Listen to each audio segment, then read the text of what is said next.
Hello, good evening. Welcome to the live stream.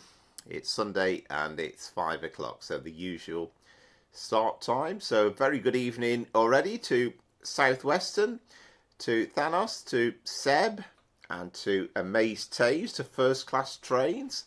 So, that's quite a start, really, all told. I hope you are all well, and it's been an absolutely gorgeous Sunday. It really has. It's been late summer. We've had blue skies, and we're able to sit outside once again for Sunday lunch. First time we've done that for a couple of weeks. Amazing, really, because it was absolutely horrible yesterday. So it's lovely that it's so nice again. Good evening to Concord as well, and to Scooby. So that's quite a start. So here is this evening's lineup. So we're going to start off with a free roam Cross Country HST on 5 Circle, Edinburgh, Waverley to Markinch. And then we're off to the Gatwick Express with a Class 387. Not sure I've ever done that on the stream, actually. London Victoria to Brighton. And then we've got a bit of a half-time special, which I'll play in. Something I recorded, spent most of yesterday, actually, putting it together. But it's just a sort of 7 or 8 minutes video, a little bit of a reminder over the last 12 months. And again, thank you very much for everybody that's tuned in and watched over the last year. And in some ways it doesn't feel like a year. In some ways it feels as though it's been a long time. And then a couple more after half time. So Class 378 Willesden Junction to Stratford in the 378 on the North London line, or Mildmay line if you prefer. And then we're going to finish with the Class 66 Manchester Piccadilly to Alderley Edge on Manchester Airport Commuter. So let us get the game started.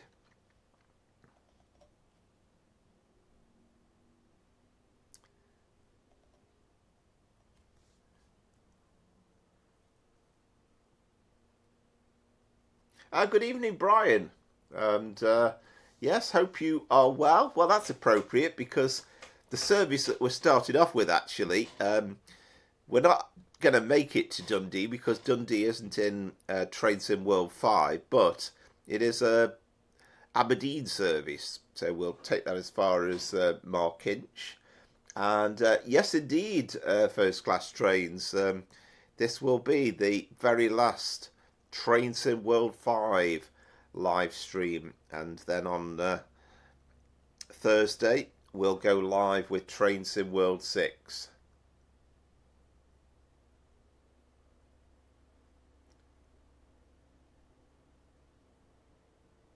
Oh, excellent, Seb.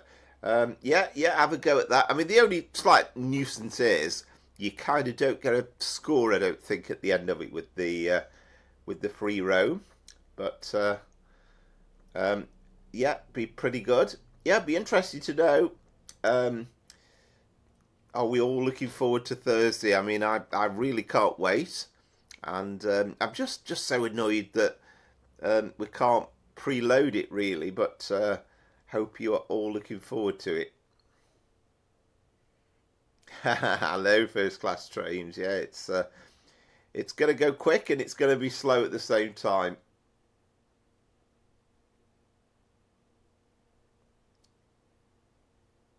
Yeah, well, you could, Seb. Yes, indeed. Yeah, that would be fine.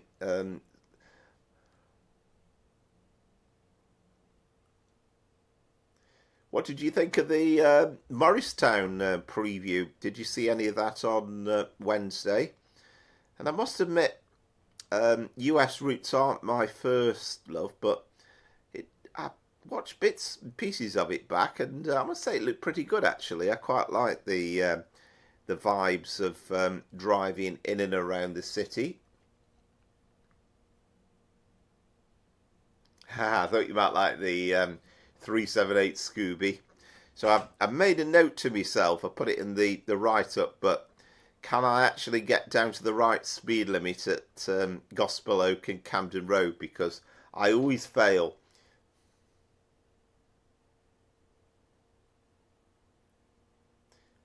Yes, indeed, Thanos. And again, look, it's on the American route preview. It sounded a lot better than it did on the German one. So I hope they've got the same volume for both the routes when we start out.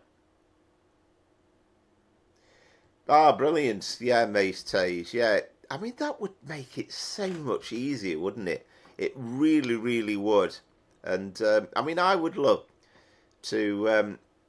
Fair enough. 6 o'clock is the kind of the start time, but I would love to be at 6 o'clock to be able to load the game up and start playing it, because we kind of want that early access, and you know, you feel as though it's been eroded a little bit by having to wait for it to install.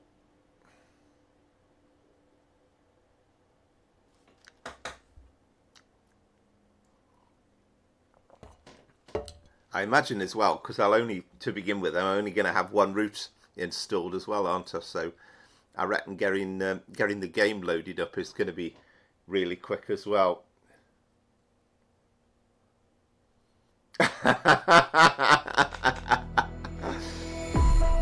Yeah, I know what you mean. I know what you mean.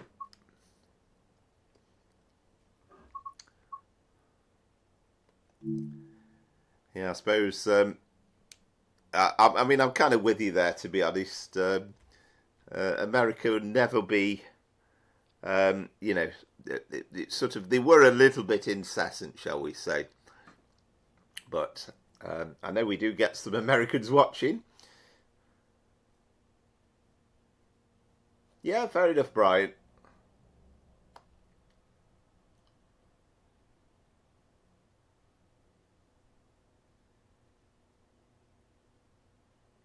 Yeah, well, absolutely, the Mace Tage. Yeah, I mean, I'm hoping to go live on Thursday, but of course, it'll take me a couple of hours to get it installed, being out in the sticks and having a slow broadband. So, probably realistically, I'm going to be going live at about 8:30. I'm hoping.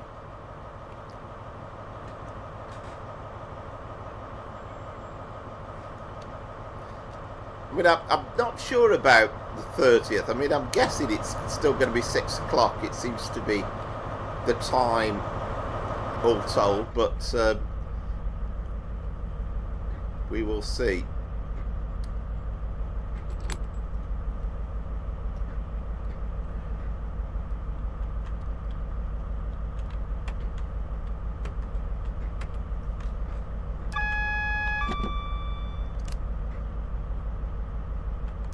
We should be able to go with day headlamp, shouldn't we?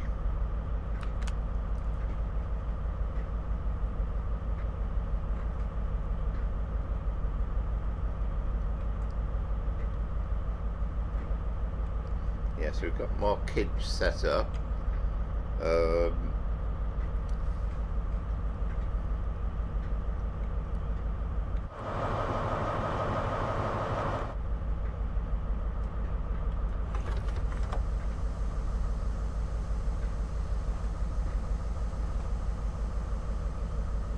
Good question, Seb.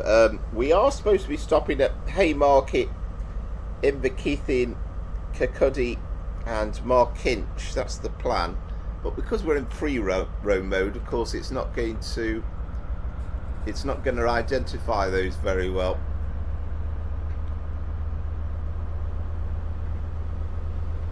Rather oddly, we haven't got the. I think because I've loaded it up, we haven't got the display thing in the corner, but never mind.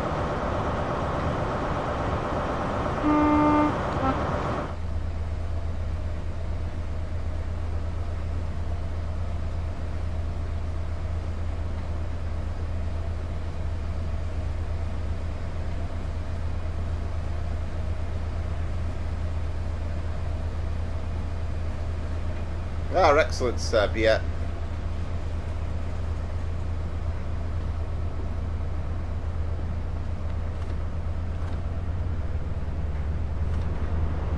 Oh, excellent, Waggy. Waggy tells Steve, hope you are well. Yeah, it's exciting times.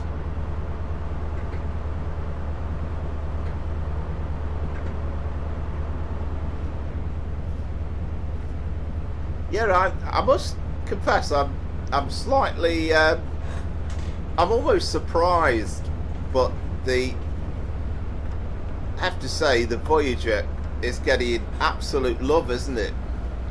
So,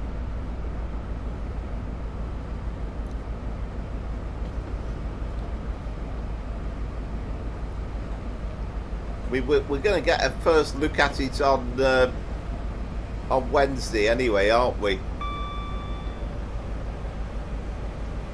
It wasn't intentional, it has to be said, the base days. But for some reason, I've kind of set this up in free roam, and it's kind of come up without any other displays. So yeah, we'll have to do it like this, I think.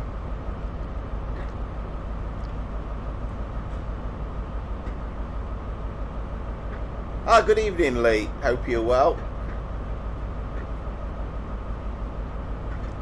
Yeah, I mean, we're going to get, we're only going to get a shortish view of it, aren't we, on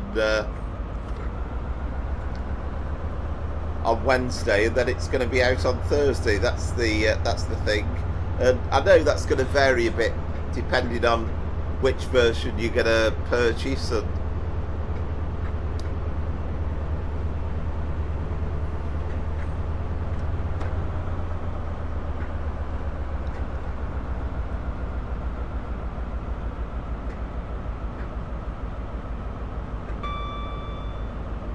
And good evening, Peter. Yeah, hope you're well. Yeah, Wednesday night's the Riviera line preview.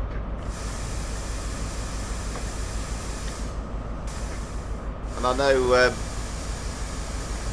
we have said a few times, but I know Amaze Taze and myself are both wondering, are we going to get the waves crashing over the seawall at Dawlish? I mean, if they are, then I think we're all going to be mega excited.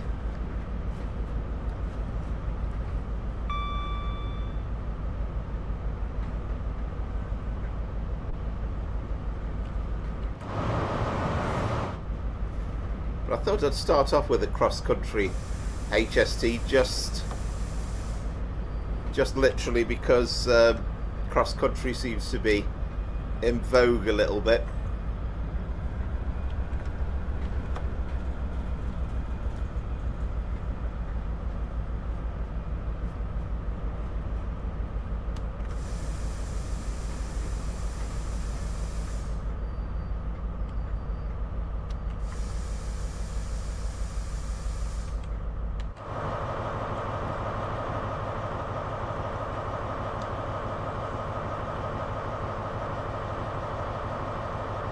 I mean, I've got a feeling we're going to be let down by the waves crashing over the seawall. But it would be amazing if we could.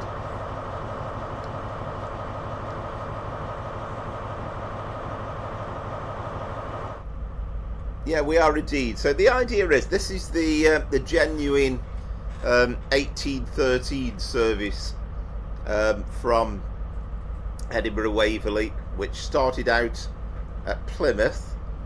I think it was the 0927 originally from Plymouth. So it's amazing, really. You know, you can spend the whole day on a cross-country service, and this goes as far as Aberdeen. But we're going to run out of track at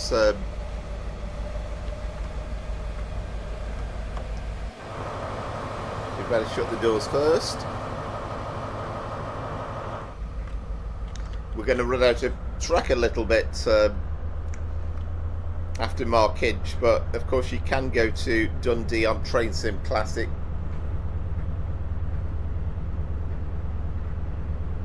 Yeah, I agree with you, Southwest, and as I say, you know, would be absolutely lovely, but I think we have to be realistic and say that it's probably very, very unlikely. It's just, I think, as May Stays was saying, we've just seen so many classic videos and photos of the of that, you know, the water crashing over the seawall. It would be amazing to see.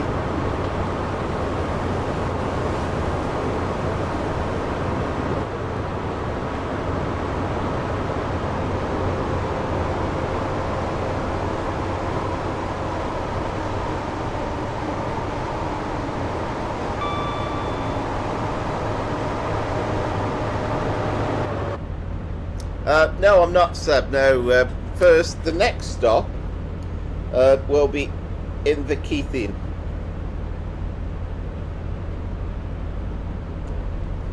So I've kind of got to get my stations right, because I know we go through the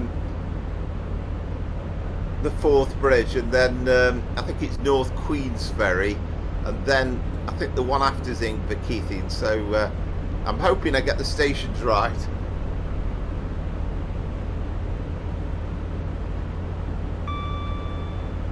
All right, you've had a takeout for T. Lee. So the next journey, Seb, after this one will be the Gatwick Express. So we'll be doing the 0811 from London Victoria to Brighton.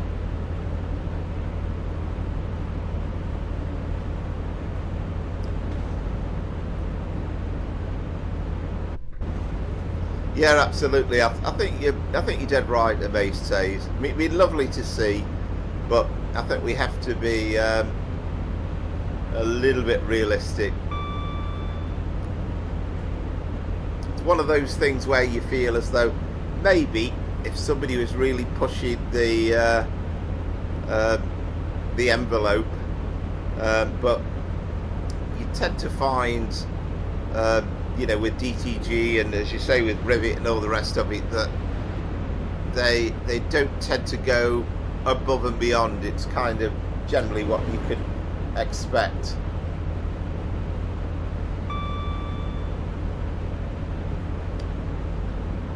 Yeah, good point, Concorde. They haven't mentioned anything about the Voyager, where the sounds have come from. I have a feeling. And again, I'm very often completely wrong about these things, but I've just got this funny feeling that we might be prepared to be disappointed on that. I've got a feeling the sounds aren't going to be right, so it might take some clever modder on the PC to get it just right.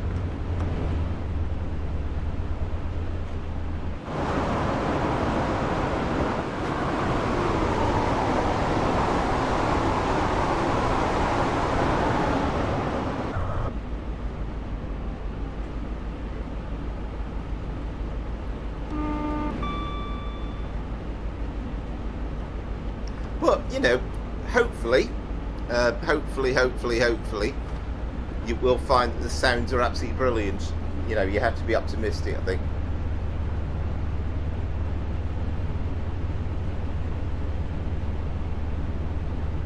Yeah, I should be watching Wednesday, Seb, and then on Thursday I shan't be watching, because I think probably after Wednesday's stream there'll be some sort of,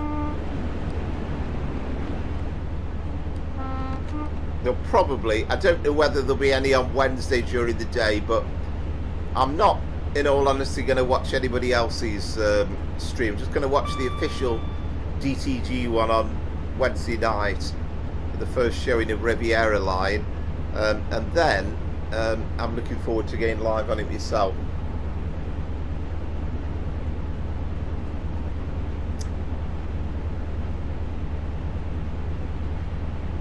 Ah, right, Thanos, yeah, marvellous.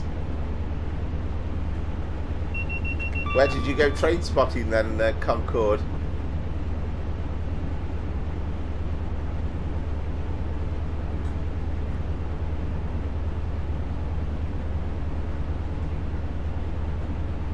Oh well, not to worry.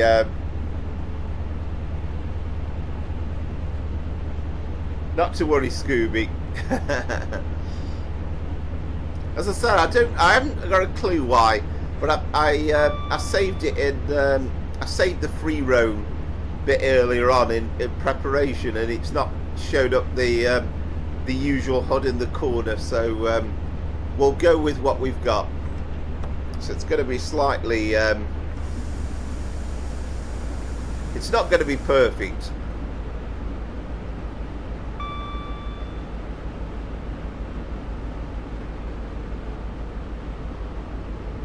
What did you say, Thanos? Your mum is the kitchen.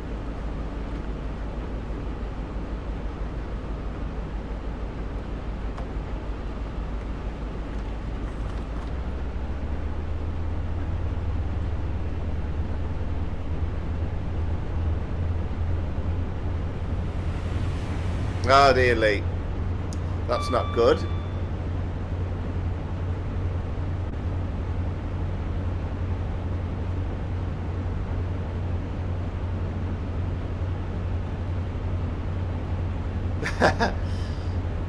Yeah, it's strange.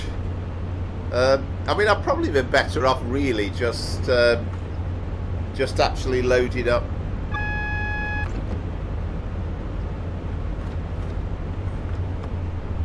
from scratch on free roam really, and just putting it in, but you get slightly strange behaviour. I mean, the only good thing is, at least from a behaviour point of view, at least with the HST you can actually drive it in free roam, because you can't with all the diesels. Sometimes you'll load, I remember trying to load the Class 33 up in free roam and it just doesn't work. You can't get it to go. Ah, right, excellent, Concord. So you got southwestern stuff.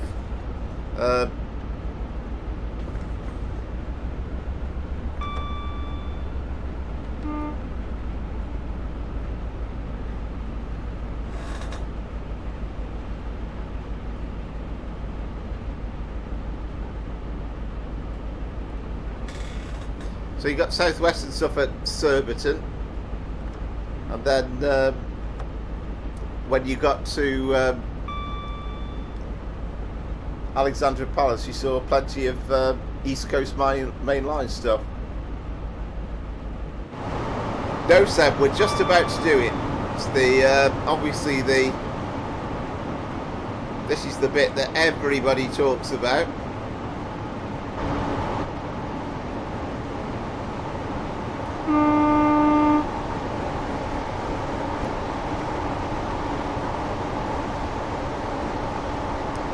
I mean, it's worth,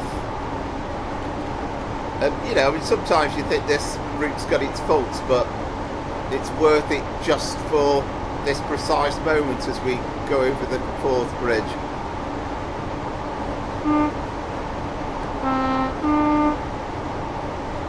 Absolutely stunning.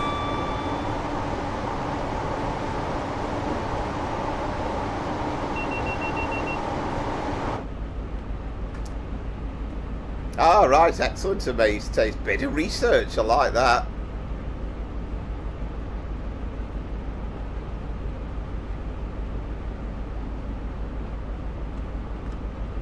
So, I think I'm right in saying Inverkeithing is the first station, isn't it?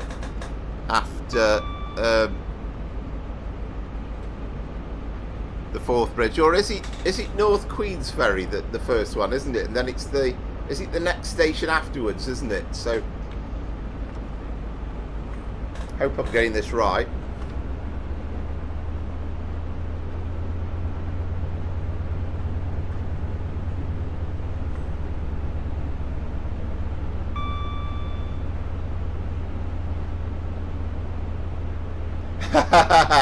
Yeah, that's the trouble, isn't it? Horrible when you get a cold.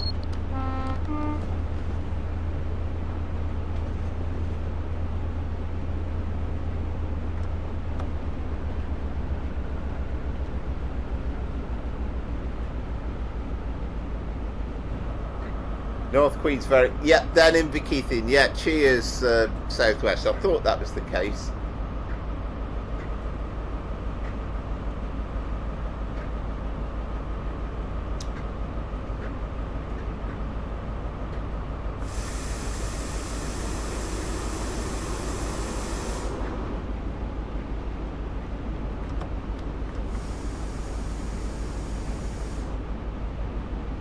It's a bit weird driving this without the hood in the corner. And there's a ScotRail 158.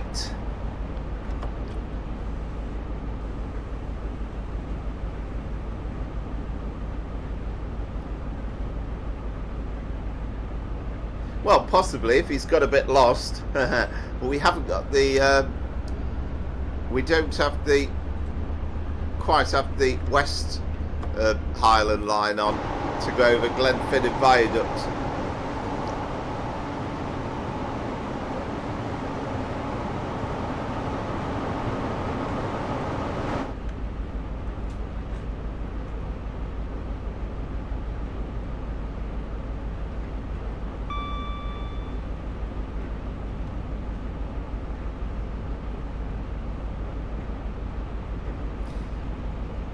Yeah, it's sort of interesting place, yeah, Harrow and Willesden, with kind of the end of the underground, with the continuation of the overground services, and then the whole plethora of West Coast Main Line stuff coming through, from freight to 350s to Pendolinos to 805s, 807s as well.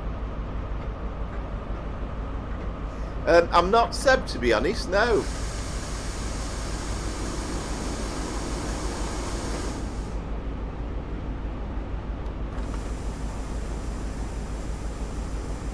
But we are on the overground from Willesden Junction to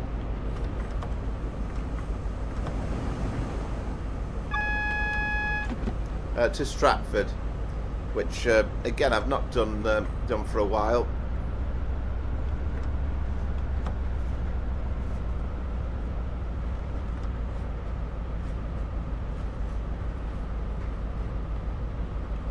A few people waiting here anyway.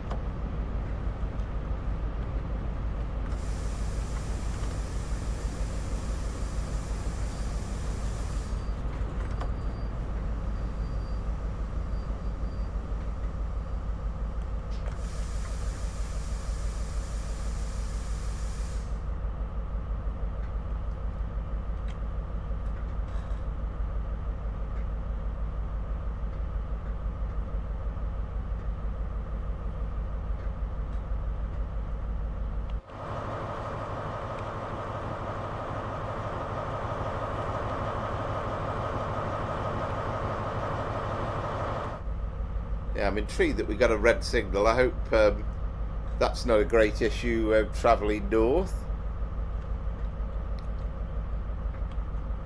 Yeah, smart looking trains, aren't they, the 805s? And I know lots of people moan about the IETs, but they do look pretty good.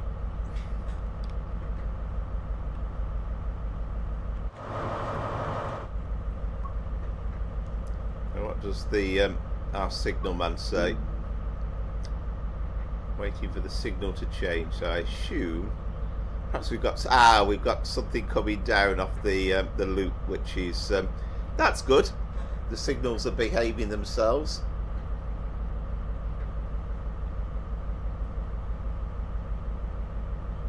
Hello, FPS Gamer.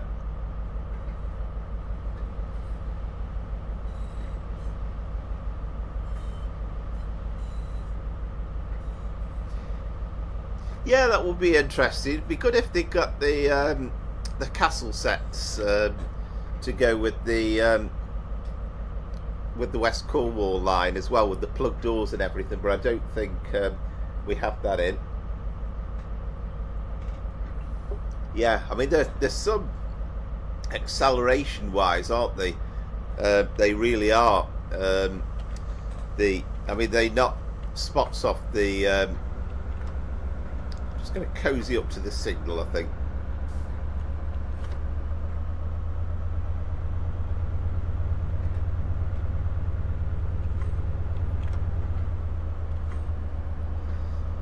Oh, I'm not surprisingly. Yeah, thank you very much, FPS Gamer. I mean, it's actually, I had to look it up, but we started on the 13th of September. It was Friday the 13th of September. That was an ominous point, wasn't it? But here we are over a year later.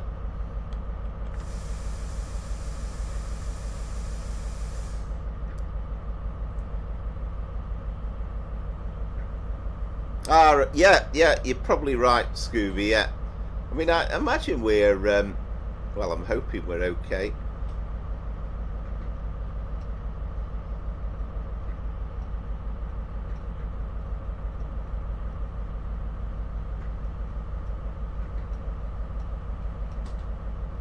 I mean, it's got to be something coming off here, hasn't it?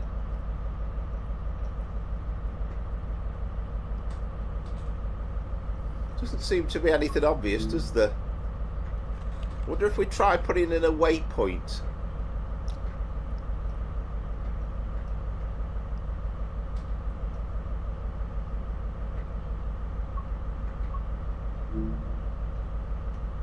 That might.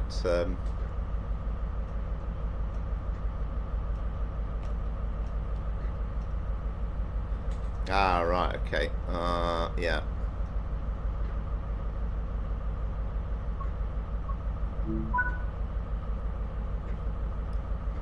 No, still not made any difference.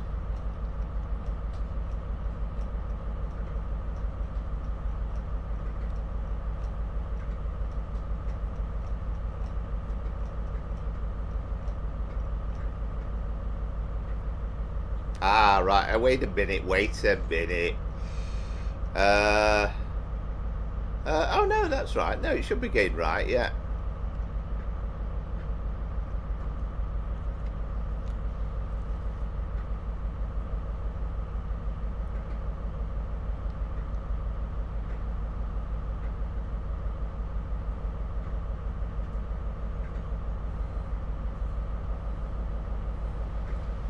Right. Yeah, oh, there we go, yeah. Fair enough. Yeah, we've got a green. We've got a green. Excellent.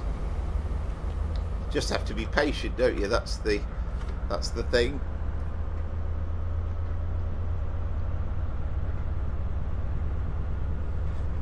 So I think I'm right in saying now, and I've made some notes on this, but we go Inverkeithing, then Burnt Island, and then it's Kirkcaldy.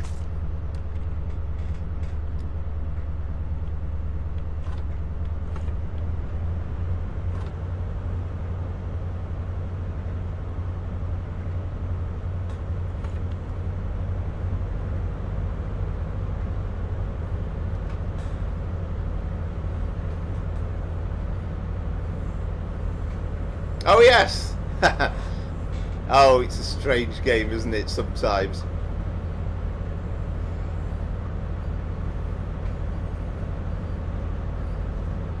Yeah, it's like a long lost friend.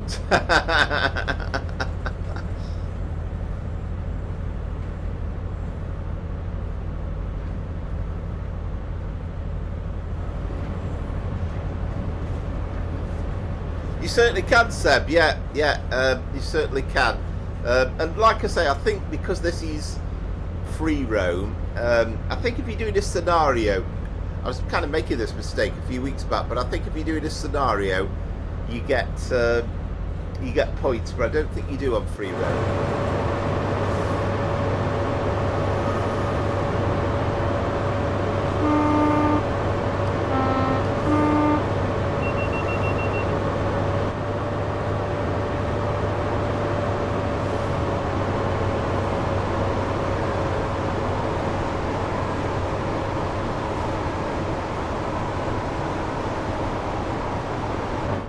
Okay, Concord, yeah, fair enough. Right, fair enough, right, cheers. There you go. So, I only glanced at it earlier on. Right, I'll remember that then. So we're going through. So the stations are Dalgety Bay, Aberdour, Kinghorn, Kirkcaldy. Right, okay. So 1, 2, 3, and then it's the fourth one. Yeah, cheers. Thank you very much.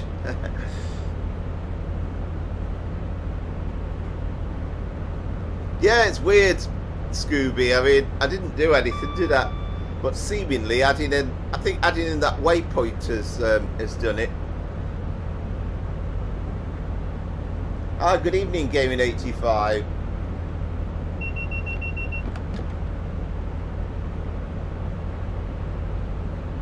Yeah, absolutely right. And I mean, I'm not thinking of taking a holiday out to Nigeria, but I think it'd be fabulous to ride one of these old trains.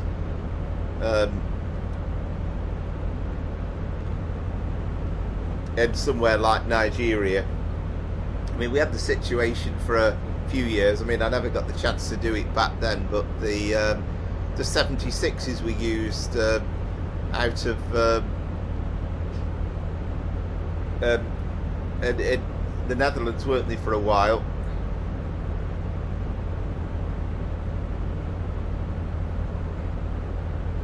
Yeah, did I say good evening, Gaming 85? But yeah, hope you're well. Yeah, busy old time. I suppose the thing is, we've had that summer period, and then suddenly you come into sort of autumn, winter, and it's like you want to be playing games, don't you, when the colder weather sets in. So this is Dalgety Bay then, judging by for what Concord was saying. So Aberdour, Kinghorn, and then Kirkcaldy. Right, okay. Yeah, I'm fine. Thank you very much, Gaming 85. And it's going to be a busy old week work-wise. I've kind of got quite a lot to do this coming week, and then obviously looking forward massively on Thursday. Got the old car MOT'd on Tuesday as well, and then I've got Thursday and Friday off, so it's not going to do me much good in terms of getting the game loaded up. But then I've got a night out, sort of a works do on Friday night. So I'm hoping to kind of do the live stream on Thursday, and then I'm hoping to get a couple of recorded videos up for showing kind of Friday whilst I'm out.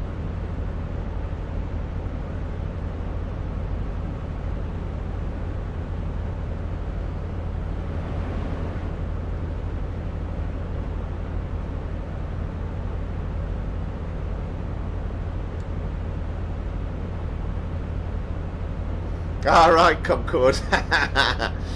Oh, we might be guessing a bit where Kirkcaldy is.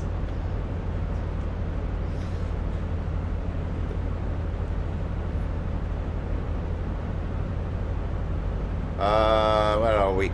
Let's have a look. 5.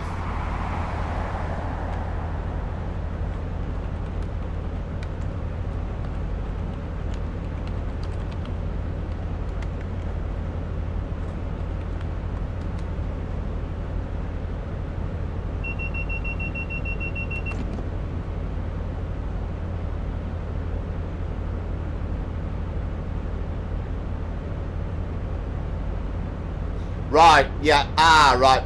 Burnt Island is after Aberdour. Yeah, so it's Dalgety Bay, Aberdour, Burnt Island, Kinghorn, then Kirkcaldy. So we've gone through Dalgety Bay, so Aberdour second, Burnt Island third, Kinghorn fourth, then Kirkcaldy fifth.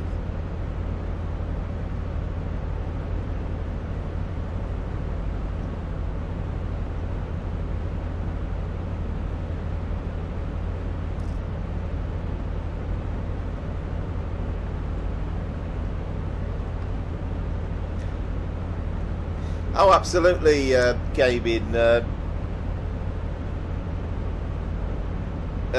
kind of feel as though, I mean, apart from anything else, I mean, I know we're going to get the ambassadors will get their own kind of free early access, but I kind of feel as though I can't wait until the 30th. I think I would feel as though I was letting all you guys down if we had to wait till the 30th. So I should look forward to. I'm hoping to give the German route a go and the American route as well. And at least it's not. I mean, the American route, it kind of feels interesting because it's been around sort of New York. It's not kind of like one of those situations where you're running for miles across a big desert and going at a very slow speed.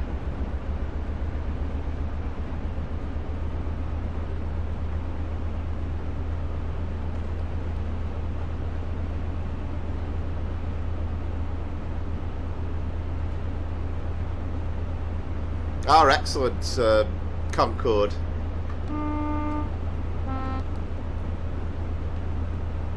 I think that's. Oh, look at all the people on the bridge. They're getting stuck.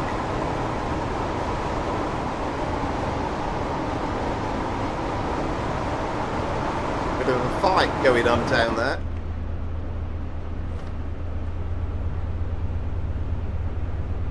Yeah, it's a fast stretch between Birmingham and Crewe, and the bit between sort of Madeley and Crewe is the kind of the fast stretch of the West Coast Main Line. That was back in the day with LMS when they were battling with LNER in the 30s, and of course LNER won the battle in the end by getting Mallard up to 126 miles an hour. But the West Coast Main Line's a lot more bendy, so there's a stretch going into Crewe through Madeley where it's pretty straight. So that was the bit where LMS used to really throttle their steam locos. And there's a famous story about one attempt where obviously the driver was trying to get up to speed, go as fast as he possibly could, and had to kind of slam on his brakes coming into Crewe, and he came to the big labyrinth of points at Crewe, and I think it kind of sent all the crockery flying in the buffet car because he was kind of overdoing it a little bit. But it's a lovely line, Crewe to. I mean, it's not scenically interesting like this one, but it's so interesting, and you know, it's pretty fast between Crewe and Stratford, and then you've kind of got that bit through the countryside, through Penkridge into Wolverhampton, and then it's kind of really urban between Wolverhampton and Birmingham New Street. You've got scrapyards, old disused factories, the whole shebang.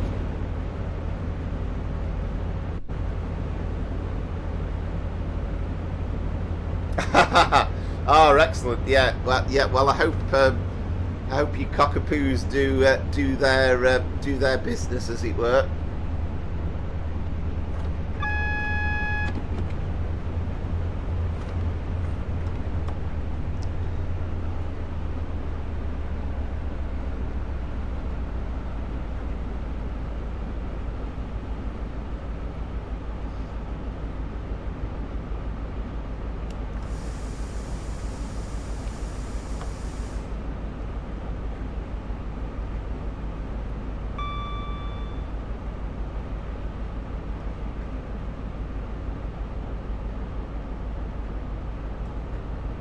Yeah, definitely right. Yeah, it's got its fascination about it. And I'll be honest, I mean, you know, I love these beautiful rides like this one, like the Riviera line.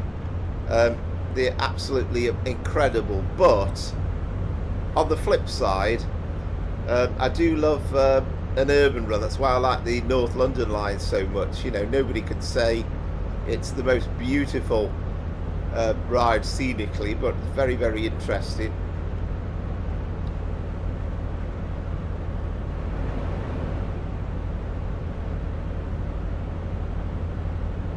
I really should know this line better, shouldn't I? Is this Aberdour?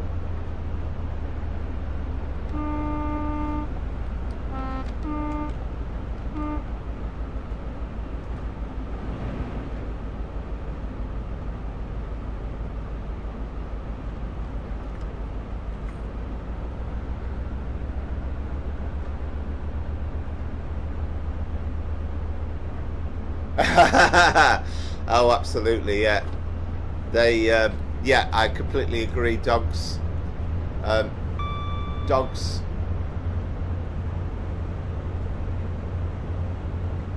it all, don't they?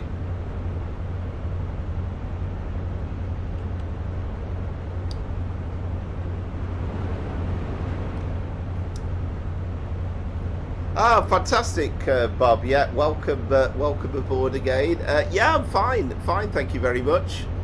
And yeah, this is our last hurrah in terms of Trains in World 5, so we'll be getting tucked into Trains in World 6 from Thursday onwards. And just to say as well, on Thursday, it's all dependent on how quickly I can get it downloaded. I would say we're out in the sticks a little bit, so my guess is it's going to be about 8:30, but it's obviously dependent, and so probably do an hour and a half, but we'll see how it goes. I mean, I'm not working on the Friday, so it doesn't massively matter for me, though I know obviously for you a lot, certainly if you are working on Friday, then it's not quite so straightforward.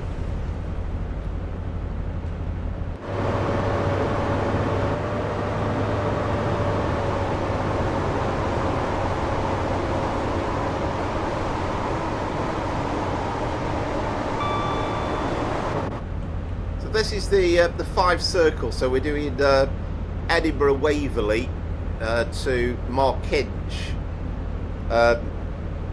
This is a Aberdeen service, so we would in reality be going on to Dundee from Markinch and then eventually to Aberdeen.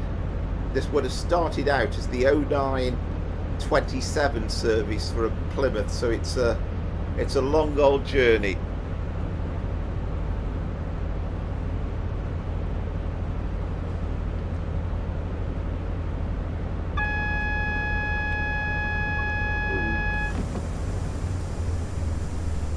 Oh, I missed it, hadn't I? I was looking at the map.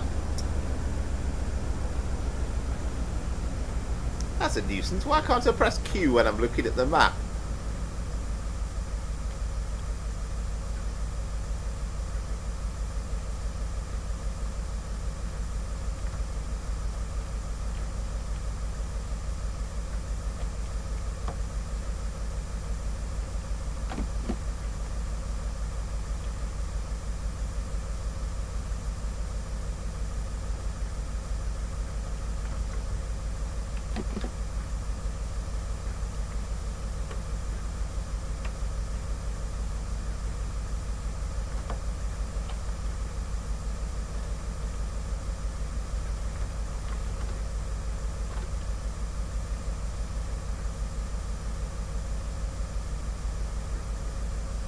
Ah, good evening, Andrew. Hope you're well.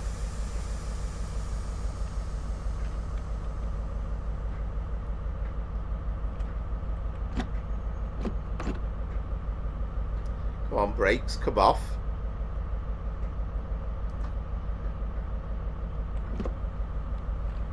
I should never have looked at that map, should I? I was always going well until that moment.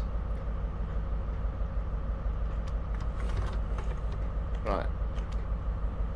Full service. Oh, we need to take some throttle off first, don't we?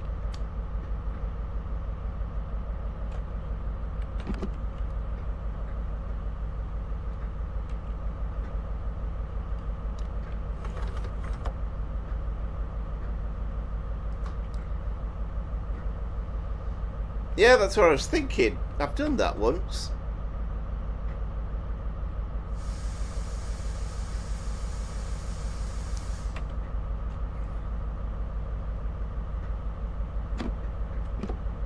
Where is it?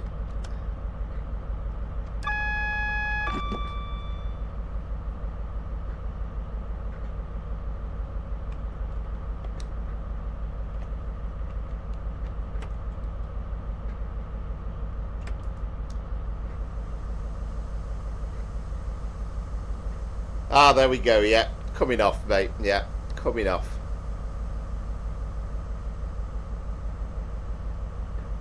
How stupid! Why can't you press?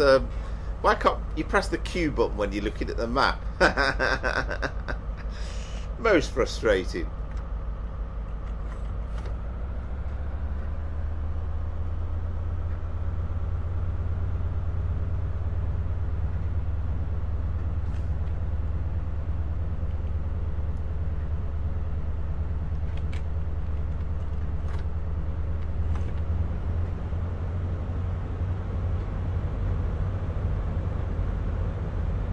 Right, we're moving but slowly because we have got quite a stiff climb here. So the point I was looking at the map was just to double check our stations.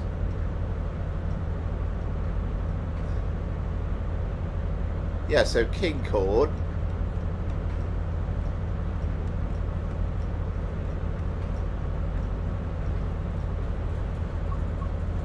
No, I don't want to risk it again now.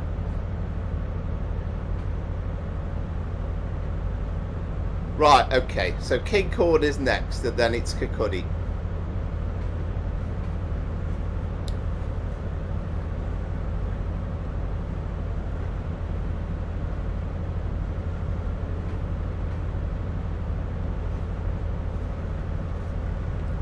Yeah, I think we'd all be delighted to see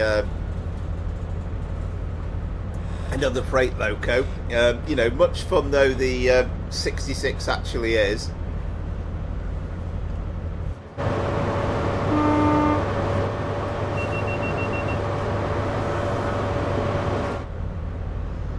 I think Amaze Tays mentioned the Class 88. 70 would be pretty decent as well. I'd be quite happy with a 68 as well, because particularly if they brought out, say, the Chiltern lines.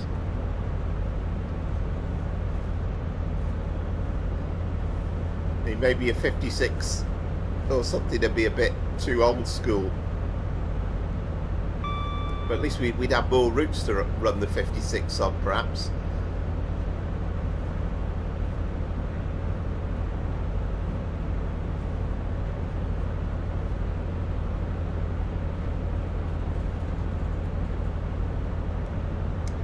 Yeah, absolutely. Well, this is your route, actually, Andrew, isn't it?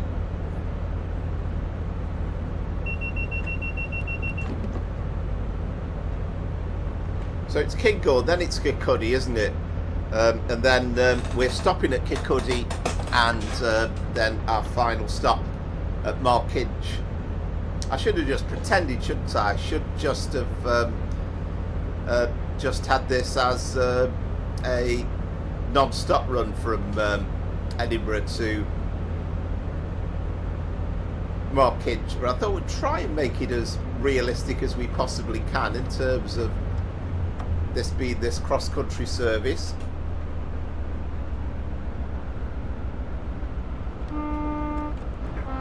I would say so, Concord. Yeah, it certainly looks the same, doesn't it?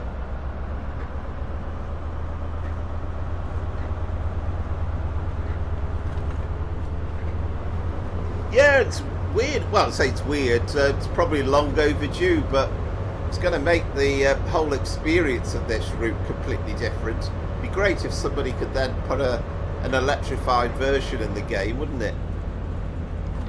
Have they actually started with the gantries? Is it all in progress?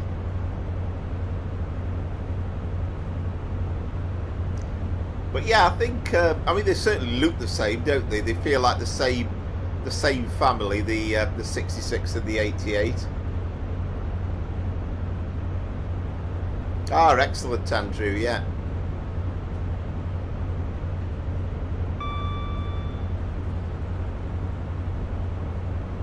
I mean, it's a much criticised route, but there are a few glitches and bits and bobs when it first came out. But I must say, whenever I drive it, I always think this is absolutely gorgeous.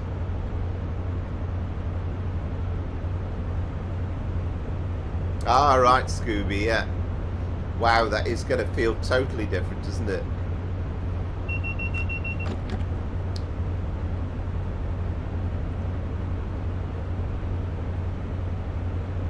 Yeah, that's true, Bob, yeah. Yeah, I can certainly remember paying a visit to Grantham once, and mainly really to see, well, it was just that great time, wasn't it? We had the 91s and the 373s at the same time, which was pretty incredible.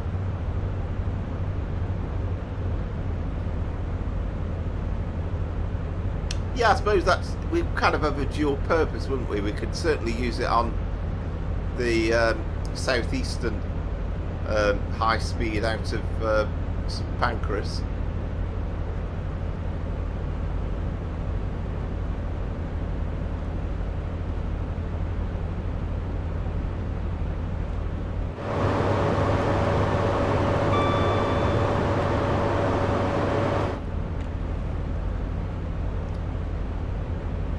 Hello, Harry. Hope you are well. Yeah, 90 would be lovely. And again, you know, I know we haven't got the Great Eastern, but would have use for the West Coast main line, certainly on the Just Trains routes. Okay, slightly probably wrong era for what they built it for, but we could fit it in somehow. Also, again, you could find a use for it on the East Coast main line, because again, it did do sometimes operated Leeds services, didn't it, from King's Cross?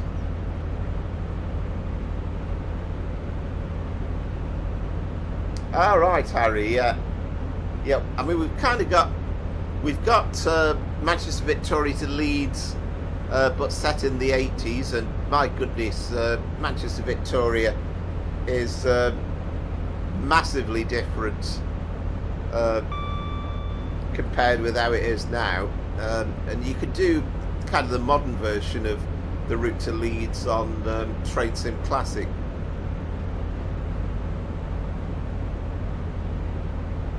Oh, excellent, Seb. Well, you probably had the benefit of not falling foul of the penalty break stop, which cost us about 5 minutes, didn't it?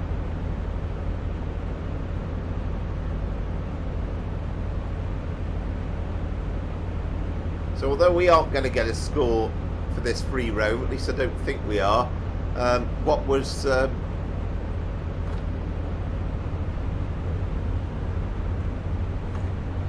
your score?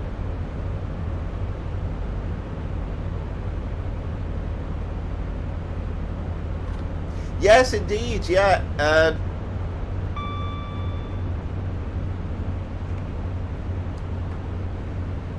Why do you think he's a bit too close, Harry? I think that's Wraith Rovers football ground, isn't it?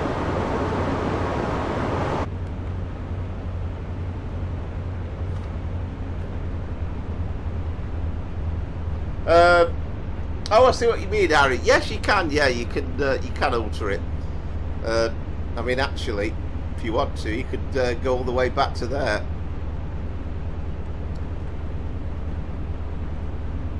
Yeah, Kaz, I do remember, because obviously he was posting all that stuff round about Christmas about ATS and working for them and his experiences of that.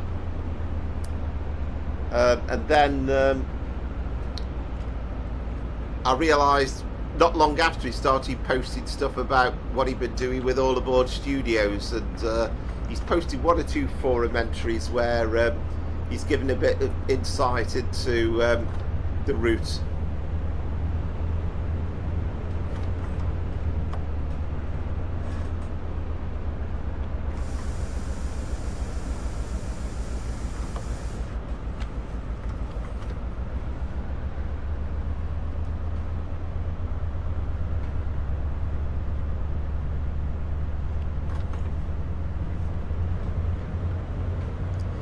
So, I mean, one of the plans is going to be, you know, maybe not next week, but very soon we are going to do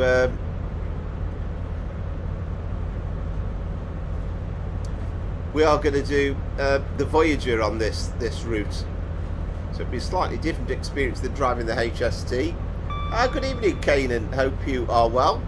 Kane, I should call you, shouldn't I? I love these vibes of this time of the night with the sort of the golden early evening sunshine.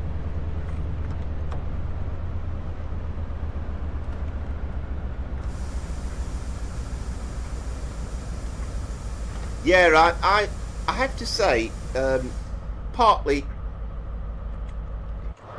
because it's my local line, then I'm more excited about that than the Riviera line in many ways. Oh, there we go. We've made it to Kirkcaldy. Well, there's no good standing there with your suitcase looking as though you're going to get on and then you're hesitating.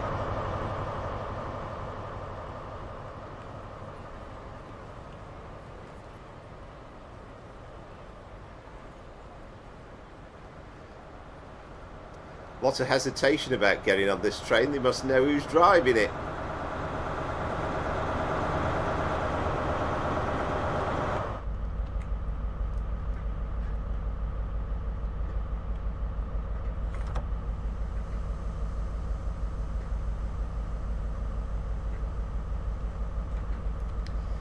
Yes, I've managed to stop at Kirkcaldy. I always think, for my money, Kirkcaldy, for me, is most famous for Jockey Wilson.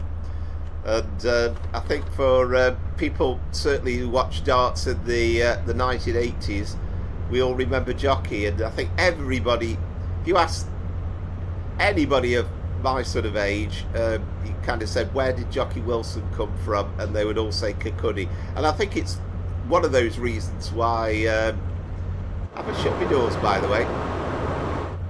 I think it's one of those places that I think we all know how to pronounce it because of Jockey Wilson.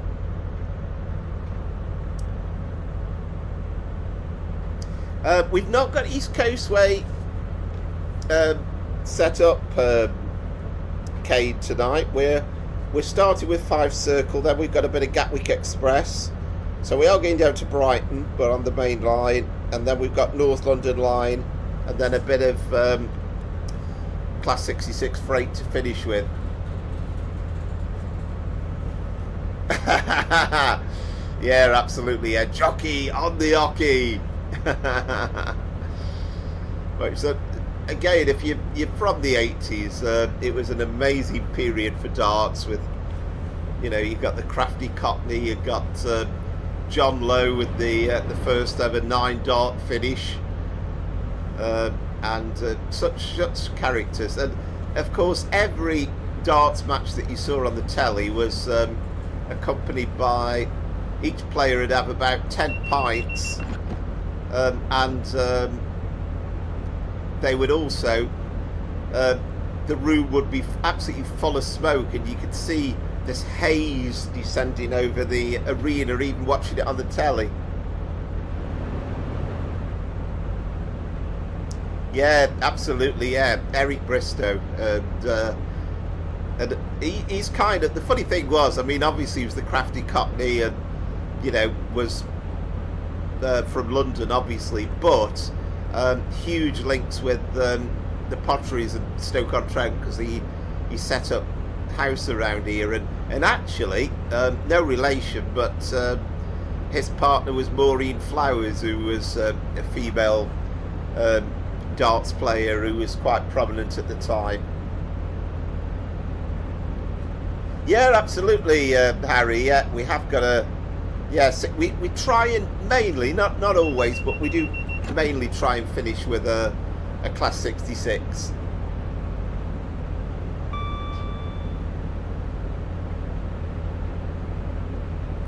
Oh, that sounds nice, Lee.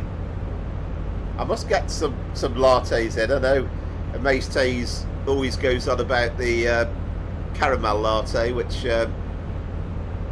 when we met up the other week I had one, which I have to say was absolutely delicious.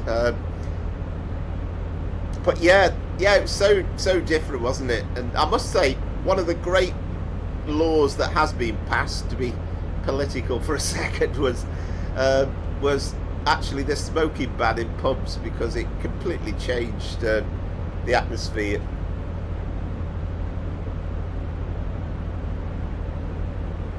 I like it, Peter. You're not a fan.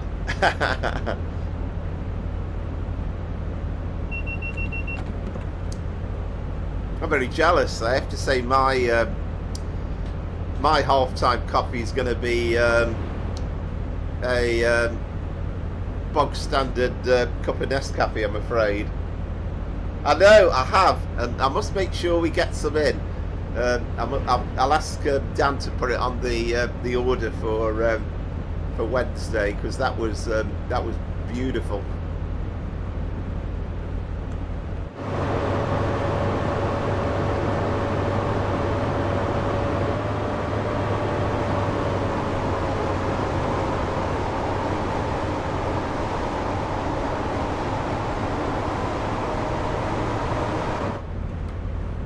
I did have a look to see if there were any scenarios actually that might operate this Cross Country HST on this route, but I couldn't find any on Creators Club. But I'm sure within a week or two we are going to be doing this in the Voyager as well, and I'm sure we're going to take it down to Brighton as well.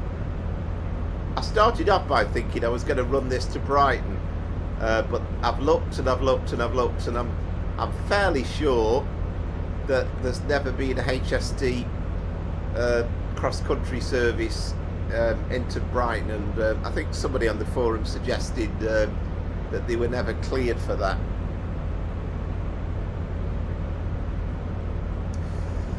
Oh, Peter. Yeah, oh yeah, oh, so it all sounds good.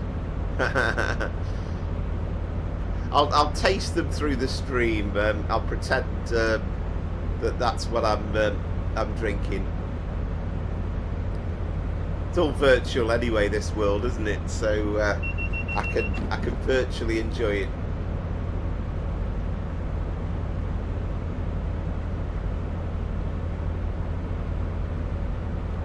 I'll tell you what, you don't half notice that the climbs on this route are fairly challenging. It's certainly not. We're not exactly racing away, are we? Going up the hill.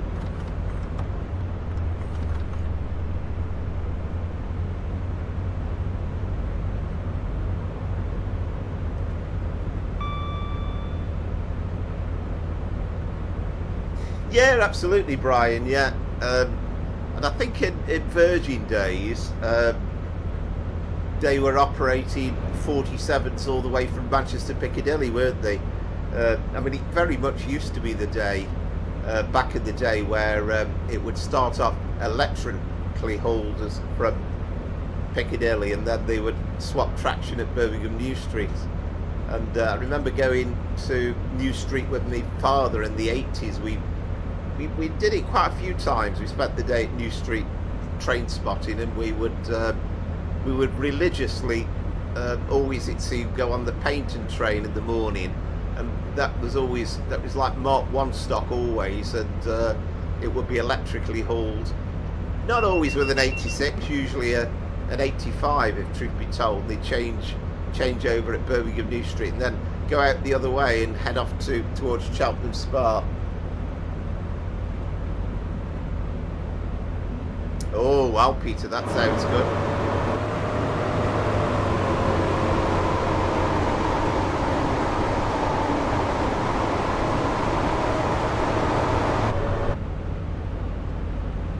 I'll be honest, I could drink coffee at 10 o'clock at night and I still don't get any trouble sleeping.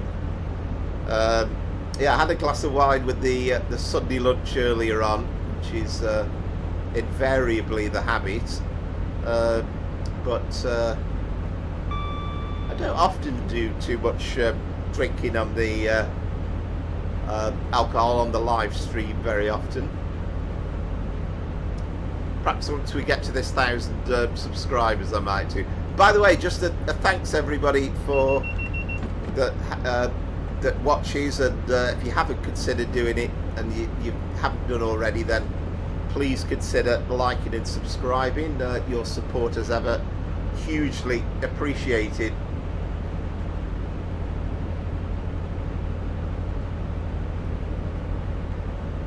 yeah, it's funny, isn't it? I think the thing for me is, I always say work-wise, I mean, I have endless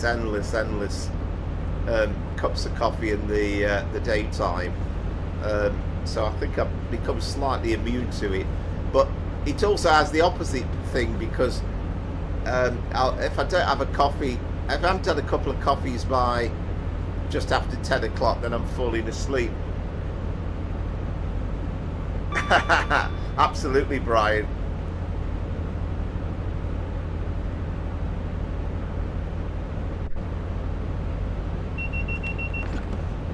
Yeah, I think Lee, I think the weather's kind of coldish, but on the other hand, I think it's still going to be nice and sunny, so it's getting a bit more settled, hopefully. Welcome back, Seb.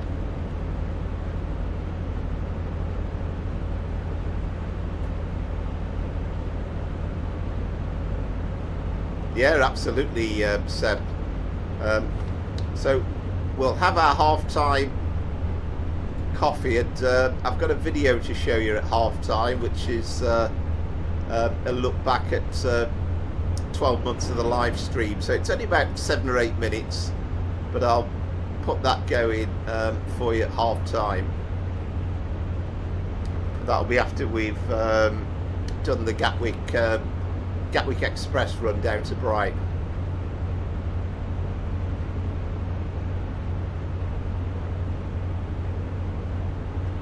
Excellent, Scooby. So yeah, well, that sounds very, very nice. You can't beat a nice September day.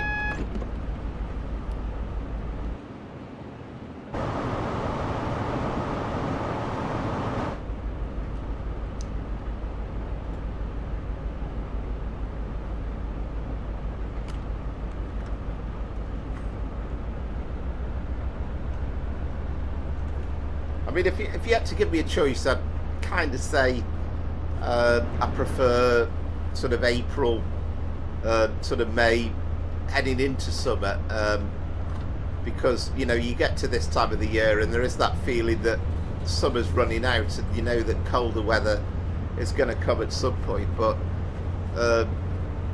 you can't beat a lovely autumnal day, September, October. It's lovely.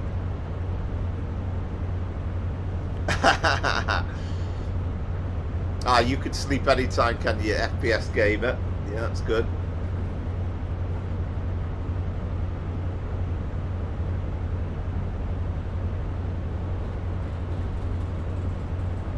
I think with me, I'm either mithering about something that's going on at work, and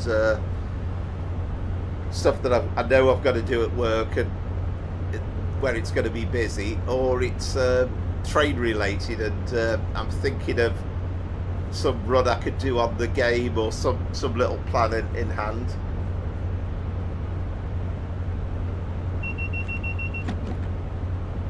Yeah, spring and summer, I agree with you, completely the best. As I say, I like autumn days when it's nice, but the moment we start heading off into winter, then I can't say that I enjoy that.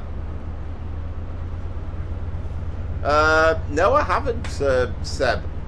In fact, oh right, okay, sorry, Seb. Yeah, 7614. Yeah, well done. Did you enjoy the run? So that was in a 170, wasn't it?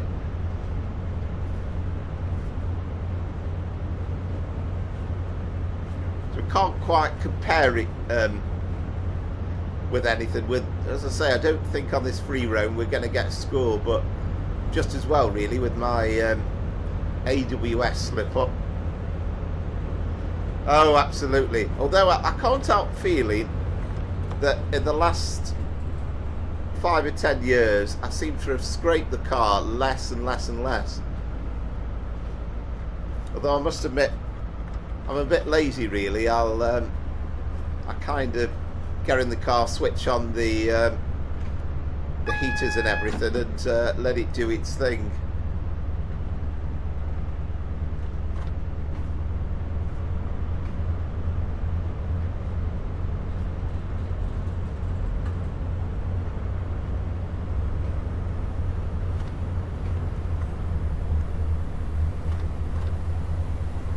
Yeah, and hopefully we'll get you through the winter with our Sunday night streams.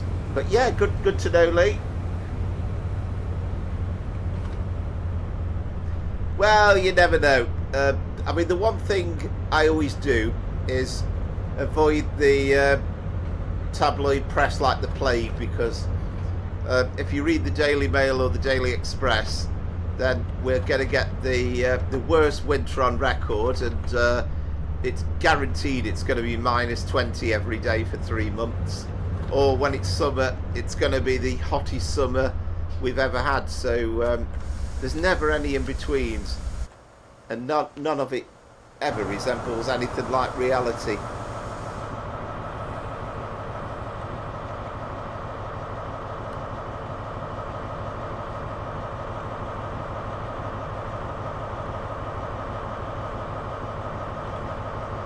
Oh, okay. Yeah, well, that's probably explains why. I'm guessing probably the real cross country HST services probably never stopped at Markinch.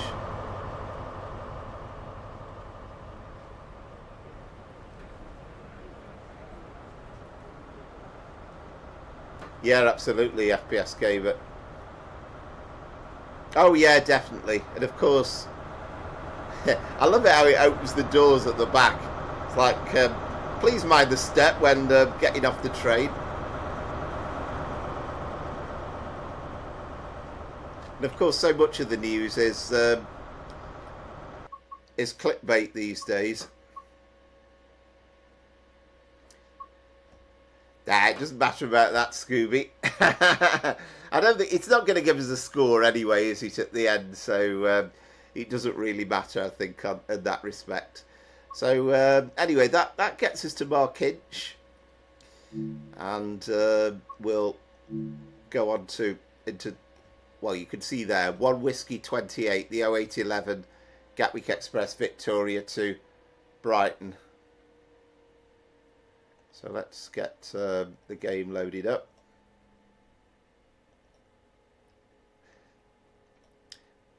Sorry, by the way, I hope it didn't sound as though I was shouting too much, because it just sounded as though the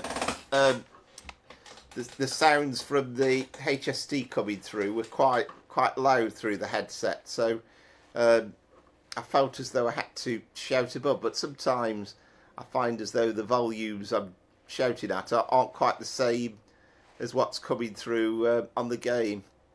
Maybe it is a bit too high, actually. I don't know. It might be about right.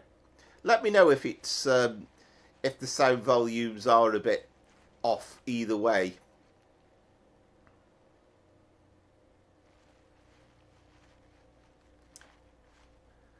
Oh, excellent, Brian. Yeah, no, that's brilliant. Does it? Ah, well, we're too late, Seb, I'm afraid. Ah, okay. Yeah, you could be right, Amaze Taze. Yeah, I always make some sort of little error. 6s and 8s are my Achilles heel, actually. I think I need to go to the opticians. I mean, I used to, FPS Gamer, I used to play on the London Brighton route a lot on Train Sim Classic, but since we've had it on TSW, I must confess I've not really ever driven it. It's kind of like chalk and cheese.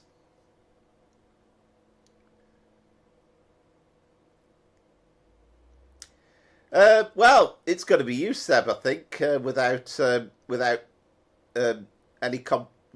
another score, as it were. Yeah, we'll put you down as winning round 1.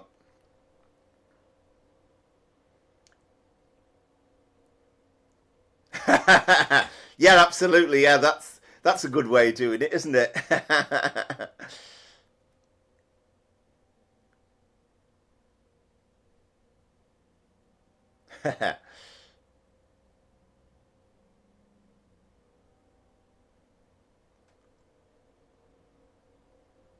Yes, it will, FPS Gamer.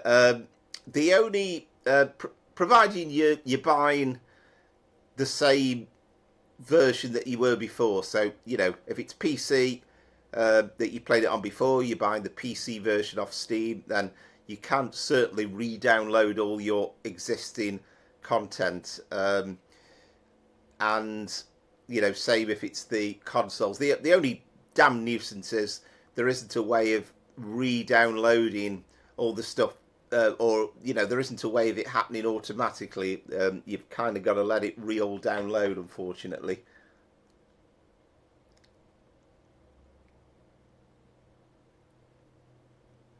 But yeah, you certainly don't have to buy it all again. I mean, I'll be doing it gradually because, as I say, I'm kind of out of the sticks a little bit here.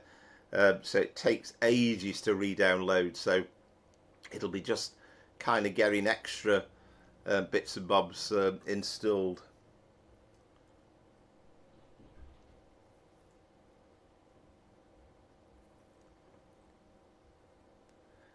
So it'll probably take me 5 or 6 weeks before I've got everything installed. I'll just do it gradually. There's kind of no rush really.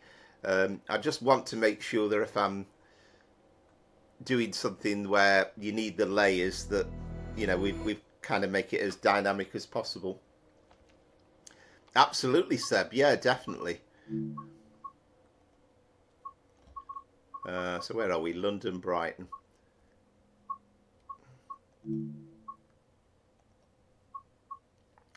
So BML, so we're doing the 387.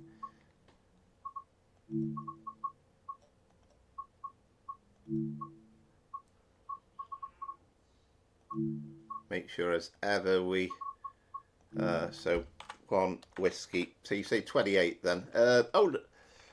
What did I say? I said 28, didn't I? Yeah, 26. Yeah, that's right. Yeah, the 0811, yeah.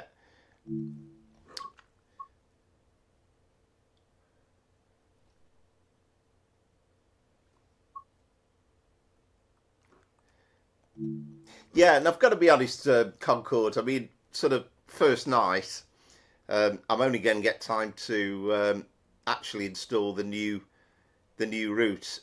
So there won't be any additional layers on the very opening night. That's a certainty from my point of view. Yeah, all the mods. I mean, fingers crossed, everything will still work, and I'm sure. I mean, we had the situation with the sound mods where they worked from TSW4, I think, to TSW5. So hopefully the mods will be all right. But again, it's, as you say, it's just downloading and reinstalling the damn things. I mean, at least they don't take forever, as it were.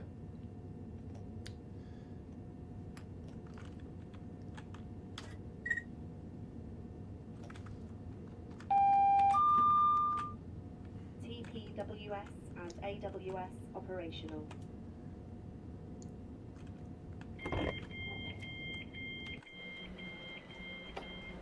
Here we are at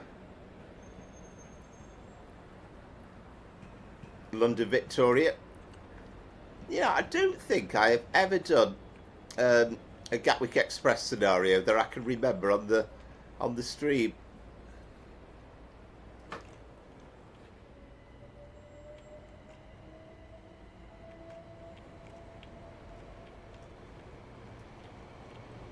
Well, probably not deliberately, Andrew, but you never know actually, because I might have a 1,000,001 mods installed, so you never quite know. So we're stopping at, oh, there we go, Gatwick Express and Brighton, so that's not going to give us too many headaches.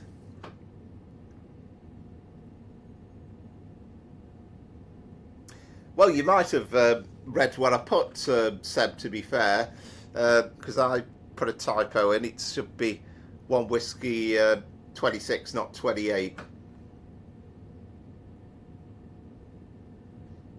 Yeah, the Gatx. I mean, I'm old enough to remember the Class 73s and the Intercity livery, although I think, strictly speaking, it was never actually part of the Intercity network, but they started this idea of a non-stop service between Victoria and Brighton every 15 minutes. I mean, before that, I think it was basically just one of the old slam door EMU services.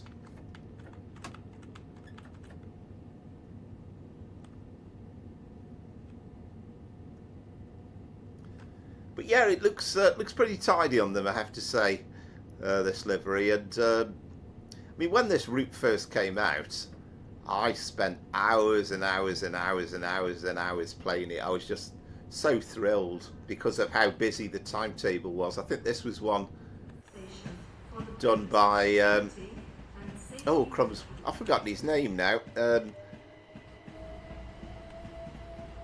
but there was kind of Dovetail Games' kind of top timetable maker at the time, and oh crumbs, what was his name? But he did brilliantly. Yeah, absolutely, Seb.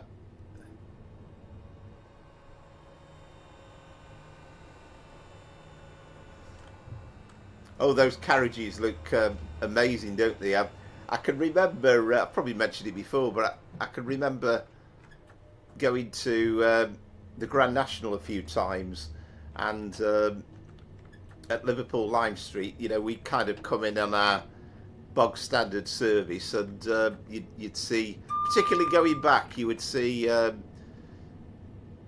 this incredible Pullman service with the Orient Express coaches going back. Made you feel rather inferior.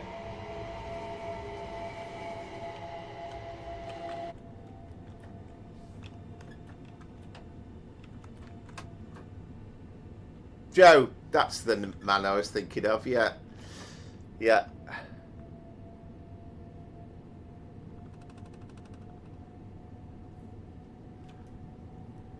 Yeah, there's something really, really good about this route, because it's, you know, apart from, if you go back long enough, you can watch that 5-minute video that was done in the 50s, and there's a modern, well, a more recent version of it as well. But it's kind of like, it's 1 hour, it's end to end, and what's not to like? It's dead busy. Ah, right, that's interesting. Andrew, is that's fairly soon, is it?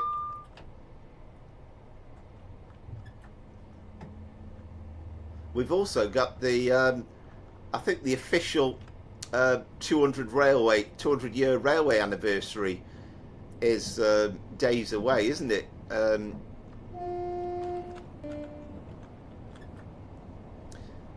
Which is kind of why we've got that Michael Portillo Railway 200 documentary, 2 parts, but 2 parts isn't enough to cover the 200 years, and then there's a whole plethora of Railway 200 stuff on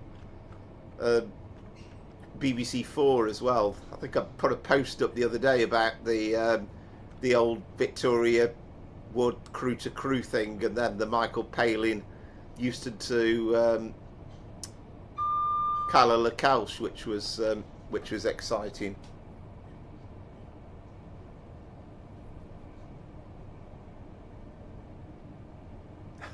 Well, I have to say, Seb, I've ignored the AWS a million times. It's slightly different, of course, the sound sometimes in this.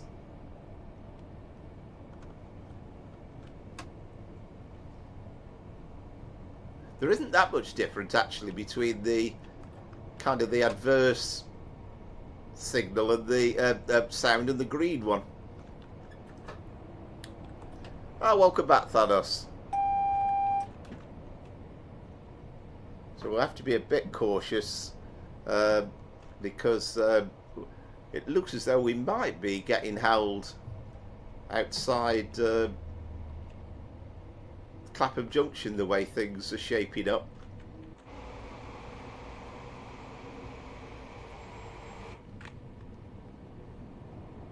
I mean, I think I've said before, but obviously this is the original TSW lighting because it's an old route. But I sometimes think that the lighting on this looks better than it does on the current route sometimes. Maybe it depends on the time of the year. I think the summer was a bit washed out sometimes, but spring and autumn always looked pretty damn good.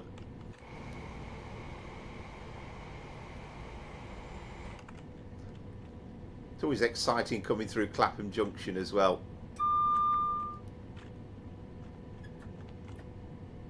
Now we've got green now. I mean, look at this. Just all the stuff coming in and out. We're just missing that southwestern trains, aren't we, at Clapham Junction, which would really make it exciting.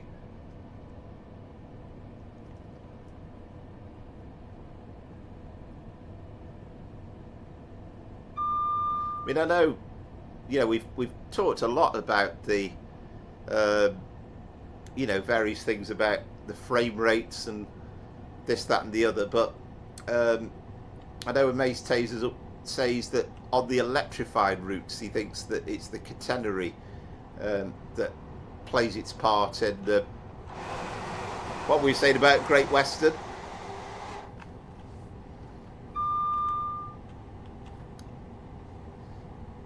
Didn't quite get the view for you there, Andrew, but the thing about having so many mods installed, we're about to get all sorts. Probably get a northern one at some point during this journey as well.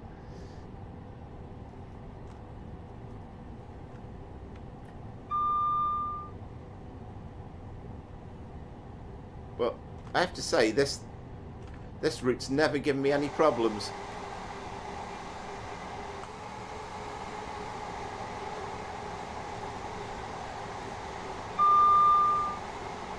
Oh, we've got a Great Western Railway one on the back.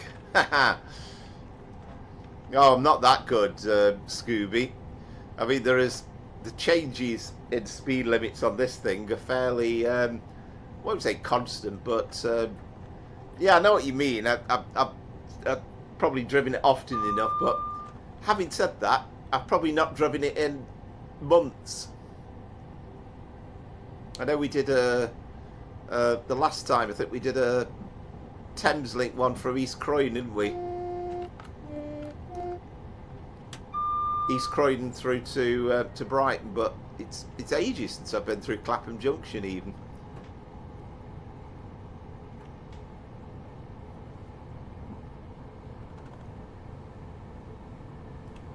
Yeah, it's funny, isn't it, Seb? It's as I say, it's all the mods. And I think Amaze Taser said before, but and it's a damn good point. It'd be great if you could kind of select per route which reskins you want to appear and which don't, and then that way you can avoid the some of the silly ones from popping up.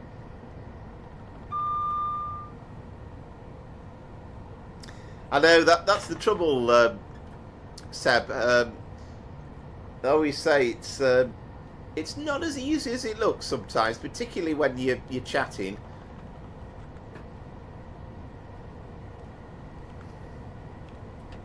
Ah, right, that's a curious one then, Seb. How come you've got a Great Western Railway liveried unit then?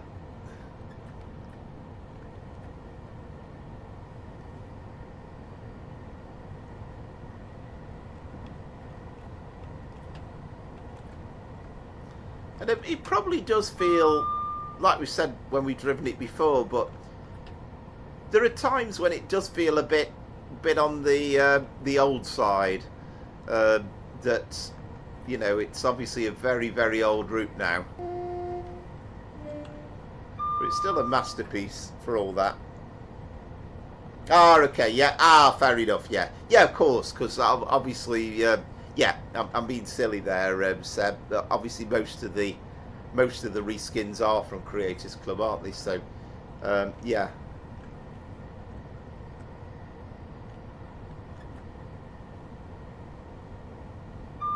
And talking about knowing the route, Scooby, I mean, it takes ages before you actually get a really decent speed limit on this.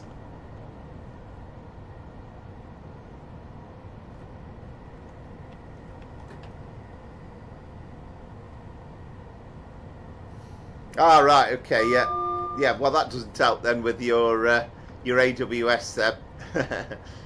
I bet real. I should imagine playing music would be an absolutely criminal offence in terms of a real train driver, surely.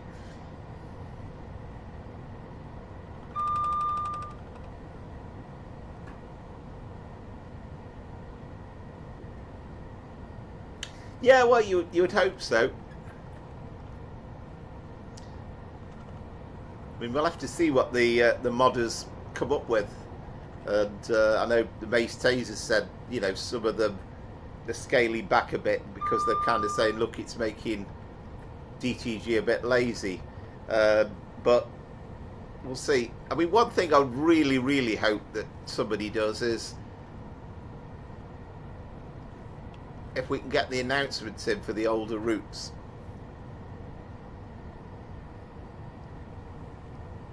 Yeah, I suppose in theory it should be.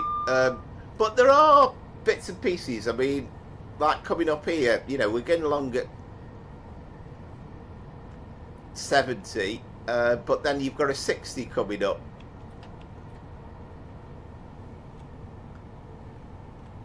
But it's like anything. It's kind of the secret to it is just knowing the route intrinsically, and just knowing where you are, and then I suppose the rest of it's not too bad. I mean, obviously this is kind of the approach to East Croydon, isn't it? Which I do know is like 45.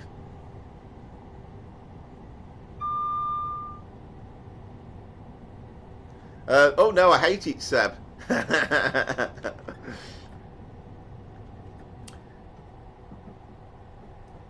I love driving the trains. I'd love to be able to do it in real life, but this is the next best thing. And you know, there are many times when I'm sitting here in this seat, and you just feel as though you are actually driving the real thing. It kind of does feel that realistic sometimes.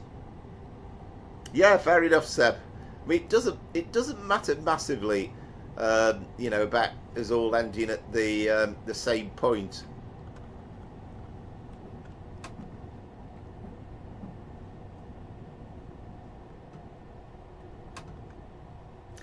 Yeah, I presume after that, Scooby, once we get up to 90 through East Croydon, it's kind of most of the way. Then it's 90, isn't it?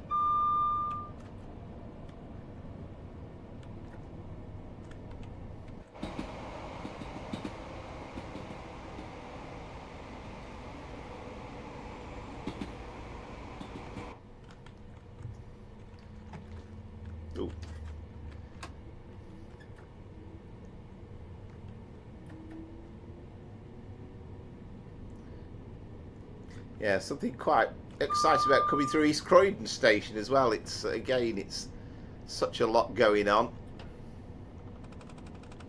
Another Gatwick Express going the other way.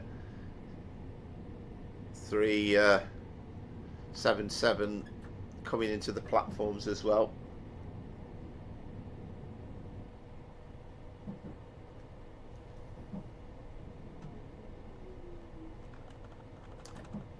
Yeah, well, I'll be making a for you when we get to Brighton? Right, and of course, again, I suppose that's the thing again about knowing it. I mean, Preston Park, you kind of your mind's fairly focused on that because you're not far off from the end, then, are you?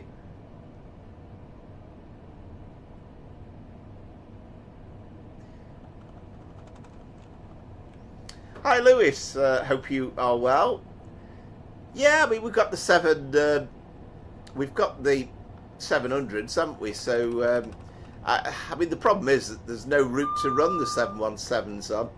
But you would imagine that if they do ever bring out East Coast Main Line South, and we get the King's Cross to Peterborough bit put in, and we get the Moorgate section put in, then you know I would have thought we're virtually guaranteed to get the 717. I mean the only slight worry is it's not entirely impossible that they could do. It's quite feasible they could do King's Cross to Peterborough, but we don't get the Moorgate bit.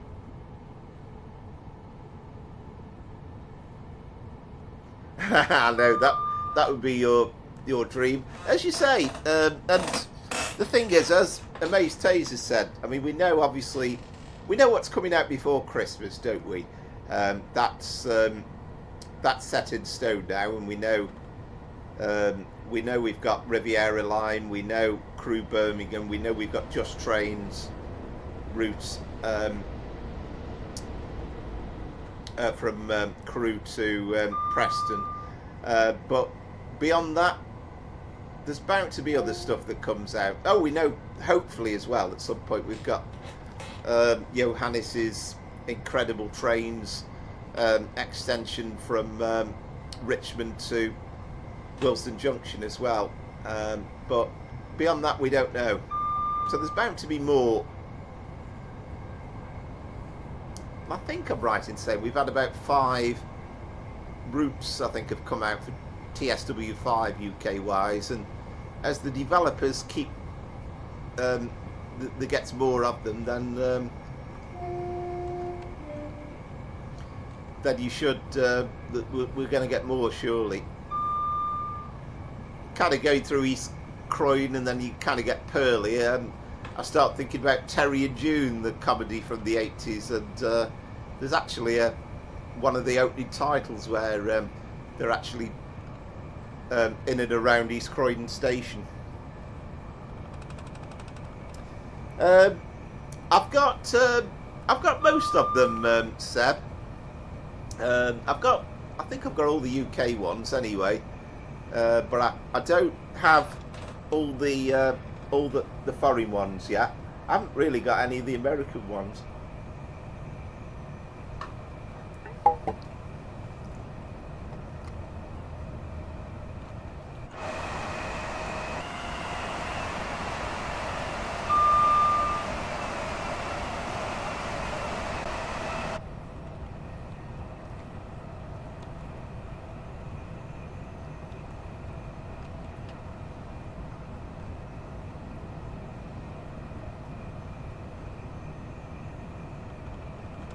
Well, that's it, Seb, and I mean that's part of the fun, really. I mean, you know, I suppose I'm lucky enough to be of an age where I can get the new stuff when it comes out, but part of me kind of harks back to the days when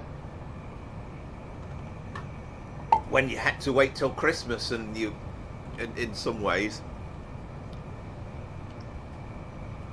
And even when I could afford them, there were times with routes on Microsoft Train Simulator when I'd kind of deliberately hold off from it just so that I could really enjoy installing it and playing it at Christmas time. Yeah, definitely, Lewis. Yeah, it's beautifully modelled.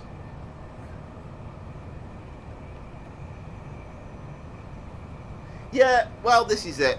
I'm sure we're definitely going to get the Great Eastern Main Line again at some point, and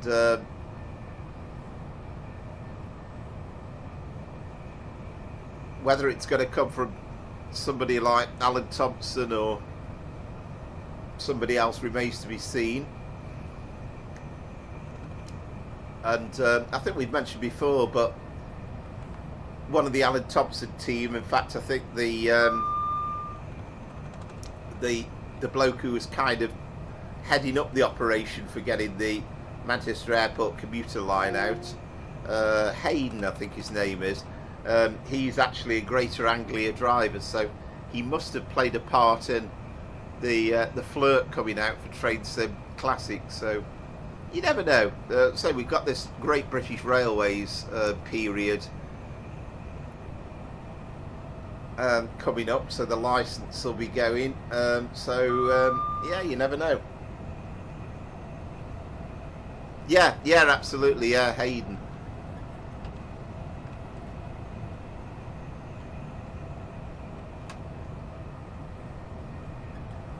Who's yeah, I've heard him on the stream, their stream a few times. He's got a very kind of Norwichy accent, I think. Norfolk.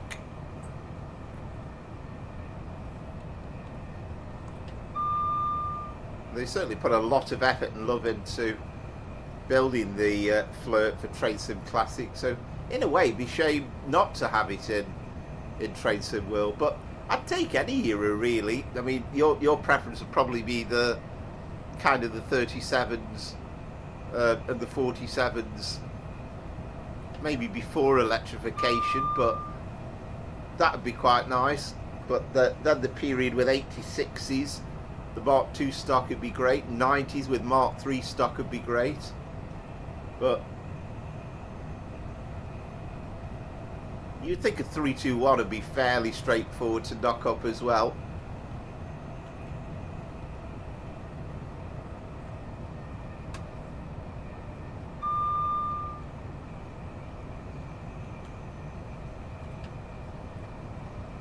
Yeah, Scooby, so like you say, it's mainly 90, but this would catch me out straight off, you know, when we come down to 80.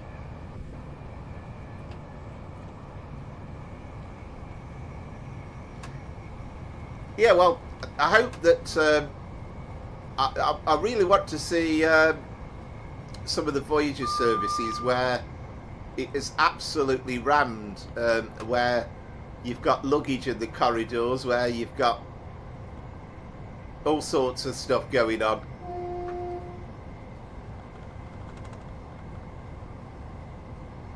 Well, it doesn't matter, Seb, because the point is, what we're really looking at is the end result. It doesn't make any difference who gets there first.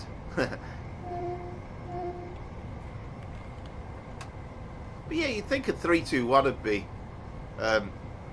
relatively straightforward, or at least, you know, surely the 323s are kind of a starting point. I don't know whether it works like that really. I like that. Yeah, man.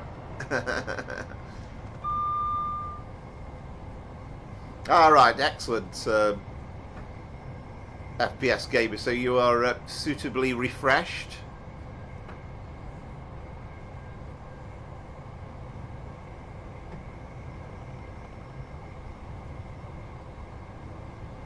Ah, that's fair enough, Seb. That's okay. Well, we will judiciously make a note of the scores.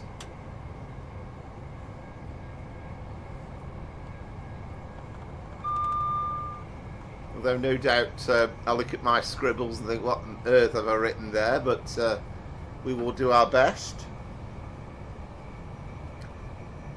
Oh, excellent. You're making me thirsty now, FPS gamer, because I'm not going to be able to get mine in until we get to Brighton.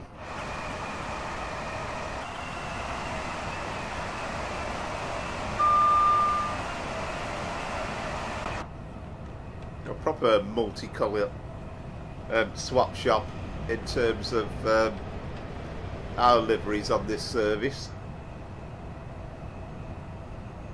And again, it's a game changer having the Thameslink services on there, because I won't say it felt empty without them, but again, it's just an added bonus.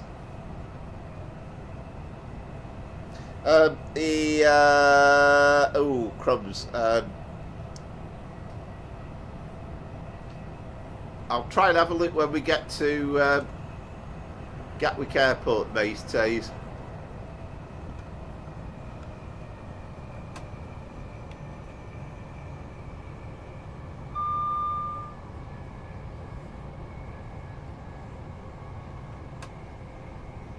Did you actually get a score then, mateys, with that? I just thought it wasn't a thing, getting a score on, but perhaps, as you say, I didn't quite run it far enough. Yeah, afraid so, Seb. Yeah, it's a mod. Yeah, it's PC only, but there's some sort of Czech train sim community kind of website, but yeah, PC only. I'm not going to get a chance tonight, Lewis. I did one a couple of weeks back, but the problem is, you see, all the runs I've got set up are fairly long ones. So the issue is that if we kind of change the plan, then we're not going to be able to get the stuff done, and then I enjoy doing the 4 hours, but it's kind of beyond 4 hours. It really is bedtime for me, and I could do with having an early start tomorrow, because it's going to be a really busy one work-wise.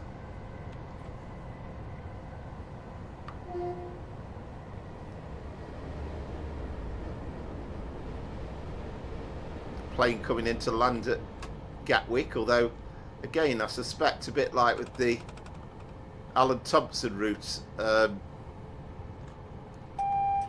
think they go to the runway and then disappear, just hovering above the runway.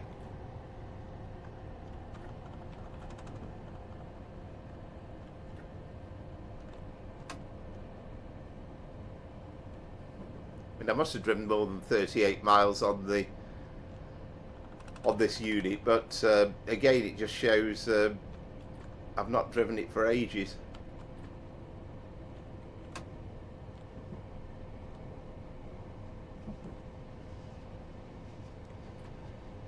Yeah, I always seem to remember deviating off to the left on that platform on the left, but presumably that's for the more often for the southern services. And also you've still got your Gatwick Express ones that actually terminate here as well, haven't you?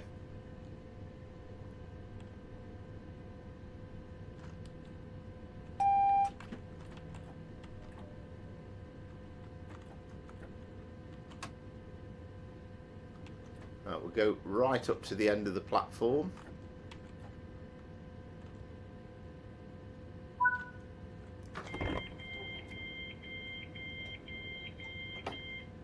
Yes, indeed, Seb. Yeah, we'll do our usual 4 hours.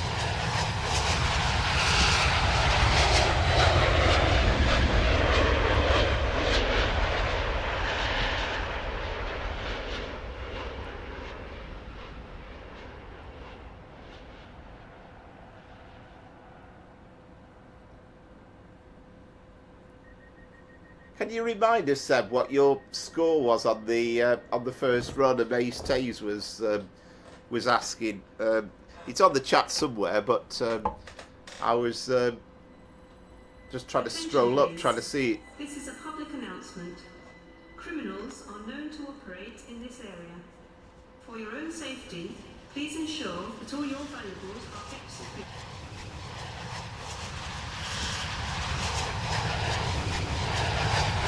Where am I up there? There's one dead, do you? Oh, there it is, yeah.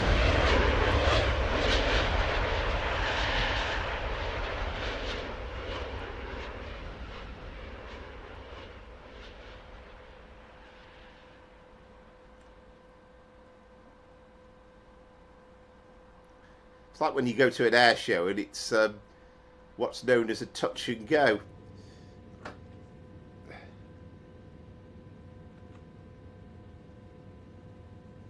No, it's only the generic announcements, Seb. I think they are on the original game. But again, because there's a mod, I think we get Anne Jeremy's voice, but we don't get proper announcements, unfortunately.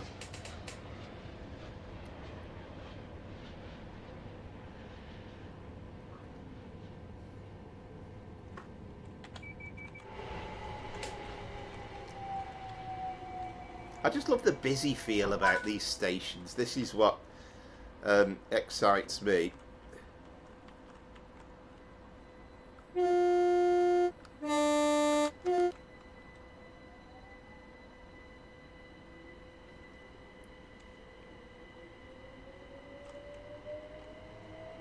I've not checked the passengers, but I think usually what happens is on this route is they all get off at Gatwick Airport.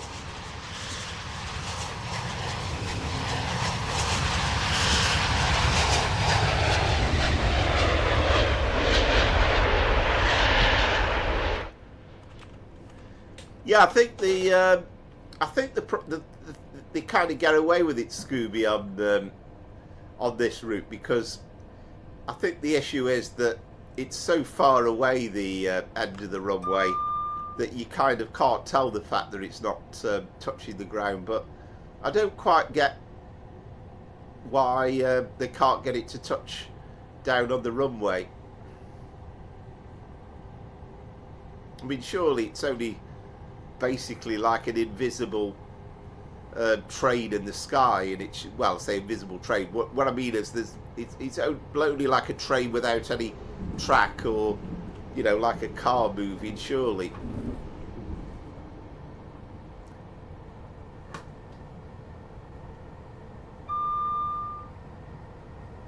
I know, Seb, that's the thing, isn't it? I mean, I kind of do all this sort of stuff all the time. It's so difficult to remember all these things, and again, I guess if you're a driver, you might even read these things out aloud. I mean, you wouldn't have to worry about putting the safety systems on in real life, because you would turn your key on and you'd find that all the AWS and everything would be on by default, because in reality it would be exceptionally rare, but you would know that they were on, because you'll still get the ping when you set the train up. No, I don't think so. FPS. I think there is a game that is kind of multiplayer, but you know, it's one of those things where it's a bit of an odd one. If you're, I mean, how we're doing it's quite a good idea because we're all doing the same run, but if you're kind of doing one in the opposite direction, then, you know, it's not really that exciting to think, well, you might pass them at one point in the journey.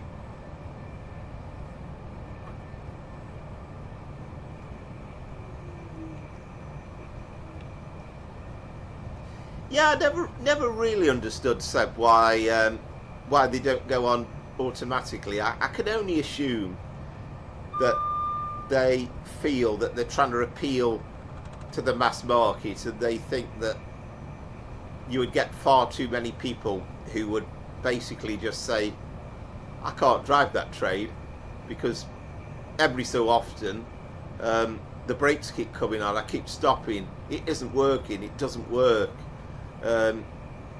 But, you know, I mean, AWS is as straightforward as they come. Yeah, thank you very much, Seb. Yeah, much appreciated.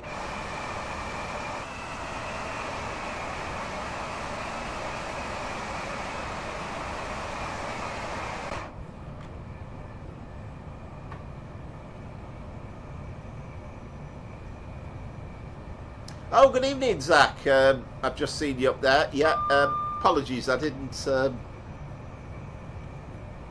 catch you before, but yeah, thanks for joining us. Hello, welcome again. And again, thank you very much for all the ongoing support, and anybody that's new that's watching, even if you're not in the chat, it matters not a jot. but enjoy it. And if you'd consider, oh, there you are, Scooby. I bet amazed Tay's noticed that speed reduction. But yeah, anybody that would consider liking and subscribing, I'd be tremendously grateful.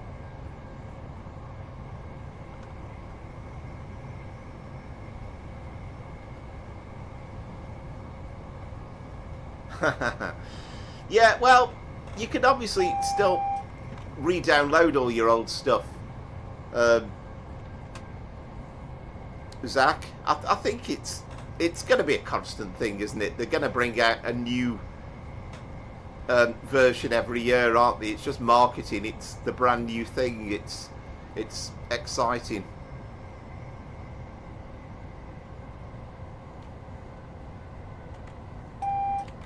Yeah, I'm with you there, Scooby.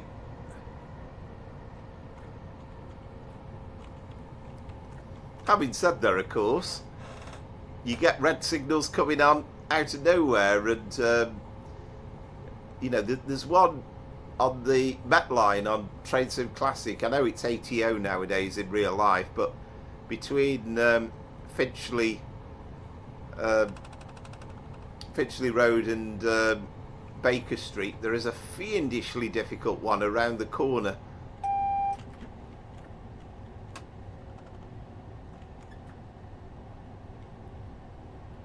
But it's like anything, once you know it's there and you're waiting for it, then it's okay.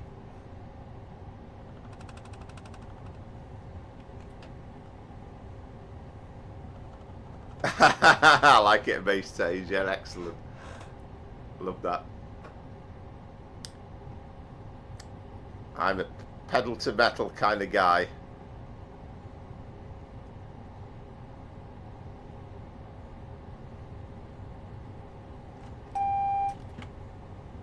Yeah, and I'm damn certain I'm going to really try when we do the North London line, because every time I drive it, I get caught out by Gospel Oak and Camden Road with the that 20 mile an hour speed limit. So I'm going to notice it this time. Yeah, absolutely, Scooby. Yeah, I love the I love those approach control signals on the Met line. I think they're brilliantly done, and I've kind of got used to that section. Once you know where they are, it's not too bad. I've seen loads of people streaming it where, you know, they've kind of looked completely oblivious, and they are kind of moaning, saying why are the brakes coming on? But once you understand them, it's dead easy. And to be fair, Tom from Train Sim TV and Just Trains, when they released it, they did loads of videos and they kind of pointed it out really carefully.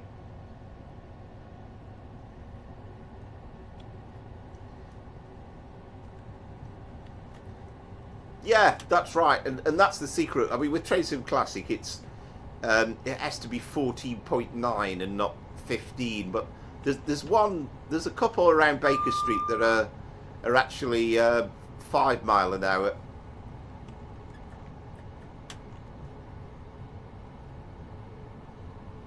Oh, there we go, Seb.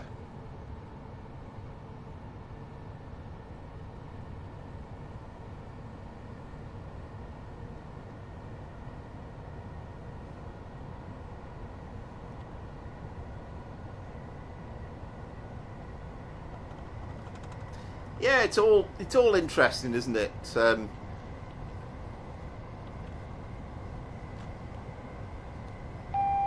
mean, the one that always catches me out a lot is coming to Euston, particularly if I'm doing an overground service for some reason,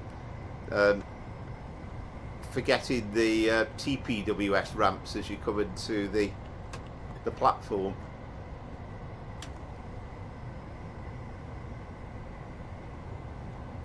Yeah, well, I presume, Seb, the chances are if you're driving the same service, you're going to go through a phase where you are held up a little bit. Now that was a single yellow, and this signal coming up looks to be pretty close. We haven't gone through Haywards Heath yet, have we? So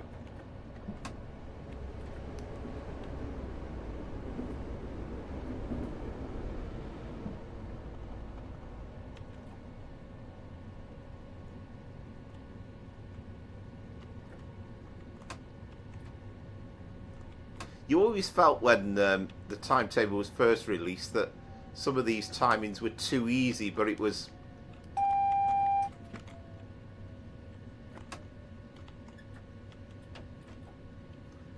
essentially because there was no Thameslink services in there.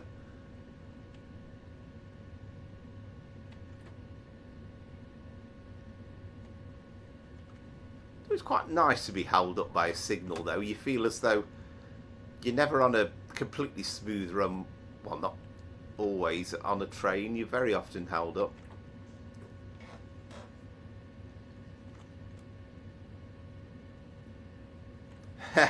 Oh yeah, are you in the default weather mode, Seb? That's basically why I never use it, because you kind of have that situation where you're guaranteed you're going to get a thunderstorm within about 5 minutes. I mean, there's kind of bits where you feel as though, I don't know, that looks all right, I suppose. But there are bits where it just feels as though there could have been a bit more effort going in. Now we've got a yellow, haven't we? Hang on.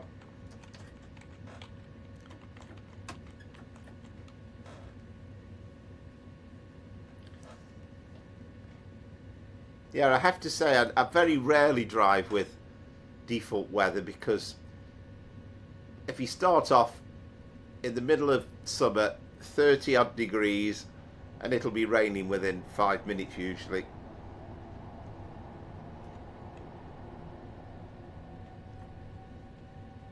So we'll take this a bit steady, because that was obviously only single yellow or amber.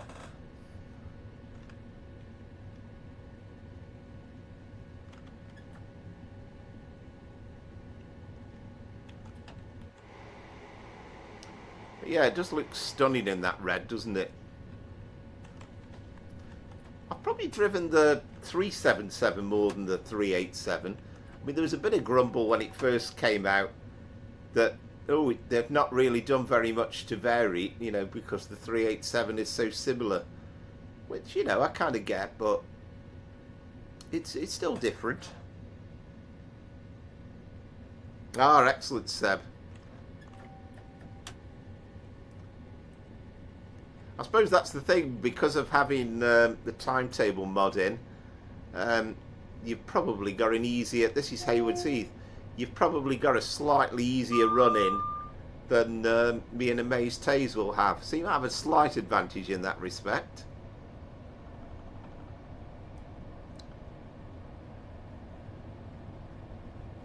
Yeah, that's the point, Scooby, yeah. So Seb won't have the Thameslink service in front of him, but we do.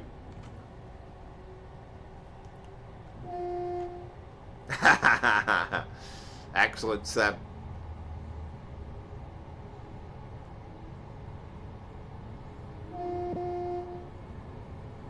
And I'm hoping I mean, what, we've got about 10 minutes, haven't we? 12 miles? Yeah, it feels like it's doable. Oh, there we go. You'll certainly be first into the platforms, I think. So your passengers will be delighted with you, won't they? To be first into the station at Brighton.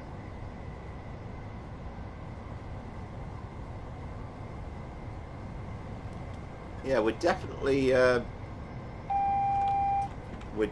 being held up.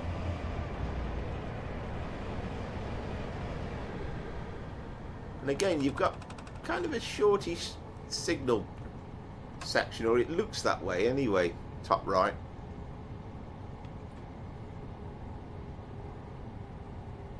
Ah, excellent, Seb. Yeah, absolutely, yeah. Which is great. and it's been lovely having more people doing these runs, really.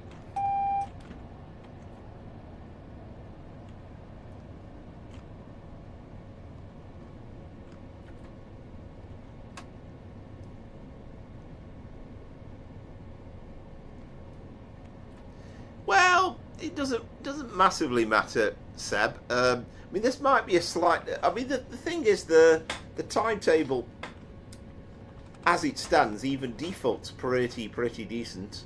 So you'll still have the southern stuff. You'll still have the Gatwick Express. We really, probably the only thing massively I've got added on is the Thameslink stuff. And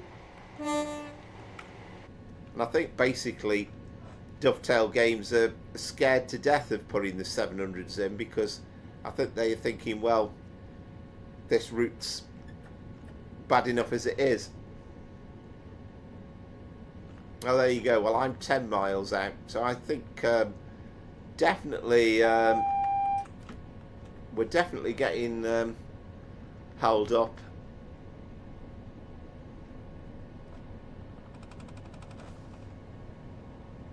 You get that rather weird rattling sound, don't you? I'm never quite sure what that's supposed to be, but it's always a feature of this train.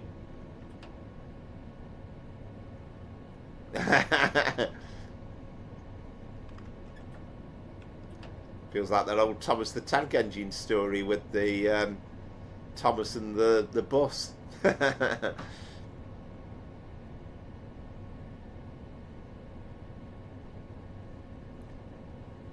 Yeah, definitely. Yeah, definitely.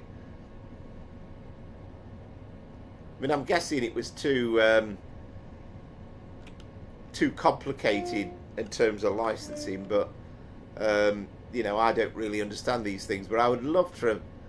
I mean, you know, you hear Anne Jerby pretty much everywhere apart from in Scotland and Wales, so it would have been amazing to have had her voice on the recordings on Train Sim World 6.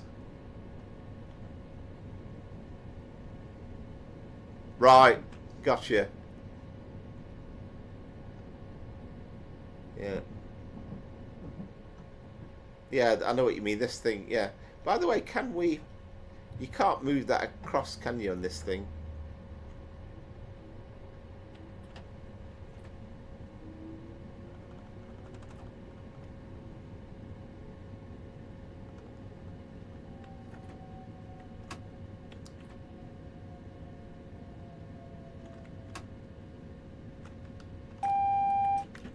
Oh, we've even got a... We might even come to a halt here. Yeah, you could be right, Seb. There you go. That proves that Scooby is right, because there is our Thameslink service at Burgess Hill, isn't it? I was searching in my mind for the name of this station, but it suddenly come to me. It's that station with the where you've got this bridge, and then you get the platforms immediately after it. Ah, there we go.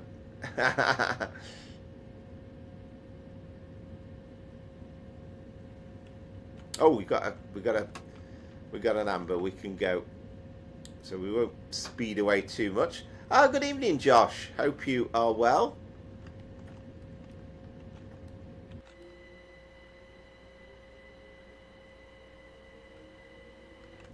So we are doing a Gatwick Express service into Brighton at the moment, but it's not quite so express because although we're non-stop, we have a Thameslink service in front of us, so we are going quite cautiously.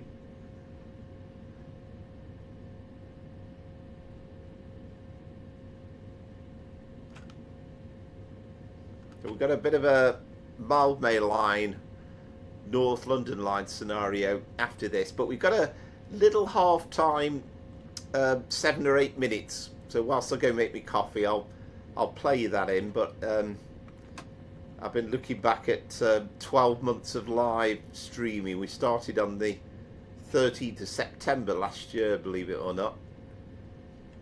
On the Friday as well, so it's mainly been Sundays, but I happened to be off work at the time, so I did a Friday and then the Sunday.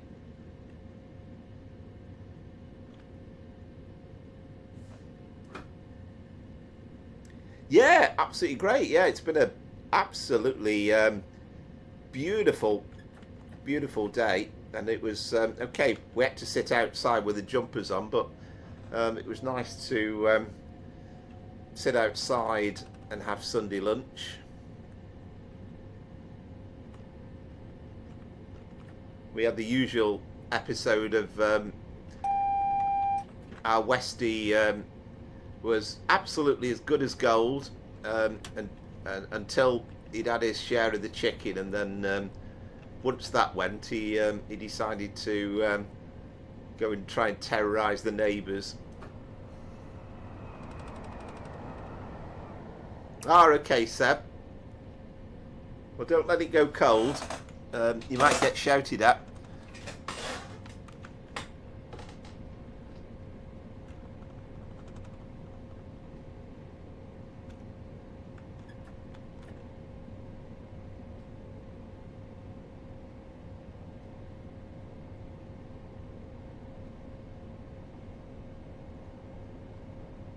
So are we green now? I think that's green, isn't it? Oh no, still yellow.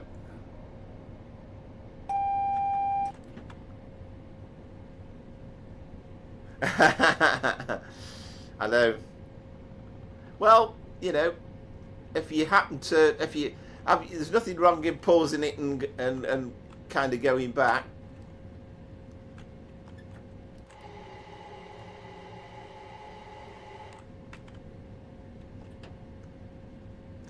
Yeah, you kind of feel here that we're lacking slightly in shrubbery a bit. It looks a bit too clean, that bank of ballast.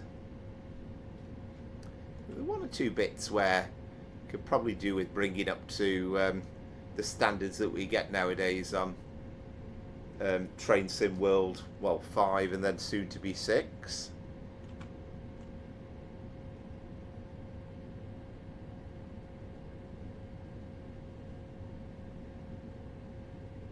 So I presume, I can't remember what the station is ahead of us now, but presumably once this Thamesley service gets the way, there's just no overtaking points, is there really? It's just double track all the way. So if you're stuck behind a... Oh, there we go. We're going to be late, aren't we? We can't possibly get into Brighton on time.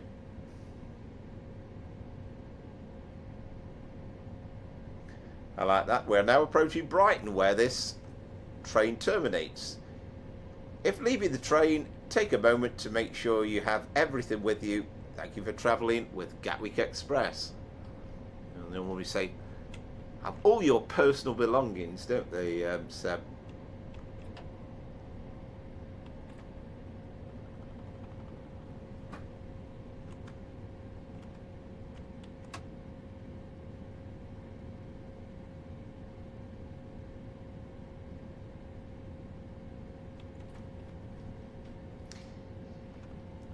Yeah, damn good point, Josh. Amazed Hazel, I know he'll have his ears to the ground.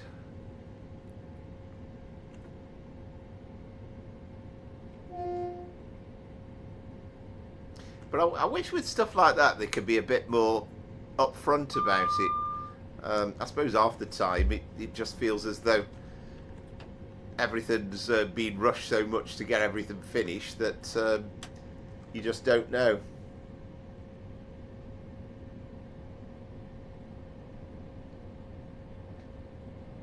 Score, Seb, yeah. Yeah, give us the score, yeah, let us know.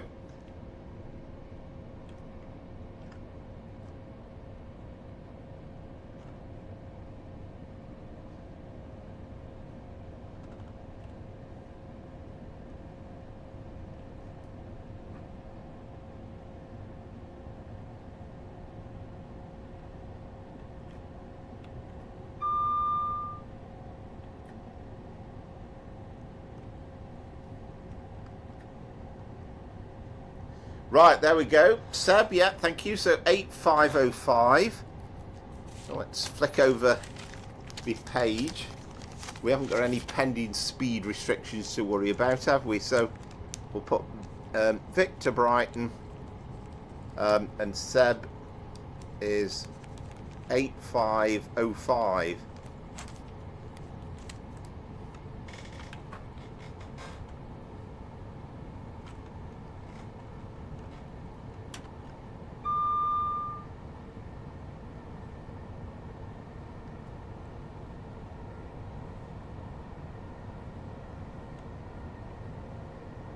All right, excellent, Brian. Yeah, thank you very much. Right, there we go. This is what I'm liking now. This is excellent. Really good, because we've been talking about these runs for ages. So this is fantastic to get different scores. Ah, cheers, Scooby. Yeah, well done. Amazed Taze will be shouting at you. He'll be saying, "Don't tell him these things. He doesn't need to know in advance. Let him fall foul of them."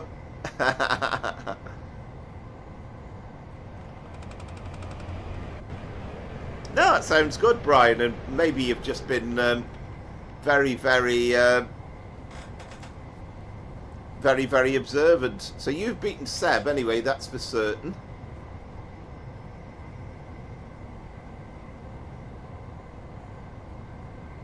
Yeah, have a nice tea, Seb. Enjoy, and yeah, join us a bit later on. Yeah, I see the 75 coming up, Scooby.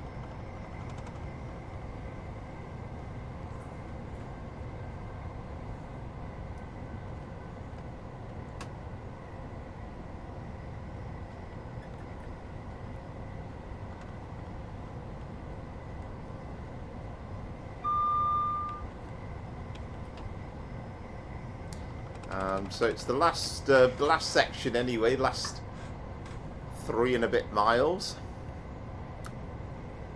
So Preston Park, I kind of know, I suppose that once we're through that tunnel, which name escapes me, although I know it's very famous, but I kind of know that we're not far off from the approach then with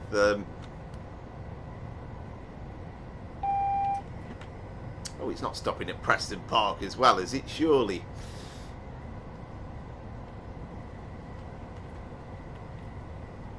I think we need to have words with the signalman. He's causes no end of... it might be this tunnel I'm thinking of.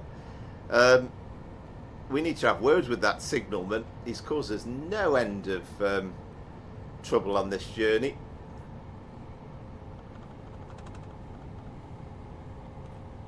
I mean, for argument's sake, you would have thought, by rights, we should have been allowed out before that was at Gatwick Airport.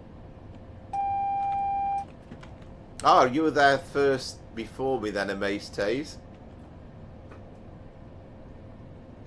There we go. So that's that sounds like a good score.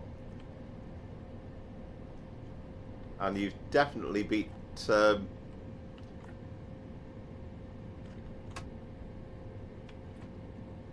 You've definitely beaten Brian and Seb. But thank you very much, everybody, for playing this. I mean, me and Amazed Taze have been doing these for months and months and months now. So it's great to see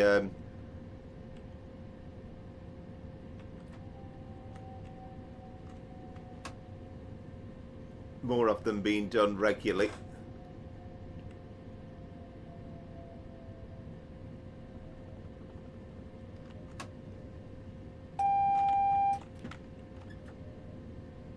I think I can see a glimpse of yellow.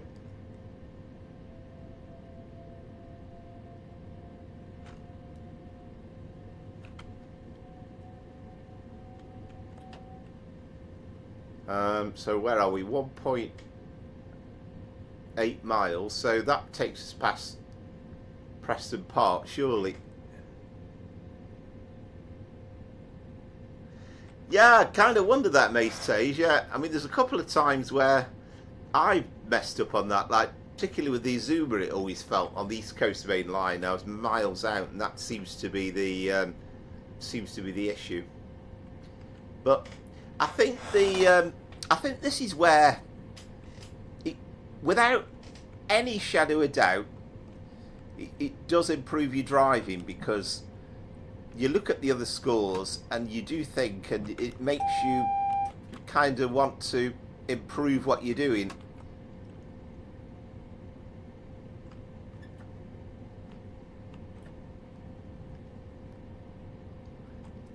And I think when there is a huge difference like that, it tends to be something to do with the putting the AWS on, and the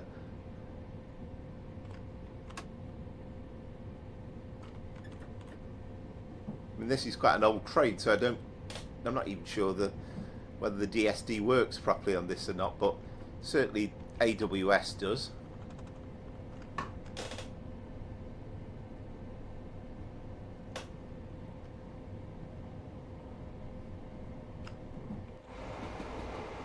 I love this section as well. You know, you're kind of over the rooftops.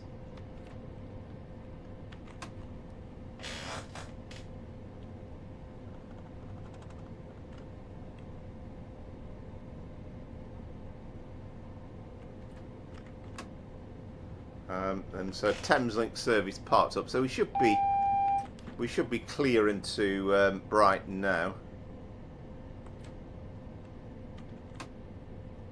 And then we're going past the beautifully named Lovers Walk Depot. I'd love to know the story behind that, why it's called Lovers Walk.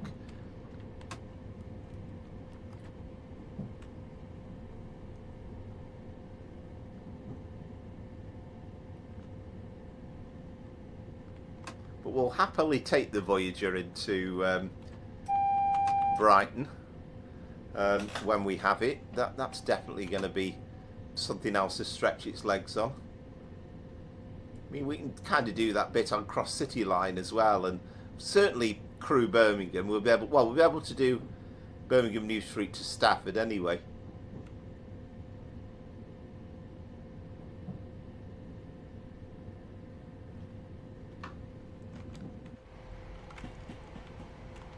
There's the East Coastway route coming in. But this always feels such an amazing station coming in to the terminus at Brighton. And then particularly when it's absolutely rammed with traffic as we have here. I assume that was our offending service that was holding us up on the left, that Thameslink train.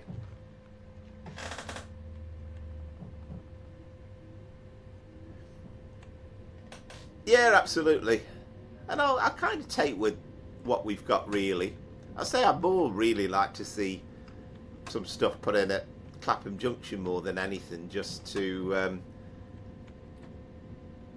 so that you can actually see southwestern trains coming through, even if it was a sort of a reskinned 450. You probably need somebody like Spiky Yorks to make the paths available. I don't know whether they work properly at the moment.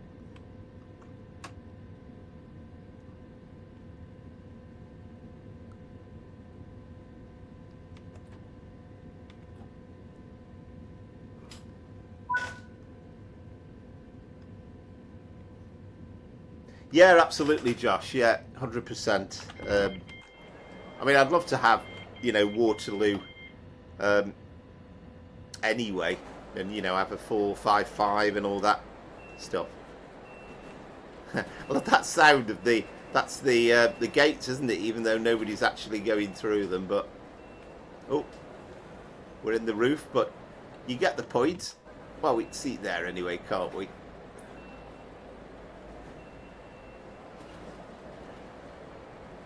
So, scores on the doors. Miss Ford, 14,178. Ah, well done. I think it was that. Yeah, there you go, 97.5 points. I had a couple of places where I was speeding slightly. So, well done, Amaze Taze. And well done. So you will make a note of that. 14277 Amazed Days, and I was 14178.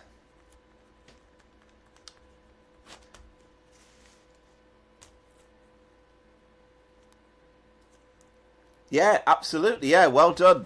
And as you can see, 97.5 points of those were due to speeding. So that was the crucial difference.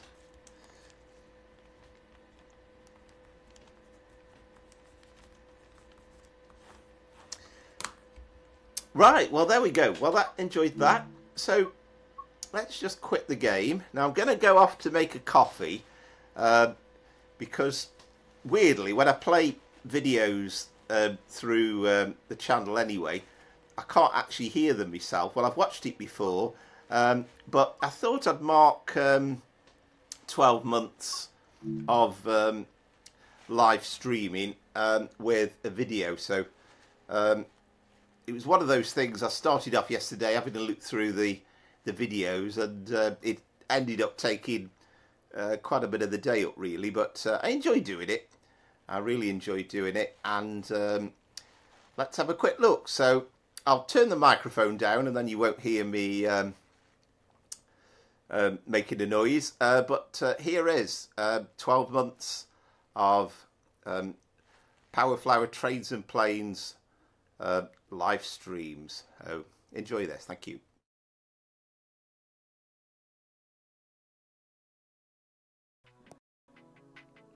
So hello, welcome to the channel.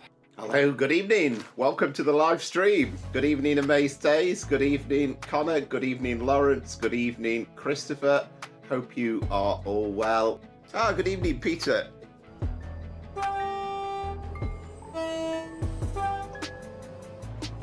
Good evening to King K Games and to Scooby. Hello, Andrew. Oh, Andrew 156. Well, that's appropriate because I'm driving a 156, and I love a bit of shortbread as well.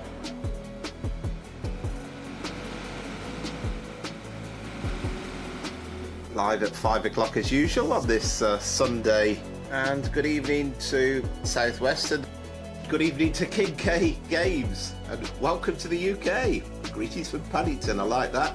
Good evening to Seb, good evening to Josh, and hope you are well. And good evening to FPS Gamer. We're a year on since I started our live Train Sim World 5 streams. I wasn't sure if the technology would hold up or whether anyone would watch. So a massive shout out to you, the viewers, and those that have subscribed. I'm honoured, and without your support, I would long ago have given up this as an idea. Also, thanks if you've watched and not been involved in the chat. As long as you've enjoyed some of the content, then that is all that matters to me.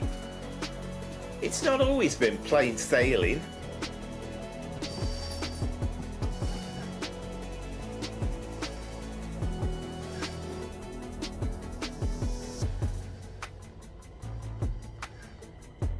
Yikes. Stop! Oh. Oh dear. Well, I think we made it. I wasn't quite expecting the buffer stops to come that quickly.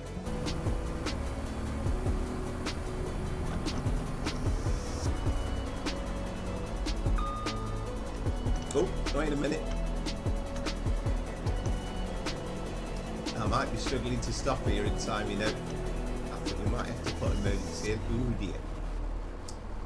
Getting carried away with all the scenery. Not one of me better stops.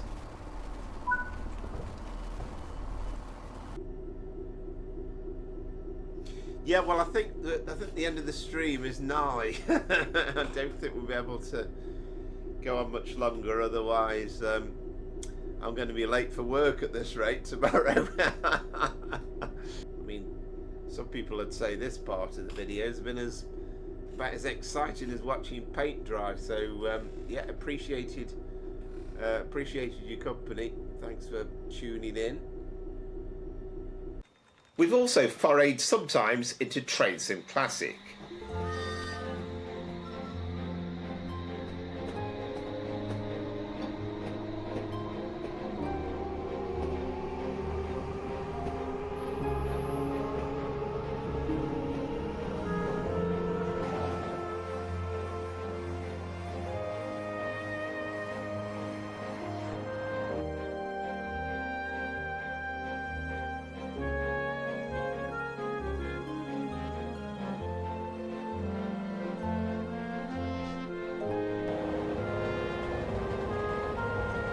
It's been very beautifully modelled like the real stadium, just a shame that we haven't got a patch to put in the logos and stuff.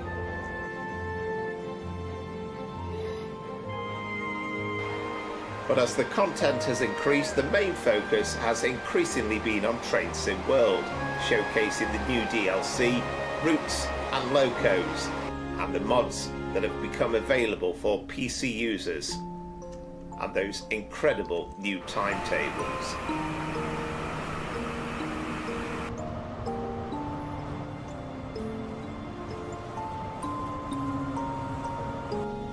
So we'll have a quick jump into our Mark 1 buffet car. And you can see all sorts of goodies. Those pork pies don't look the best actually, do they? They look slightly on the stale side, and we've got ham salad sandwiches.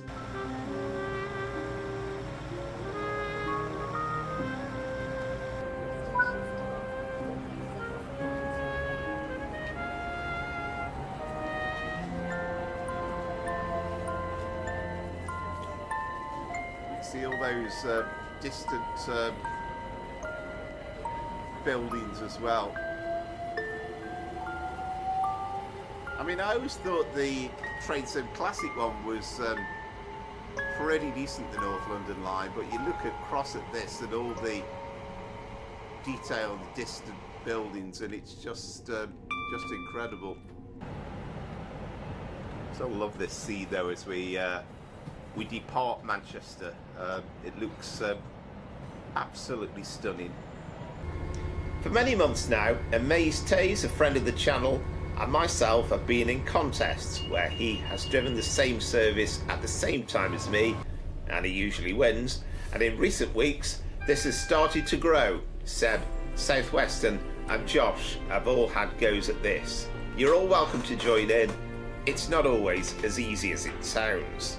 So that should be the end of the run, and an absolutely lovely run. I really enjoyed that, and I'll be interested to see the scores.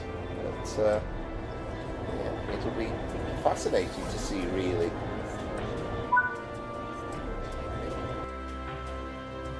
So I've got 11,328 as my score.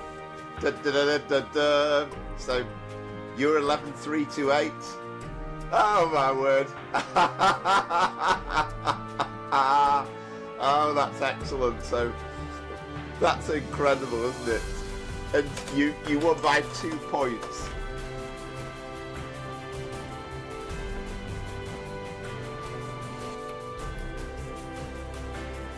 We've made it. We have made it. This is Glasgow Central. All change. Finally, a thanks to my brother who has produced the artwork around the thumbnails, which hopefully invites you in each week.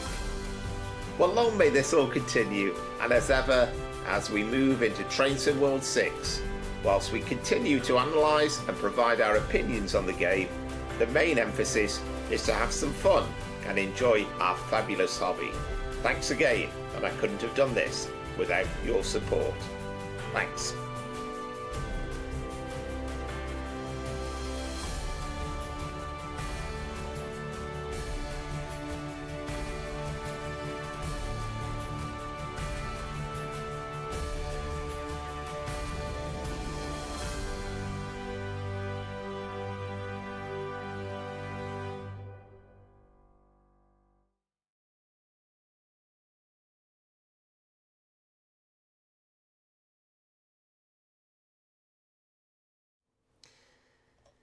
Well, there we go. Thanks for watching that. And they were all genuinely clips that have been from the last 12 months. And I'm quite convinced that 66 run.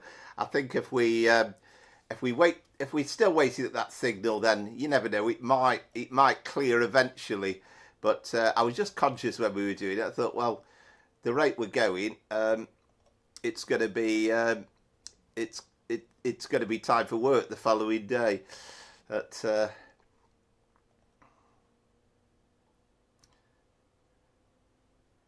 now I've lost my in all the excitement. I've lost my picture now with the chat on. Where's it gone?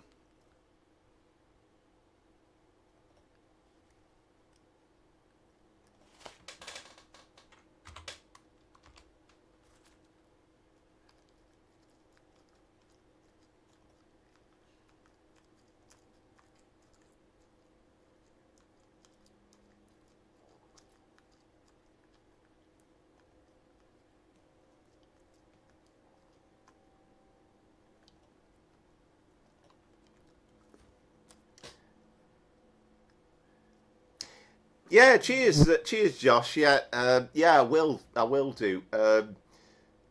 We definitely enjoyed that run. I was so excited as we were doing it that I don't think I explained it very well on the night. But yeah, like you say, we both got the same score, and me and Amaze Tays, and you beat us by the 2 points, which was incredible. Yeah.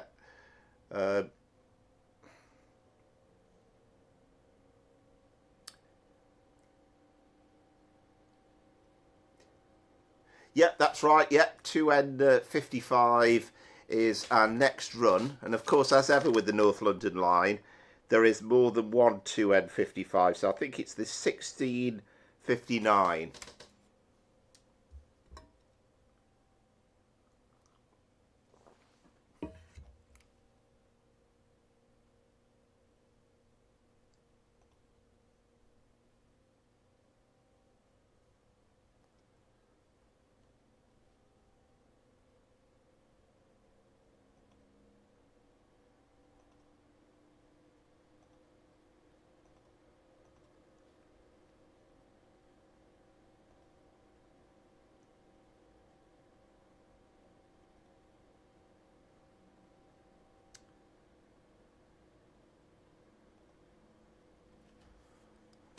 Yeah, we're on the North London line now, Seb. So we're doing. I don't know if you have that one, but yeah, we're doing the 2N55.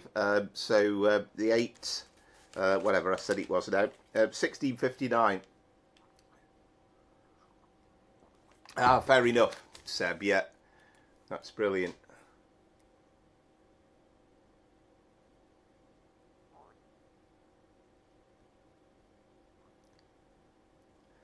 Oh yes, hello by the way, UK Great Western Railway train spotters. Yeah, goodbye TSW5. Yeah, and we've still got a little bit more though. We've got another couple of hours. That was kind of the half-time interval, so we've got a bit more to do so far.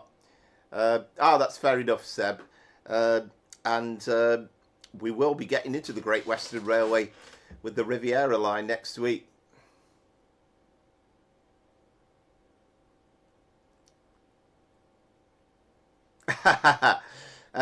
Right, I see what you're saying, Seb. Well, to be honest, I've just done.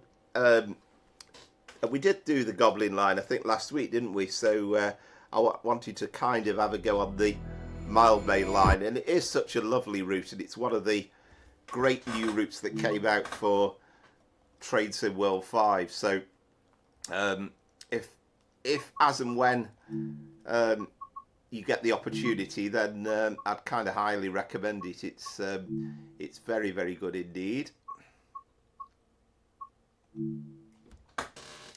So if we put 2M55, but we'll come up with 2 of them, so it's the 1659 one.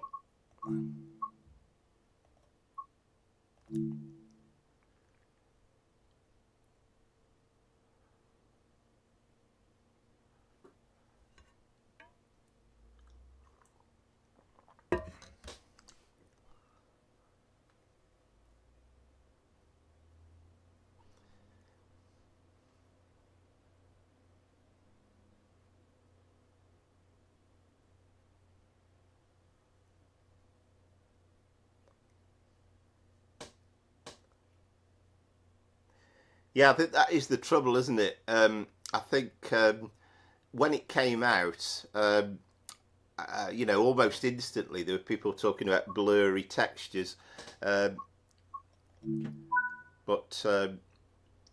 which must be really frustrating for you, Scooby, because I know you are an absolute 378 aficionado.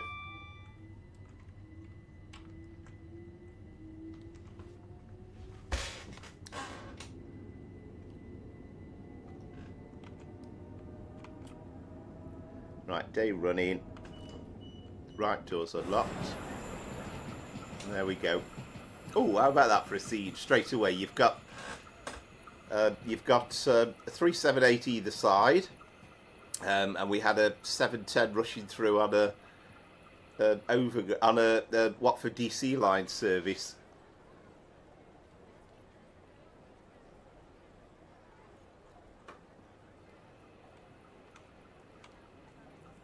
It's a lovely route, this. Well, at least that's the consolation anyway, Scooby, isn't it? At least you can ride it on the Watford DC lines, on the West Coast Main Line South. Yeah, absolutely.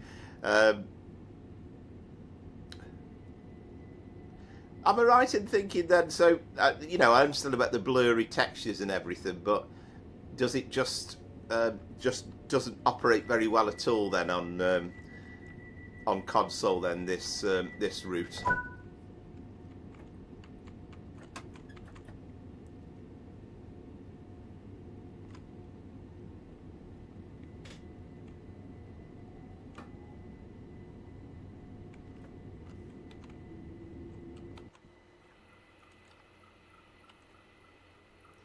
Just the amazing array of tracks around here as well. You know, tracks over and under. You've got this one coming in on the left, and I probably shared the video at some point. But I remember walking down those steps, and I've taken a video where there was this 66 just waiting there, and I think that's quite a common occurrence. And I got a video of it departing, but. It's a very interesting stretch of railway because it's such a important hub in terms of freight.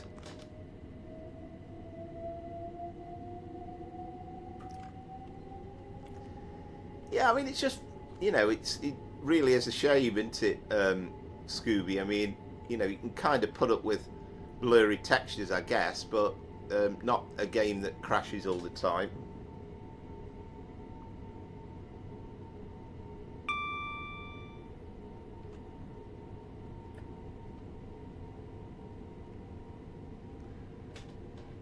So I still feel like a newbie operating this run, because it's I still feel as though I'm so out of it in terms of getting the stops right.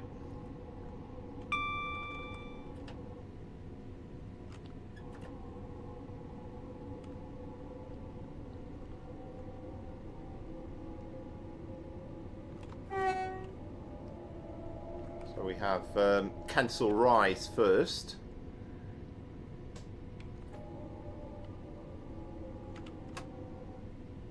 And kind of the stations just come at you from nowhere, really, on bends and all sorts. So, and some of the platforms are quite short.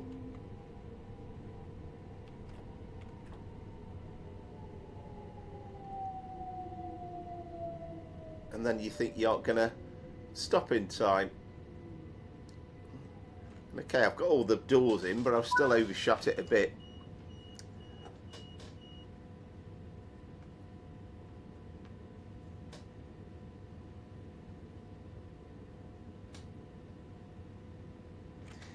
Yeah, it really is difficult, the timetable. I mean, you've got to be absolutely ultra skilled. I mean, you know, I won't say a real driver would struggle because he'll know exactly when to start braking, but it takes some doing.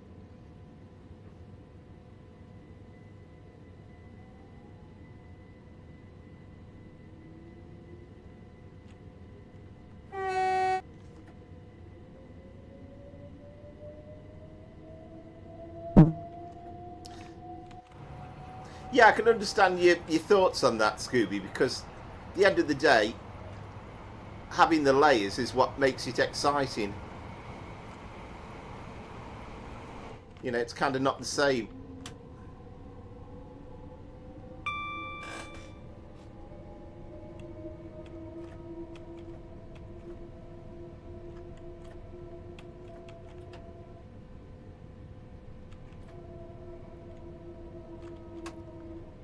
I'd love to. I'm sure I've got a. I don't know if there's any. I can't remember if there's any 378 runs. Yes, there is actually, isn't there? There is. I'm sure there is a 378 run on YouTube. I forget what his name is, but there's a really good cab view driver YouTube channel. Say cab view driver. There's a really good cab view videos who does a good job on them. So I'd love to really study it and kind of think, right, this is exactly where you start braking every time.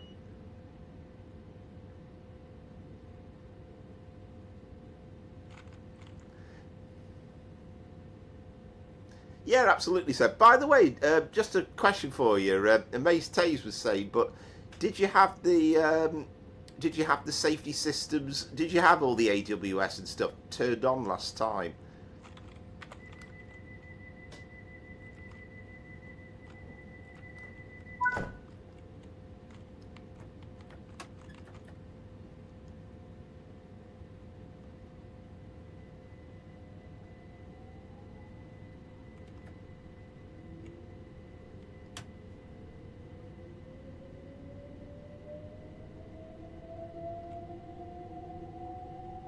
Yeah, there's loads of good stuff around. I mean, I love the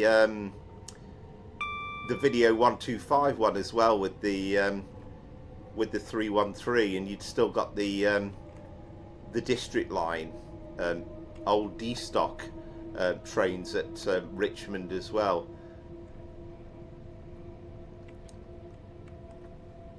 I think Southwestern put up a video earlier on with the 313 on East Coastway in British Rail Blue. And I was saying I'd absolutely love to see there being a remade version of that, because, you know, if we could have the pantograph put in, then that would be quite handy for this route.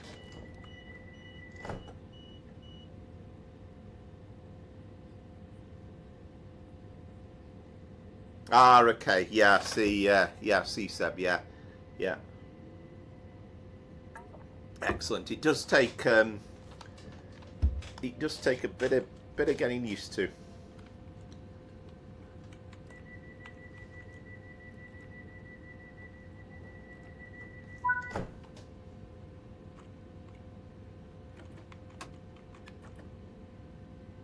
Ah, right.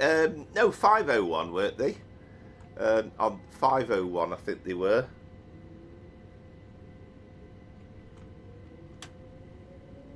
Ah, excellent, Seb. Yeah, you can definitely feel the wheel slip sometimes.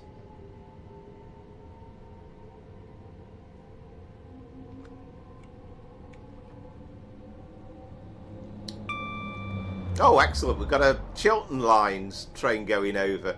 Do you know, in all the times I've driven this route, I can't ever remember seeing that happen before.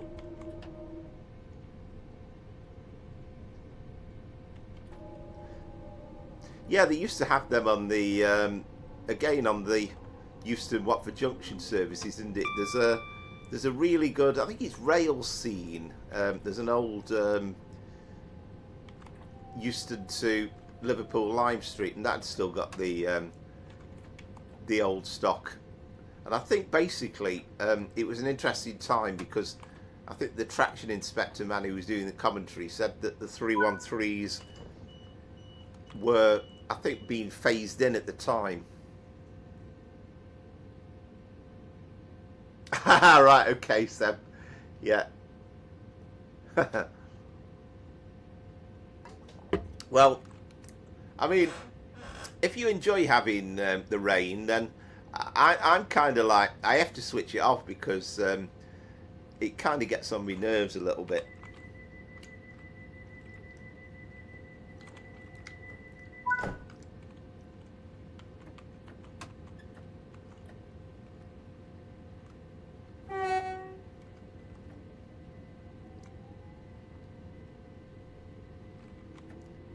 But the one thing I did notice on the video 1251 from all those years ago was that the driver was constantly getting kind of, I mean, he never seemed to get a red, but he was constantly getting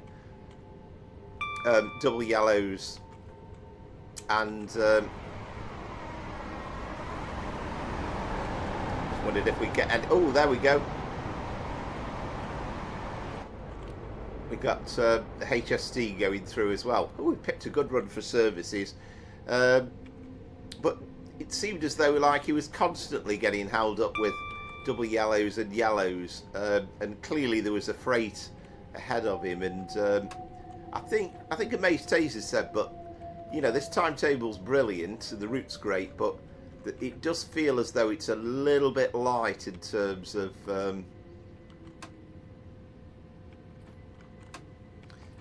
freight traffic.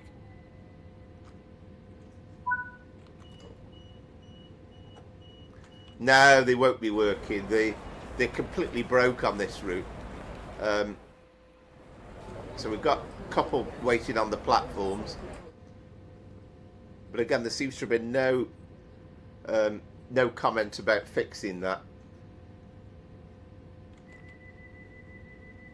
Oh, we're on time. Wow.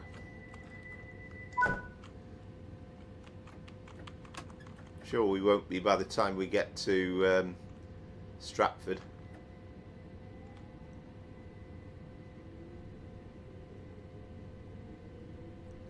So Hampstead Heath next. I like that. This is where it gets confusing, Seb. This is Gatwick Airport. The next station is London Victoria.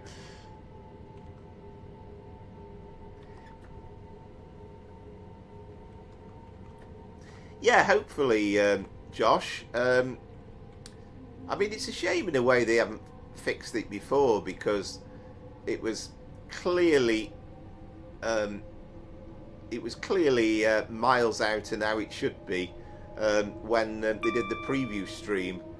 And you know, I think Matt had a wander through the train and it was like, oh, it's completely empty. And it seems as though, I don't know, I mean, obviously I don't know Johannes, but you get the impression that there was something in the support process that went a bit wrong. I mean, they were kind of giving a big hey-ho and saying how good they were in supporting people, but you kind of get the impression that there was something wrong in the support process that kind of messed that up. But having said that, we've kind of got routes where passengers work, and we've got routes where passengers don't work. I can't absolutely buzzing for the extension to Richmond. I mean, that's going to be so exciting.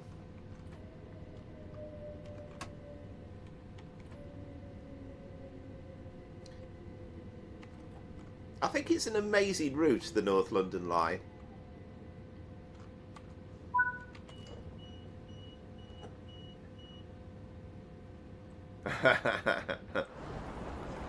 Ah, your passengers are going to be tremendously happy with you there, aren't they?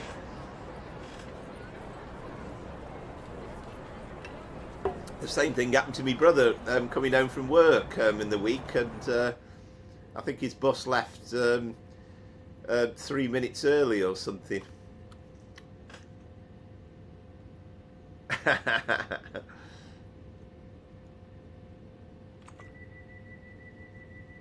Oh, we're a bit early actually, hang on.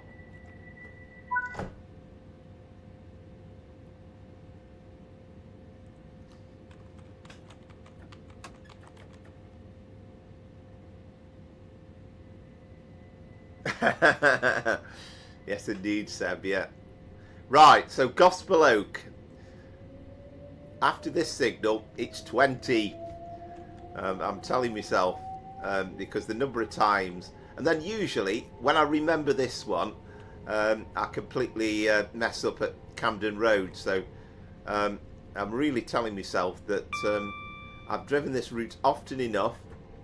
There should be absolutely no excuses.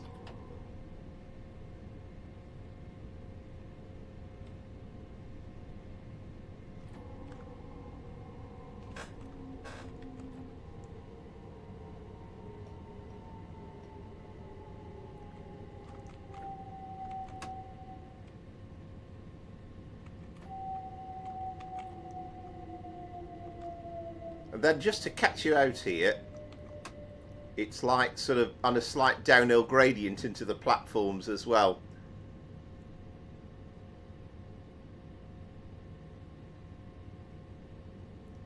Yeah, definitely, Josh. Yeah, you know, and there's maybe bits and bobs that DTG could have helped him on, but for me, it's just, particularly when you get to like the Stratford end, it's just the life around there, and you know, Boris buses put in, single-decker buses, London taxis, people walking the streets, and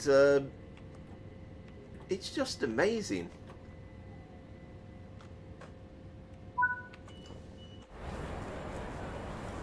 And hopefully, once he's done that, I'm really desperately hoping that we get more from him as well. Hello, trains. Welcome aboard. Hope you're well. A wave to you.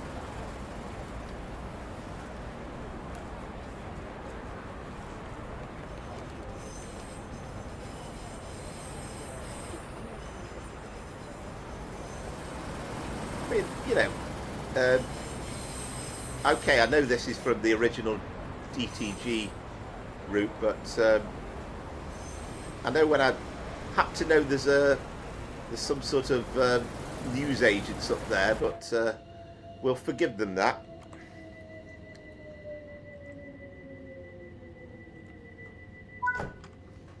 Oh, 100%, Josh. You know, it's great that people are getting the hang of it as well, that they're getting the hang of the editor, and you know, you've obviously you've figured out lots of things with the editor as well, which is incredible.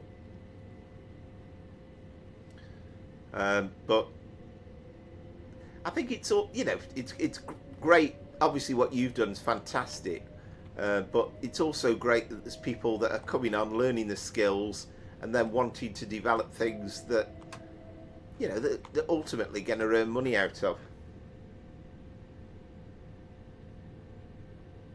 Ah, excellent trains, yeah.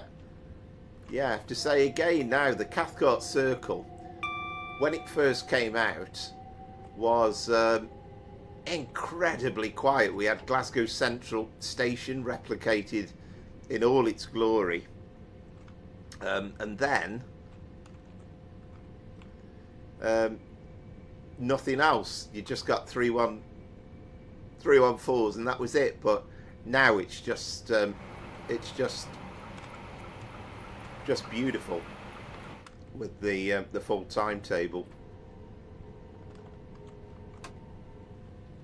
I've been slightly intermittent with my chat, so I'm just kind of, what I'm trying to do is, because the stations are so frequent, I'm trying to concentrate on getting these stops right, and then once I've come to a halt, I'll look at the chat again.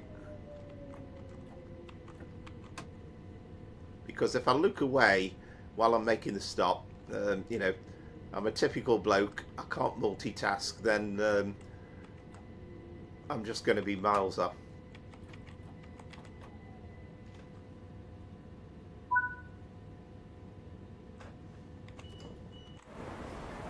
Yeah, I wondered that. I mean, I know it's essentially the same model, but there's probably bits and pieces that are a little bit different.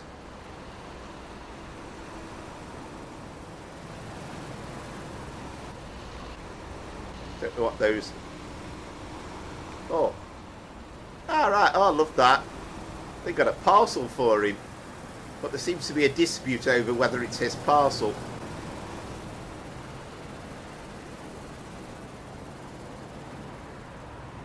He's having a chat with his neighbour about the train service, I suspect.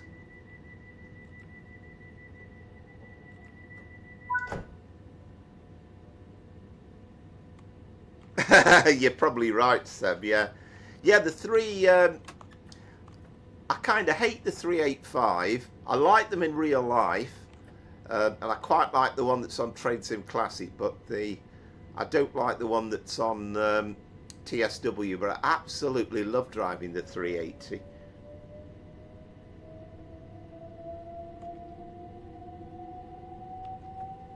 I mean, I'm not sure definitely when I'm going to do it, Scooby, but I was definitely impressed by, what was I saying about this damn speed limit? Oh, got it by the skin of my teeth. I nearly forgot, you see, nearly pulled away. Always have trouble with that one. But I was very impressed by yours and Amaze Tazy's knowledge on the Goblin line, and it kind of made me think we need to look at some of these landmarks that you mentioned, look at them in the game, look at them on, you know, sort of Google Earth and stuff, and I can see a video coming there. And there's one or two really nice scenarios that Spiky Orcs has uploaded where you've got D-stop trains used for the tube as well. Yeah, I think that's always the thing. Trains, I think every train just handles so differently, and I think doing things like this, you know, you're hopping from one train to the other, and you are in that situation where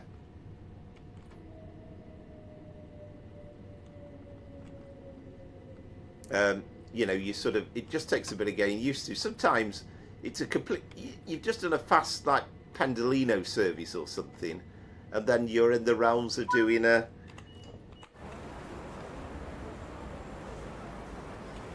stopping service like that.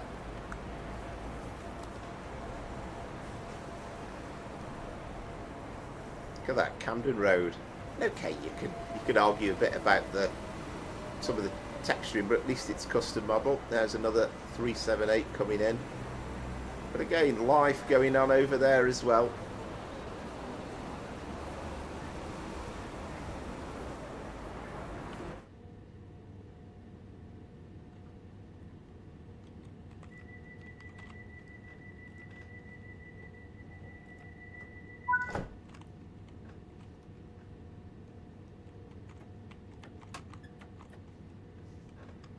So I must keep an eye though on these speed limits, because you kind of then, you know what I'm like, I'll tend to relax and think I've cracked this now and everything's fine, and then what do? I relax too much and suddenly I go off the boil.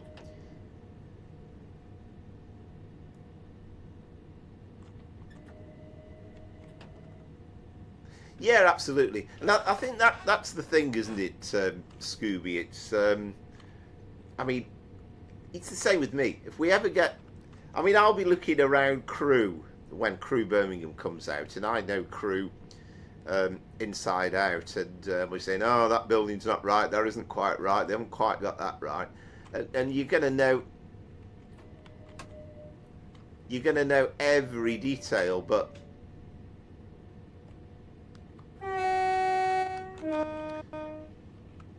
and it's impossible to put every single house in exactly right, but I'll tell you what, he's done a good job.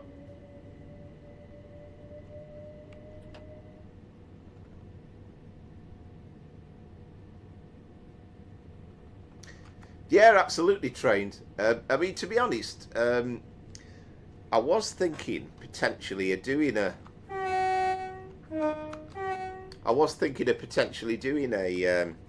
166 run, because I was thinking, well, it fits in with we did the cross country thing at the start, but I probably won't get time tonight.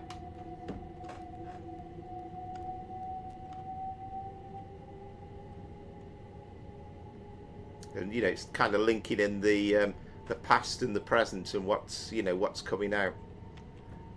Because I think we will be able to drive the 166 on the Riviera line, won't we? If you've got Great Western Express installed.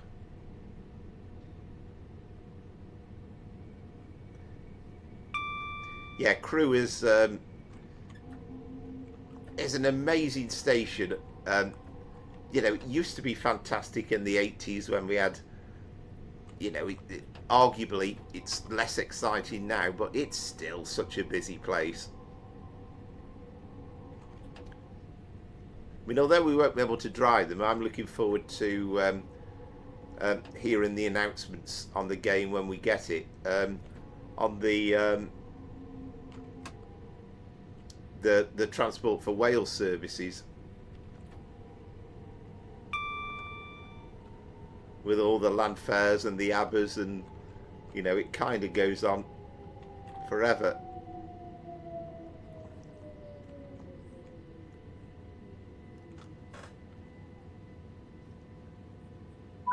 And then once they've done it once, they have to a bit of an overshoot there, but yeah, we're all right.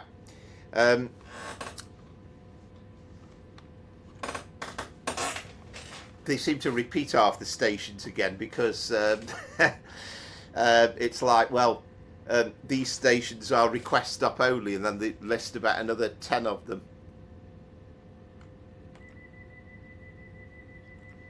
Good evening, Jason. Hope you are well. Yeah, it's well worth going to Crewe. No, I didn't emergency brake. Well, I don't think so anyway.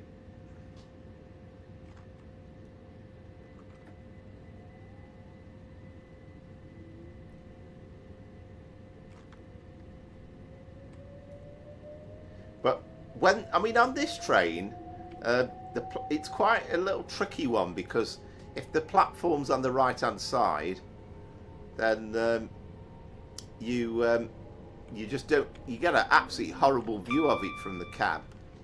You've kind of got to feel yourself in.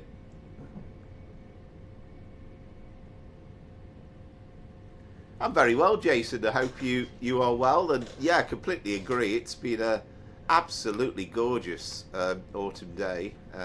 Hot enough to sit outside and have Sunday lunch outside, which was a nice treat. I mean, we can't complain anyway. It's been a gorgeous summer, really, and just passes so quick. That's the trouble. I mean, it doesn't seem 5 minutes ago since we were doing the Cup final stream back in May.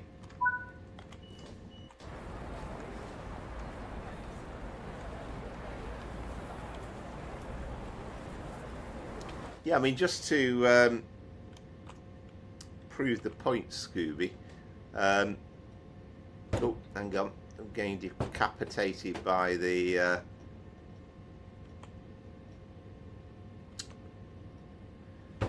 oh, we have got some passengers in, but the chances are they never left the seat.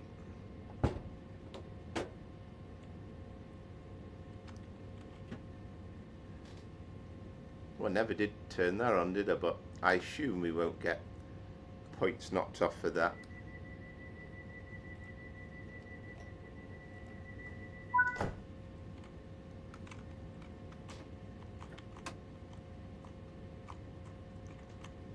Oh, hang on, no, I'm not in forward, am I? Be good if we could get something on these displays as well, wouldn't it? That would add something to it.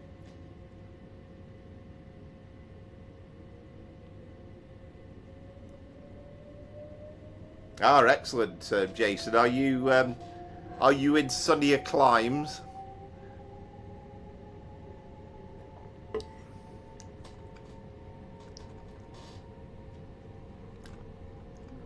So I do love the vibes as well, this early evening view where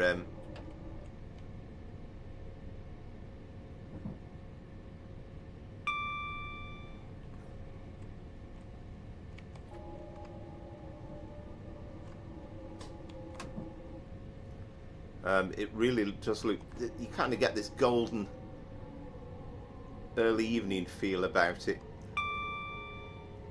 I could have gone for a bit later and we would have got like really, you know, a really golden touch, but I was just conscious of it being too dark on the stream.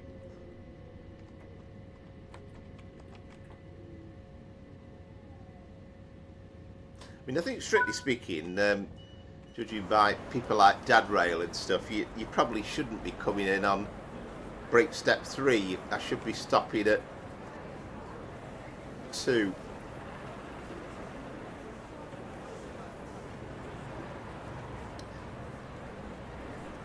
Oh well, I don't qualify for the senior rail card just yet, unfortunately. It's bikes all locked up and safely done, hopefully.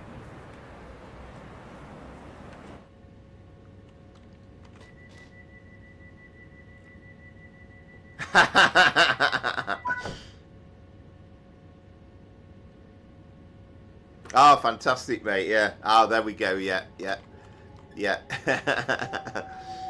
Yeah, well, I'm sort of North Staffordshire, so yeah, there we go. Not dissimilar.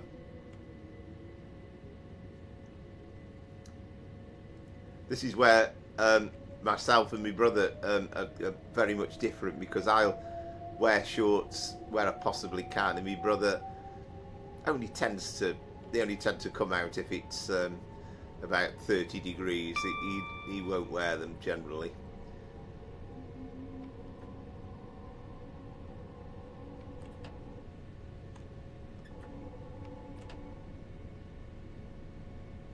It's just nice to have lovely, I mean, when you get lovely September weather, it's beautiful.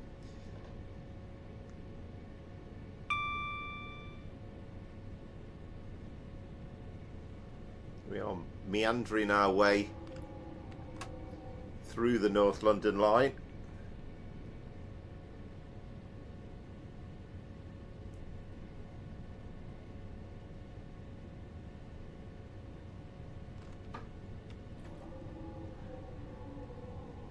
Well, yeah, I know what you mean, Seb, but it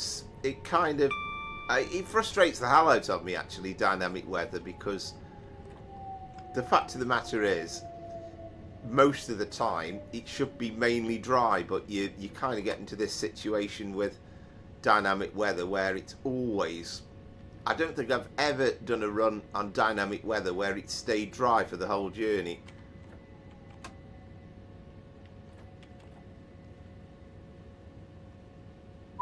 I like that. What's the coat?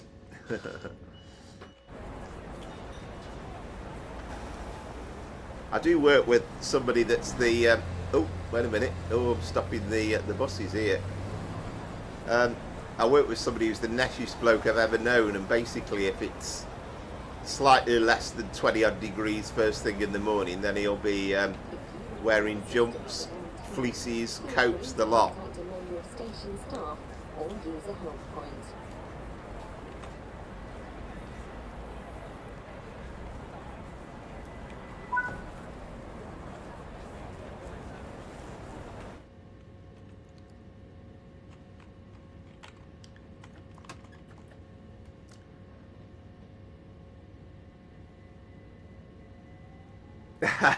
I like it. But yeah, I'll do all I can to avoid coats where I possibly can. But yeah, I agree with you, by the way, Scooby. I think you mentioned it a bit back, but I'd love to have the East London line get us off to Crystal Palace and such places. What is it, New Cross Gate and all the rest of it.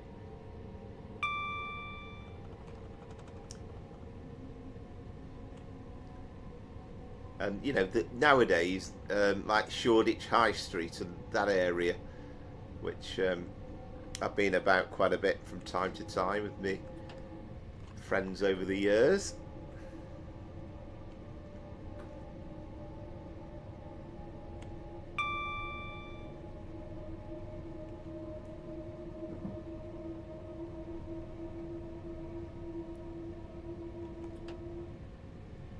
Yes, yeah, West Croydon, yeah. Yeah, absolutely.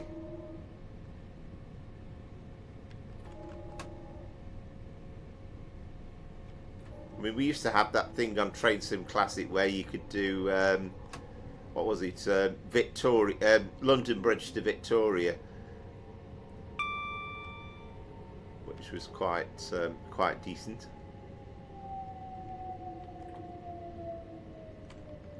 But at some point we're going to get a third rail London route again. I mean, I was kind of saying the other day, well, one hasn't been done for ages, but I've kind of forgotten about this, really. I suppose what I meant was not an overground route.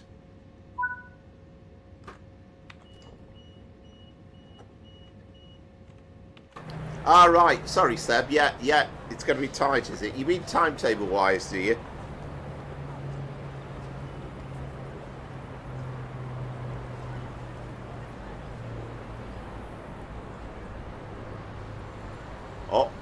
Oh dear.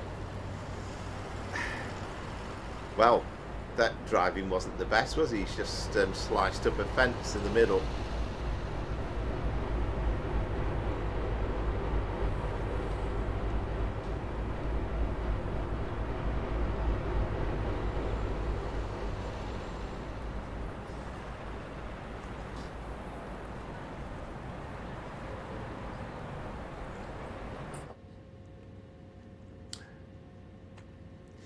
Yeah, well, let's hope so. I mean, it's very, very difficult, I think, time-wise. I'm guaranteed to be late because it's very, very difficult. Yeah, no worries, Seb.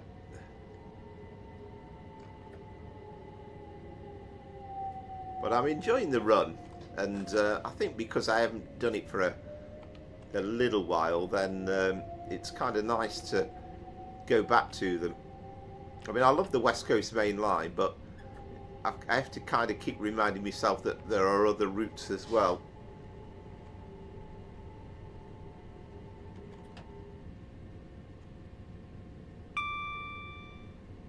Yeah, I think that's the thing, Seb, isn't it? You're thinking, oh, that's not quite right, that's not 100% right. And sometimes it's difficult. I suppose it's impossible, well, virtually impossible to get absolutely everything into the game perfectly.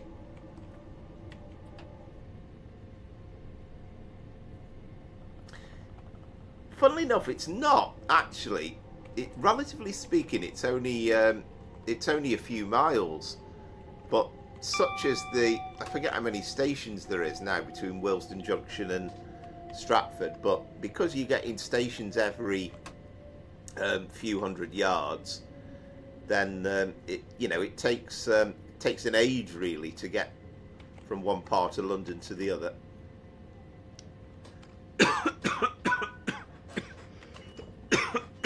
Yeah, I'm a bit out now. So I think I'm definitely going to be late. Getting more bikes.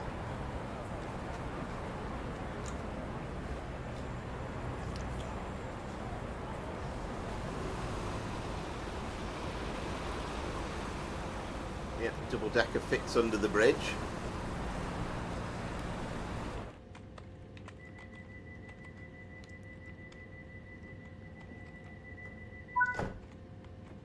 I love that. I mean, that building's that's on the left. It's probably been used quite a bit of the time, and I don't know whether it's supposed to be an old school or an old factory or an old mill or whatever it is, but it looks mighty fine. Absolutely, Peter.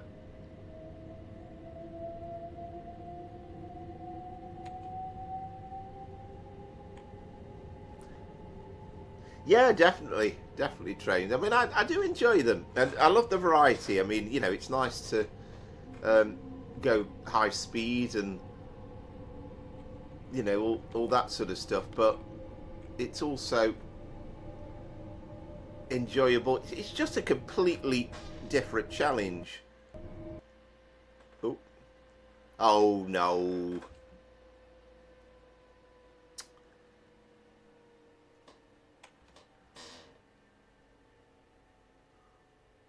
Well, you know, I don't ever recall this game ever crashing on me before. That seemed to be when I just pulled the camera back slightly. Oh, that's really annoying. Ah. So we didn't quite make it to Stratford, unfortunately.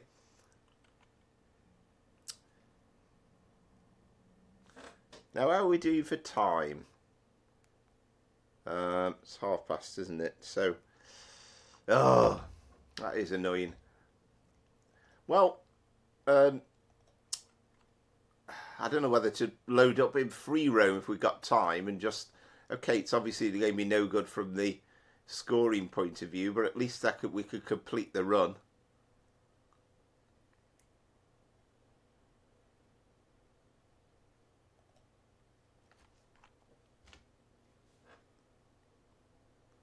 So we were at Homerton, weren't we? I've no idea what the time was, but I'm sure we could, if we get to Homerton, roughly about the right time.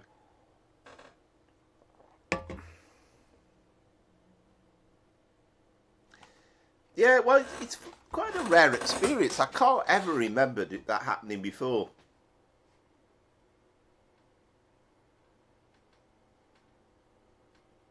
Ah, excellent, Amaze Days. I feel as though I'm cheating my way out of this contest tonight.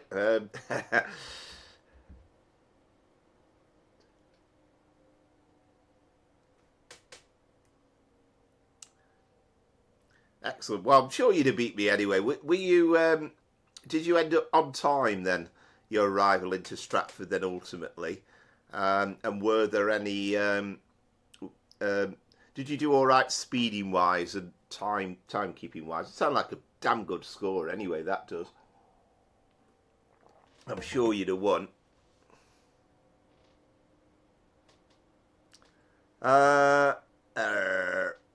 Well, it was 17. What time did we start? It was the 16:59, wasn't it? So would that be 17:39? So if we load up 17:35 then at Homerton. Oh, brilliant, yeah. Oh, well, I'm sure you'd have won. I kind of feel as though that should be 2-0 to you because there was no way that I was going to make it on time. I was okay with the speeding, and I was, you know, obsessively trying to make sure we didn't end up over speeding at Gospel Oak and Camden Road.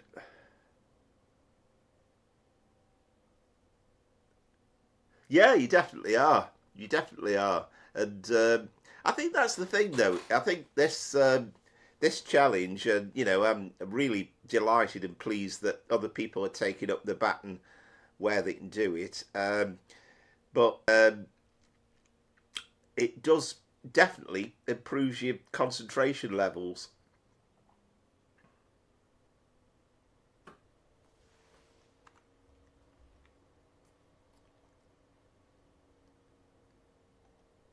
Oh, crikey. Hey, we're not doing very well here now, are we? Doesn't even want to load the game up now.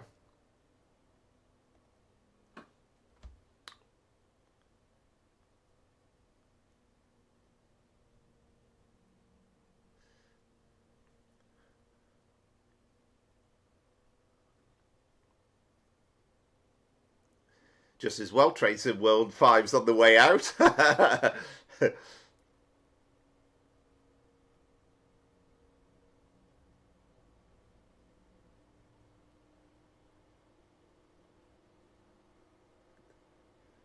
I'd like to try and get the run into Stratford if we possibly can, just to complete the job, as it were. It's always great to see Stratford and all its busyness, and the Elizabeth line trains and the Greater Anglia trains.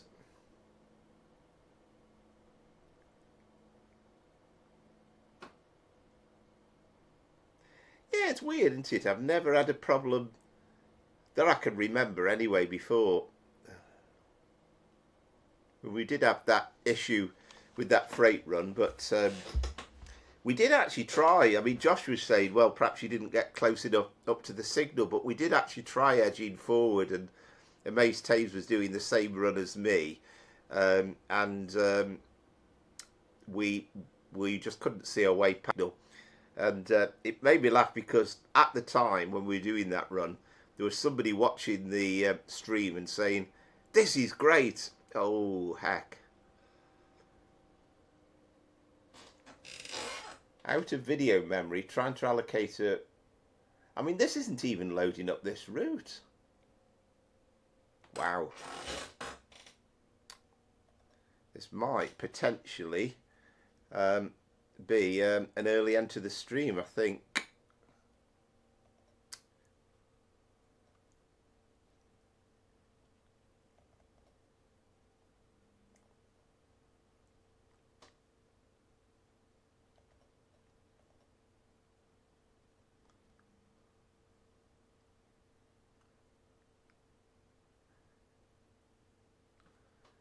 Yeah, you know, I don't know what the answer to that problem is. Never had that problem before.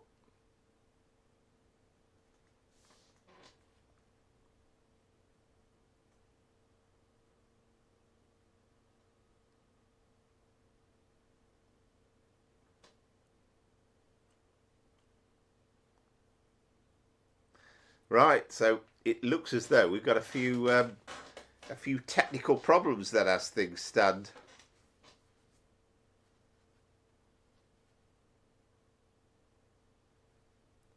We'll have one last go at it anyway.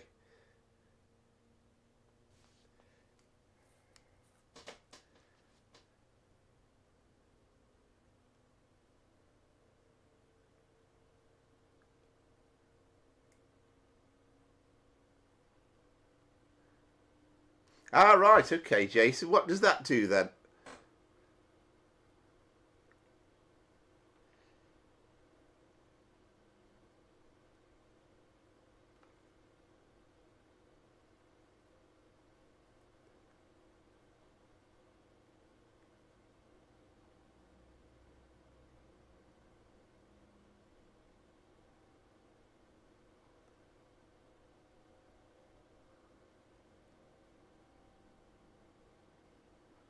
So we'll see what happens here. Obviously, I'm like a few seconds behind you anyway on the stream.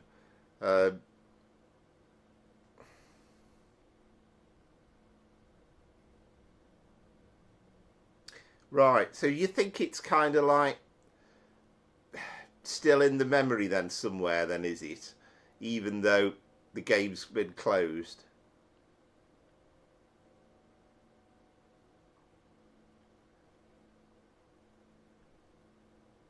So just bear with me a sec, because it's, I say, it's going through the motions.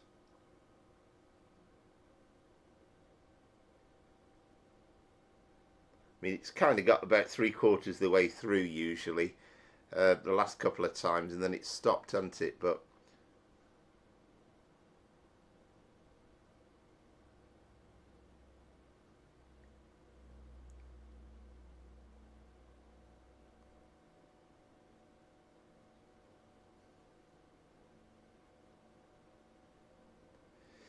come on, let's load the thing up.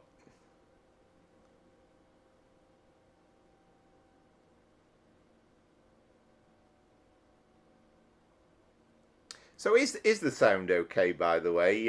Trades was saying the mic seemed to be cutting out a little bit. Is that the is everybody experiencing that, or is it just the one? Weird thing is, you know, we've gone through the summer heat. You know, 30 odd degrees. It's been really difficult in terms of the weather, but you know, we never had a problem. Oh, okay, that's fine, Jason. Yeah, excellent. Well, we seem to be. Don't want to jinx it, but fingers crossed. We seem to be getting there.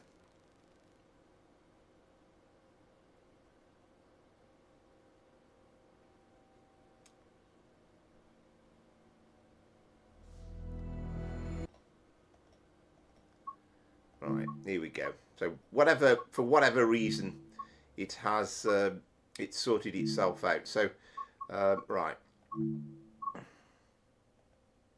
So I think somebody said it was well, he said 11:39, but it would have been 17:39.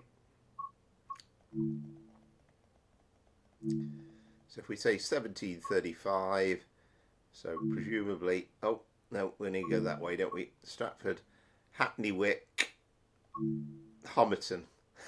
How annoying to be 2 stations away from the end.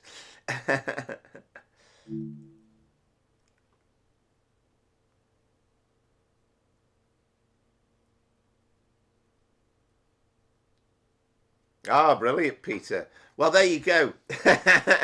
All this, you know, faffing around with Train Simulator, and you were doing something that's actually real life amazing. So that sounds lovely. So that and a glass of wine sounds like just the ticket.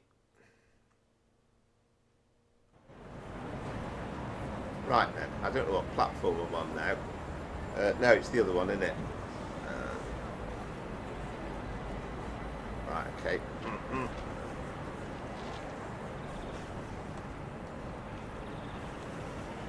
Right, so we'll wait for our train, then we'll kick the driver out. But yeah, look at that. Homerton, Hackney Wick, Stratford. So how long have we got to wait? Oh, it's here.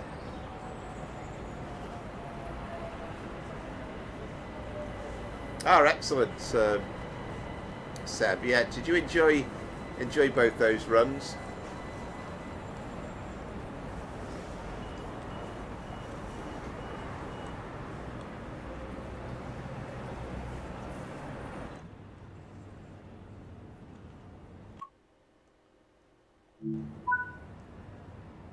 There we go. We'll let the real driver depart, and then we'll take over. I mean, yeah, master key forward.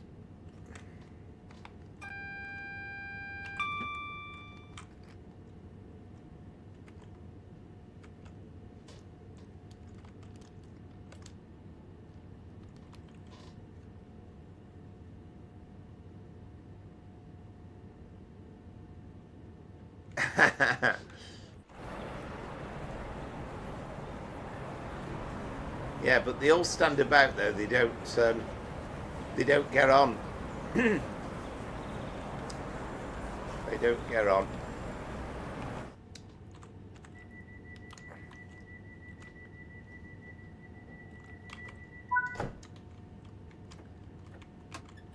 Yes, I think you were saying this building on the left was completed flats in real life. I mean, it's probably, again, I don't know, just a hunch, but maybe even this looking on the outside view all the time was perhaps having a big effect. But having said that, I think when we did the release night stream, when it first came out, the camera was all over the show, so it didn't crash out on me then.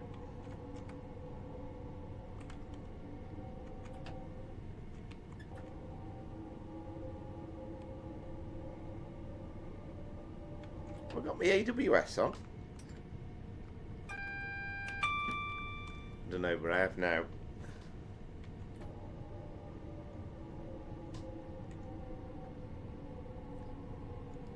Yeah, I'm quite partial to these.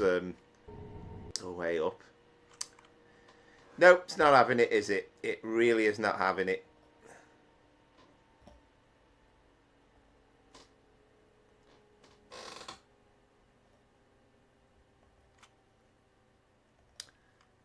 No, I don't know what the problem there is.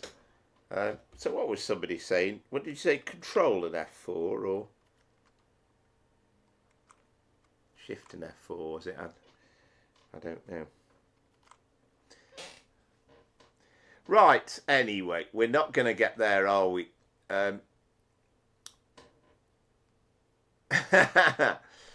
We're not going to get there. So we'll see if. I think we're probably not going to be able to do the scheduled last service, because where are we now? Quarter to. We'll perhaps go for a shorter run on Manchester Airport Commuter for our final run.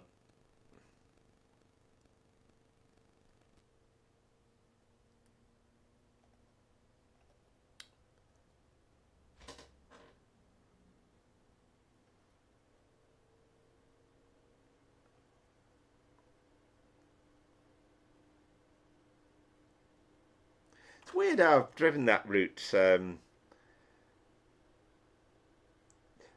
I was kind of, almost jinxed myself, because I was going to say to Scooby, well, I've driven the North London line loads of times and I've never really had a problem with it. Yeah, that's very frustrating. But I think we'll find one. I think the one I scheduled originally was going to be about half an hour, but we'll find a lot of the Class 66 runs on Manchester Airport Commuter are something like 15 minutes or so, so that might just fit the bill just nicely.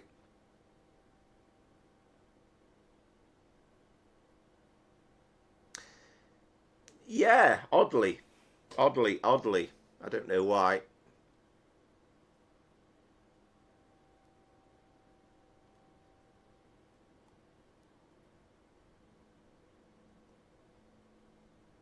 I mean, who knows? It's like I've got a different INI file in that was kind of working for me better on most routes, but maybe it's not working better on this one.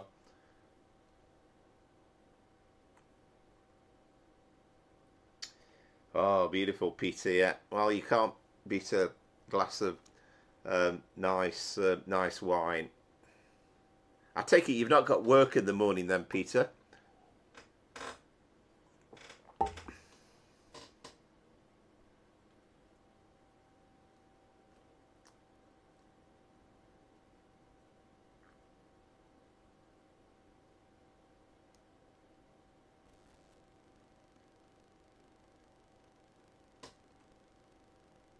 But I mean, I've had problems with various things, but I haven't really dumped very many times the game in the 12 months of streams, funnily enough.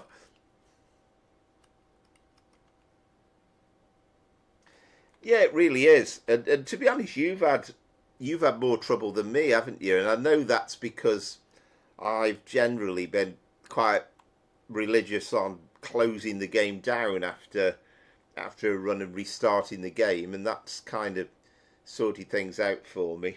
But yeah, I got me doubts. I can't help thinking, it's like you said last week, it's Train Sim World 6, but is it really? It's like Train Sim World 5.5, really. It's going to be a few extra bits, and if anything, it's going to make it more demanding, isn't it? So I think an old PC is not going to help. Right, anyway, we will have to ignore that. I suppose the good news at least we got most of it done.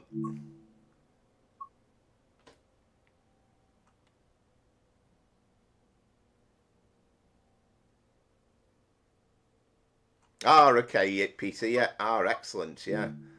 Fantastic. What shall we do it with? GBRF one, I think.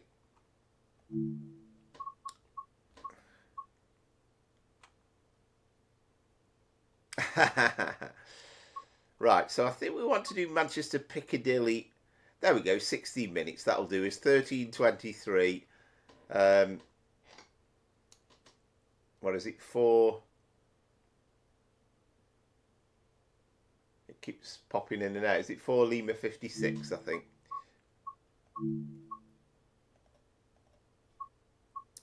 And then we'll call it a day after this one.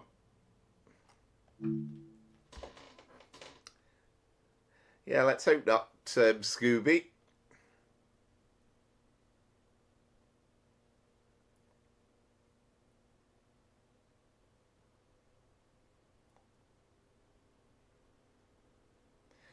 I mean, I'm hoping at least as well to begin with, it's going to load up a lot quicker. Whilst that, for the time when I haven't got loads of routes on anyway, so it must be, it must get a bit jarring for anybody watching. It's kind of like, you know, you could kind of go out. Okay, I know it's dark, but you could almost go out and mow the lawn in the time between waiting for one route to start and then another one to come in.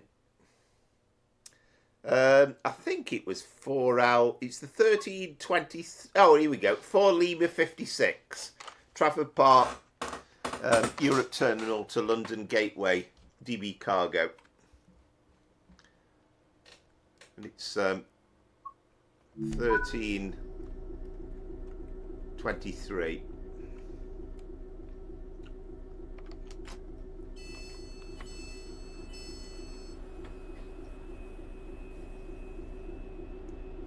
Oh, I forgot to.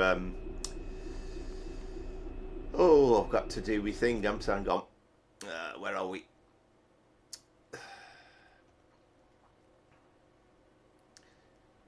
501.6 yards.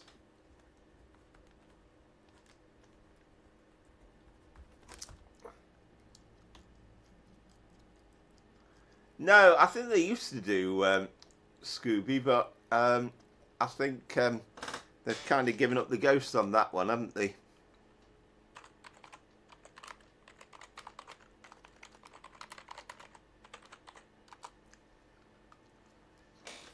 Right, 15. Well, we'll call it 15:05. That'll do.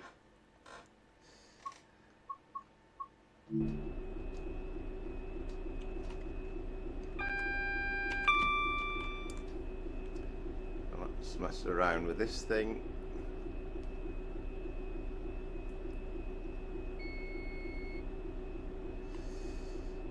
Press enter to edit. So what did we say? 15:05, I think. 15:05, and then switch. At least we're getting better at this thing anyway. Train length. That'll do us for that.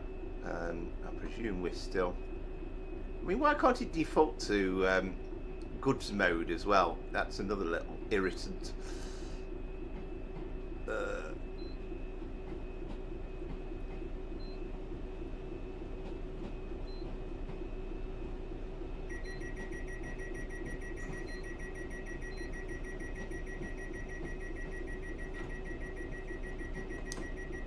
That's done, yeah. Got Pendolino coming in.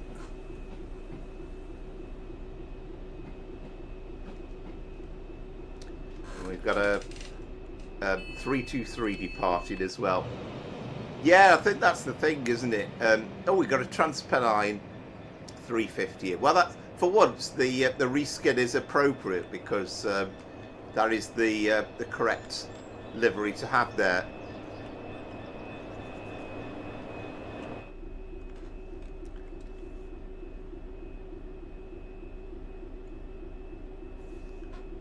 So, I presume this is via the style line, I'm guessing.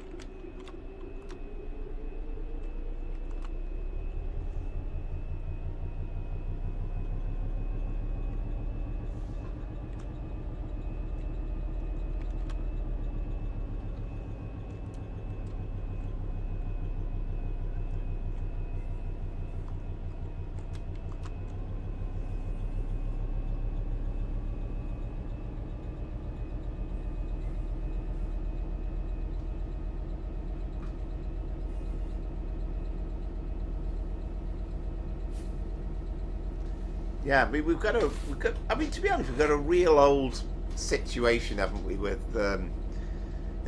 with the game, because, like we said a million times, the fact is, more people buy it on console than actually play it on PC. But we've kind of got the situation where it doesn't really work on the console. So I'm not sure what the answer to the problem is until somebody comes out with a console that can actually handle the game.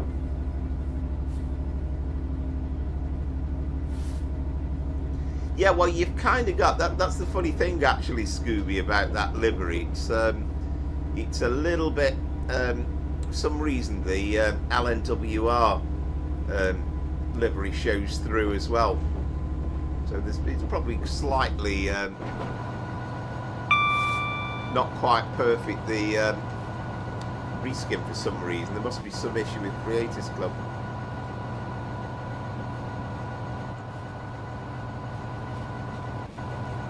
Nice to see a freight run in the daytime though on this route.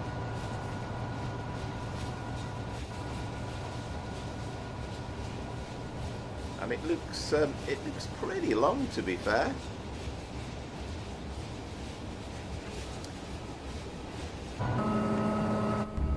This will be the last run, Seb.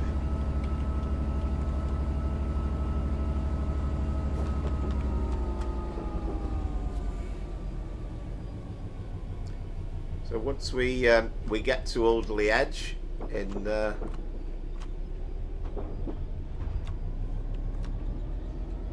a few minutes' time. Oh yes. Thank you, Scooby.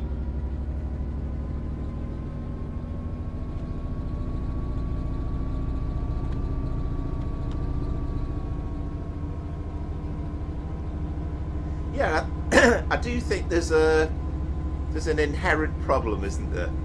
Which you know, is probably not completely easily solvable.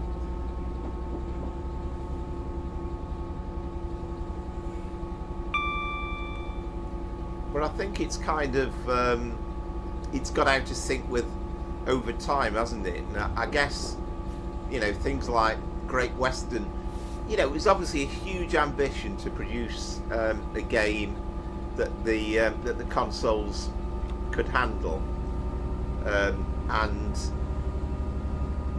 they came out with Great Western Express, and I'm guessing there's no problem, and I'm guessing there's probably still no problem on running them on console, but gradually they've got more ambitious, the route builders have got more ambitious, and it's just been an impossible battle to keep up with both.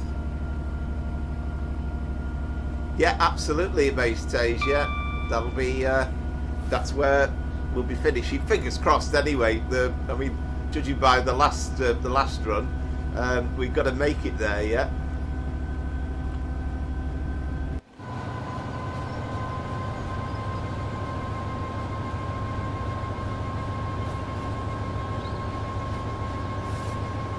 We've even got the birds you can hear tweeting in the background.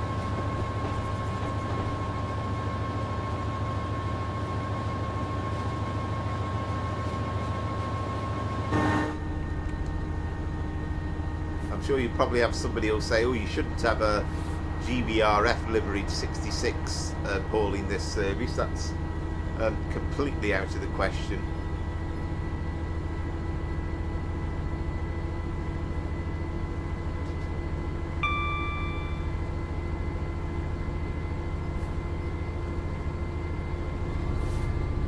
But yeah, thanks for everybody that's bared with us, and sorry about the North London line. The good news was we didn't quite make it to Stratford, but we were only a couple of stops out.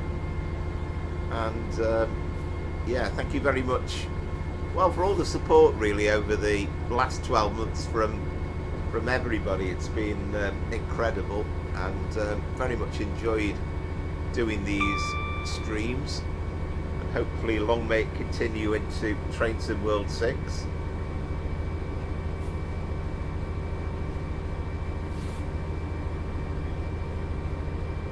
Yeah, it's a damn good point, isn't it?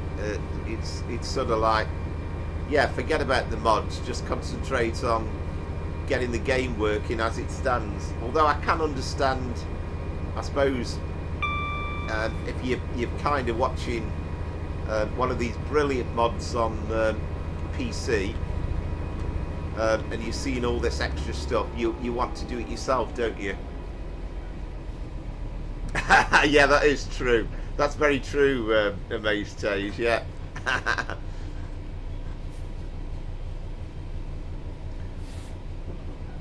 I'm just hoping, I mean, we might get a demonstration of these train faults on Wednesday, but I've just got this horrible feeling. Me and Matt Pedalston said, don't worry, we won't leave you on your own.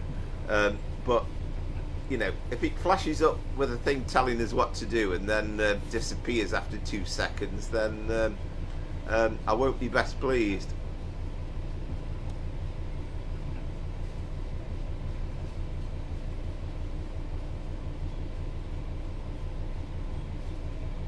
So anyway, after the annoyance of the not being able to complete the last run, this is a lovely, it's always a nice soothing, relaxing way to finish doing the a 66 run, I always think.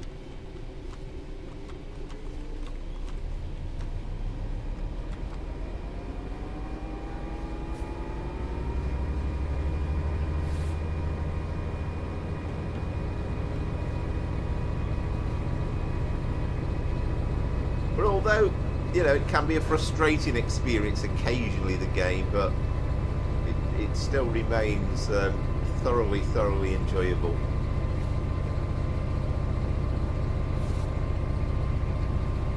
And I've not got masses of hope that TSW6 is going to be this mega improved game in terms of performance, but it kind of pushes me into thinking, well, you know, at what point have I got to give up and say I need a new PC?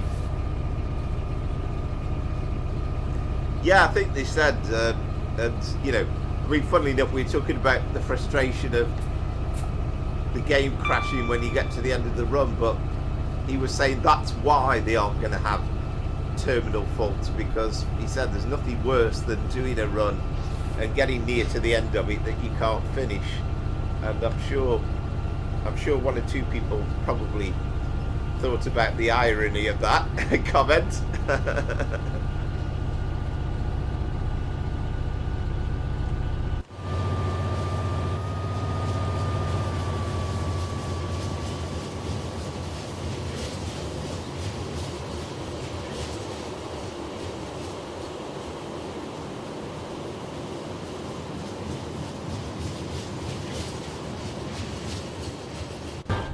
That's got to be a fairly long consist, isn't it? I wonder if that's I don't know if that's some mod I've installed or whether this is a default length train that comes with the route.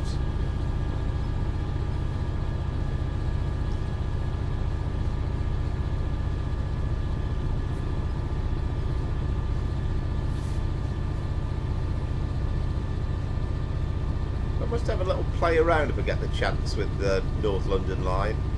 I mean, I've got a feeling if I kind of load it up, the game afresh, reboot the computer, and do a run into Stratford, it'll probably be absolutely fine. But I guess maybe the lesson is that don't do it as the third run on the stream.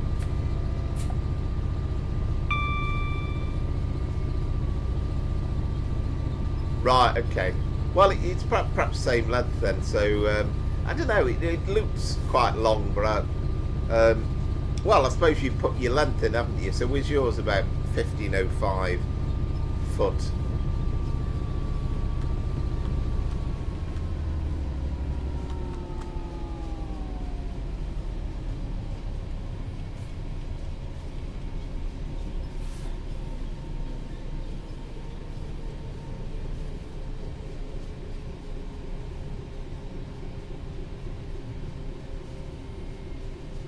So maybe not quite full length then. I love that little bit there where you go over the motorway and it's got all the markings in. Right, there you go then. Yeah, so not as good as Josh's 30, what was it, 32, 33 wagons, was it? No, absolutely. Thinking exactly the same point at the same time.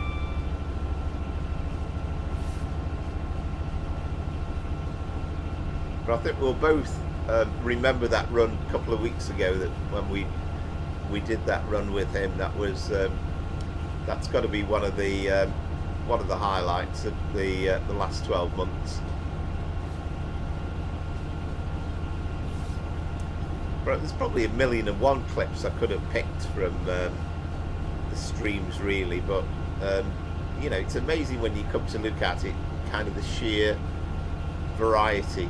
You know, there's lots of stuff that we've done over and over and over again.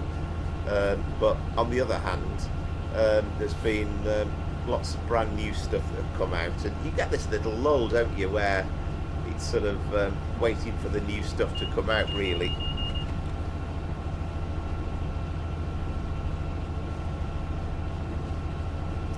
Wow, that's going to be some running, isn't it? I mean, I'll tell you what, talk about you know, a long-awaited release, and I know he's been working on that more or less in his spare time, really, hasn't he? But he's certainly it's certainly going to be something to play on, that's for sure.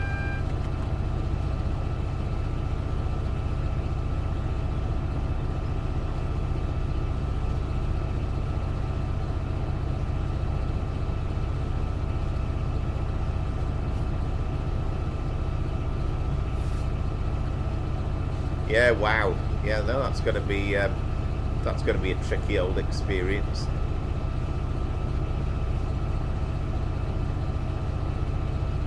I mean, I was thinking of I mean, it's ages since I've had a go on the military pack, but again, it's just trying to slot these things into a time that fits in. It's you know, 4 hours is a long time, but it's amazing what you can't quite put in.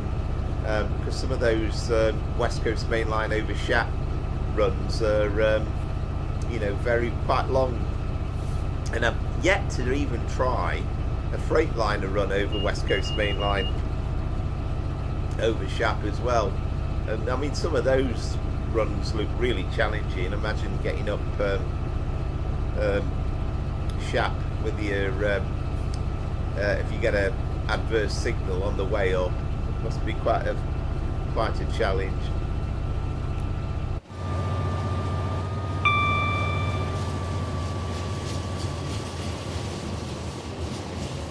Nice with the old, you know, variety of names on the side as well.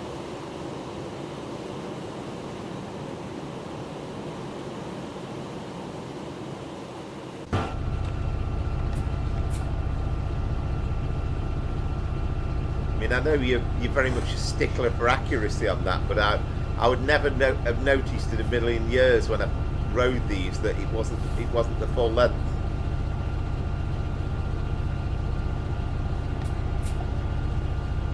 Yeah, absolutely. Yeah, we need a 86.5 as well, don't we? Which would kind of fill in a nice gap, and you could get that for West Coast Main Line South. And you know, it was obviously still being used Freightliner wise a few years back then, and double headed, then that would be quite nice.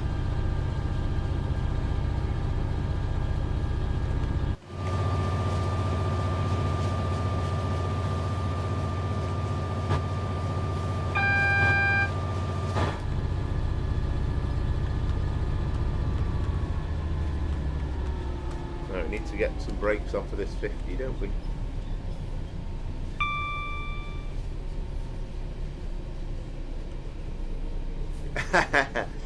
No, it's not. It's certainly not a bad thing. I think it's incredible, really. And the fact is, what you're after is pushing for accuracy, which is incredible, which is great. Much to be said for that. And this is where, and I know this is one of your criticisms with Dovetail Games. It's like they'll go so far in terms of detail, but they'll not go all the way.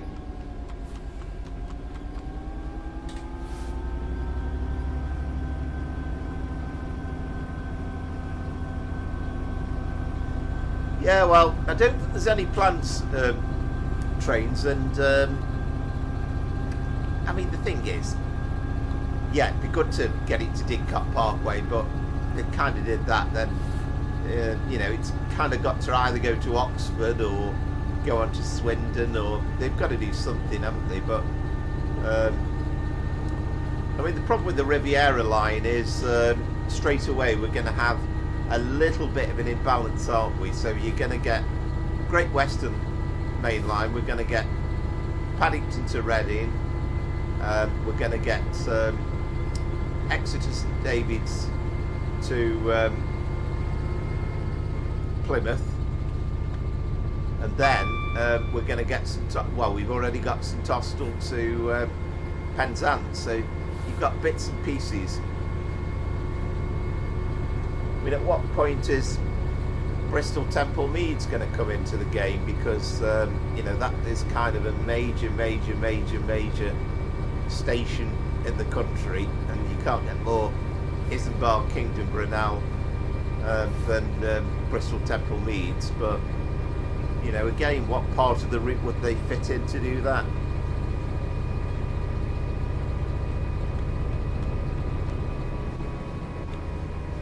Yeah, no problem. I say I think it's great. It really is. I loved your search for excellence, and the fact that people have listened, and we've seen Josh with his wonderful timetable, and he's brought stuff like that to reality.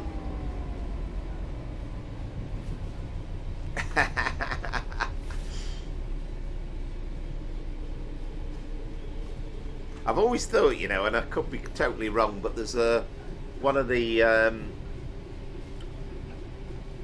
ambassadors, there's a bloke called Megasim, who's been, shall we say, non-prolific, but suddenly has put a load of videos up the last few weeks. But I always thought he's nailed on to be an accountant. Now, I could be totally wrong, but that's always what I thought.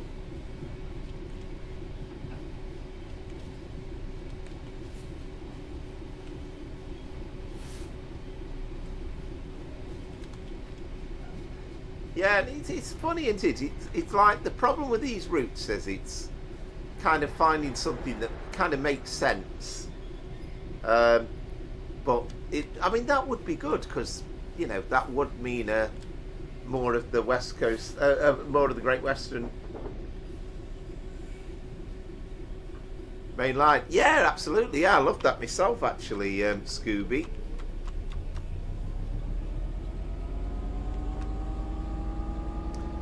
Having the light engine.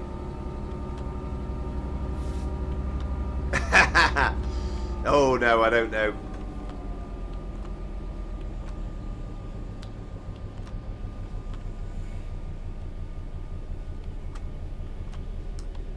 Well, thank you for your participation over the vast majority of the 12 months. I didn't notice until earlier on, but 156 Andrew Shortbread Express was a subscriber before the live streams, about 6 months before, as it goes. But thanks for all your support and interest. It's been incredible.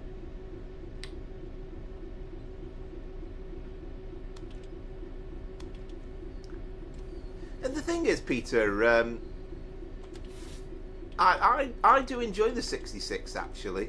I do enjoy driving it, and Amaze Tasers kind of showed show me how it's possible to enjoy it, and these freight runs are actually quite nice. Oh, it does, Scooby. And we were talking about Kez earlier on, who's now all aboard Studios, but he did work for for Alan Thompson Simulation. So you kind of wonder where this crew thing came from. I don't know whether they just had a hand with Just Trains with this crew Preston or what, but it seems to have shot up in no time.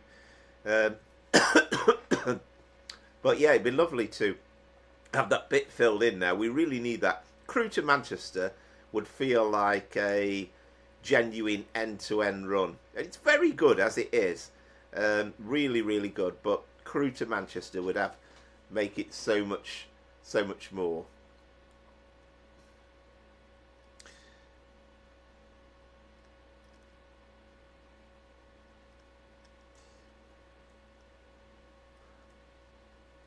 But it's, I mean, my concern is that, I don't know. I mean, I don't know who owns the crew, or I don't know how these things work really, but you kind of wonder whether the idea of Kez collaborating with Alan Thompson Simulation to get their original route finished off feels like a very unlikely occurrence.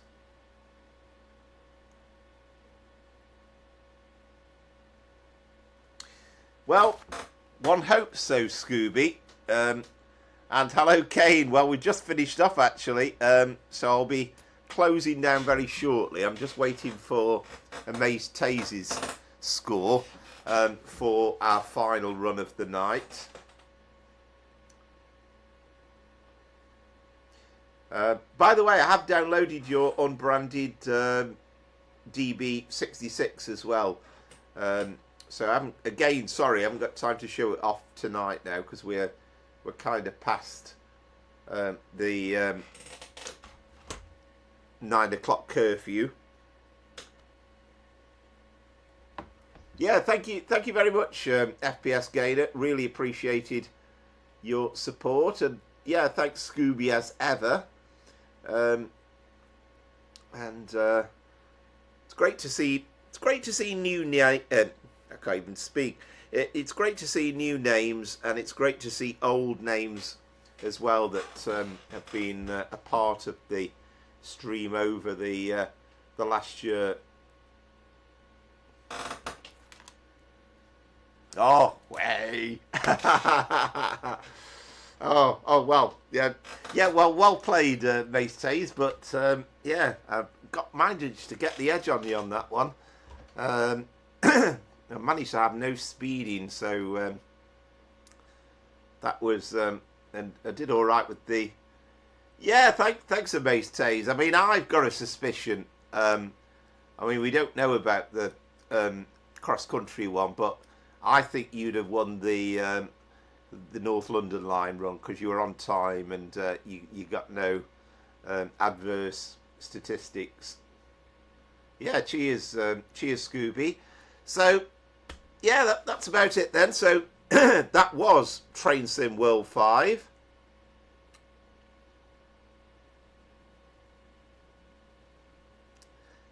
Yeah, absolutely, Mace Taze. Let's hope. Well, let's see what comes from them in the future, and I hope they do a bit of this Just Trains idea actually of joining on routes and sort of starting from, you know, like we said last week. I've started so I'll finish. So try and carry on with stuff. Hopefully. Yes, indeed. Yeah, Mace Taze, and. I would love to, Kane, but I've got to get to bed. I really need to get up early tomorrow. It's been a tiring. It's going to be a tiring week work-wise. So, thank you very much. Yeah, absolutely. That was Train Sim World 5. Next, it'll be Train Sim World 6. Hopefully live Thursday night. I'll try and be up as quickly as possible. All being well. It's going to be about 8:30, try and do an hour or so. And we'll see what it's like. Enjoy the live stream on Wednesday Dovetail Games official Riviera line preview, so we'll get a first look at it. Yes, indeed, Kane. Yeah, it was indeed. Yeah, thank you very much, Trains. And if you haven't already, I'd be grateful if you consider liking and subscribing. Yeah, thank you very much for watching. And that's just about it. So, yeah, Traitor World 6 next time. And from Power Flower Trains and Planes, for now, it's good night and see you on Trains in World 6. Yeah, bye. Sorry, Kane. Bye.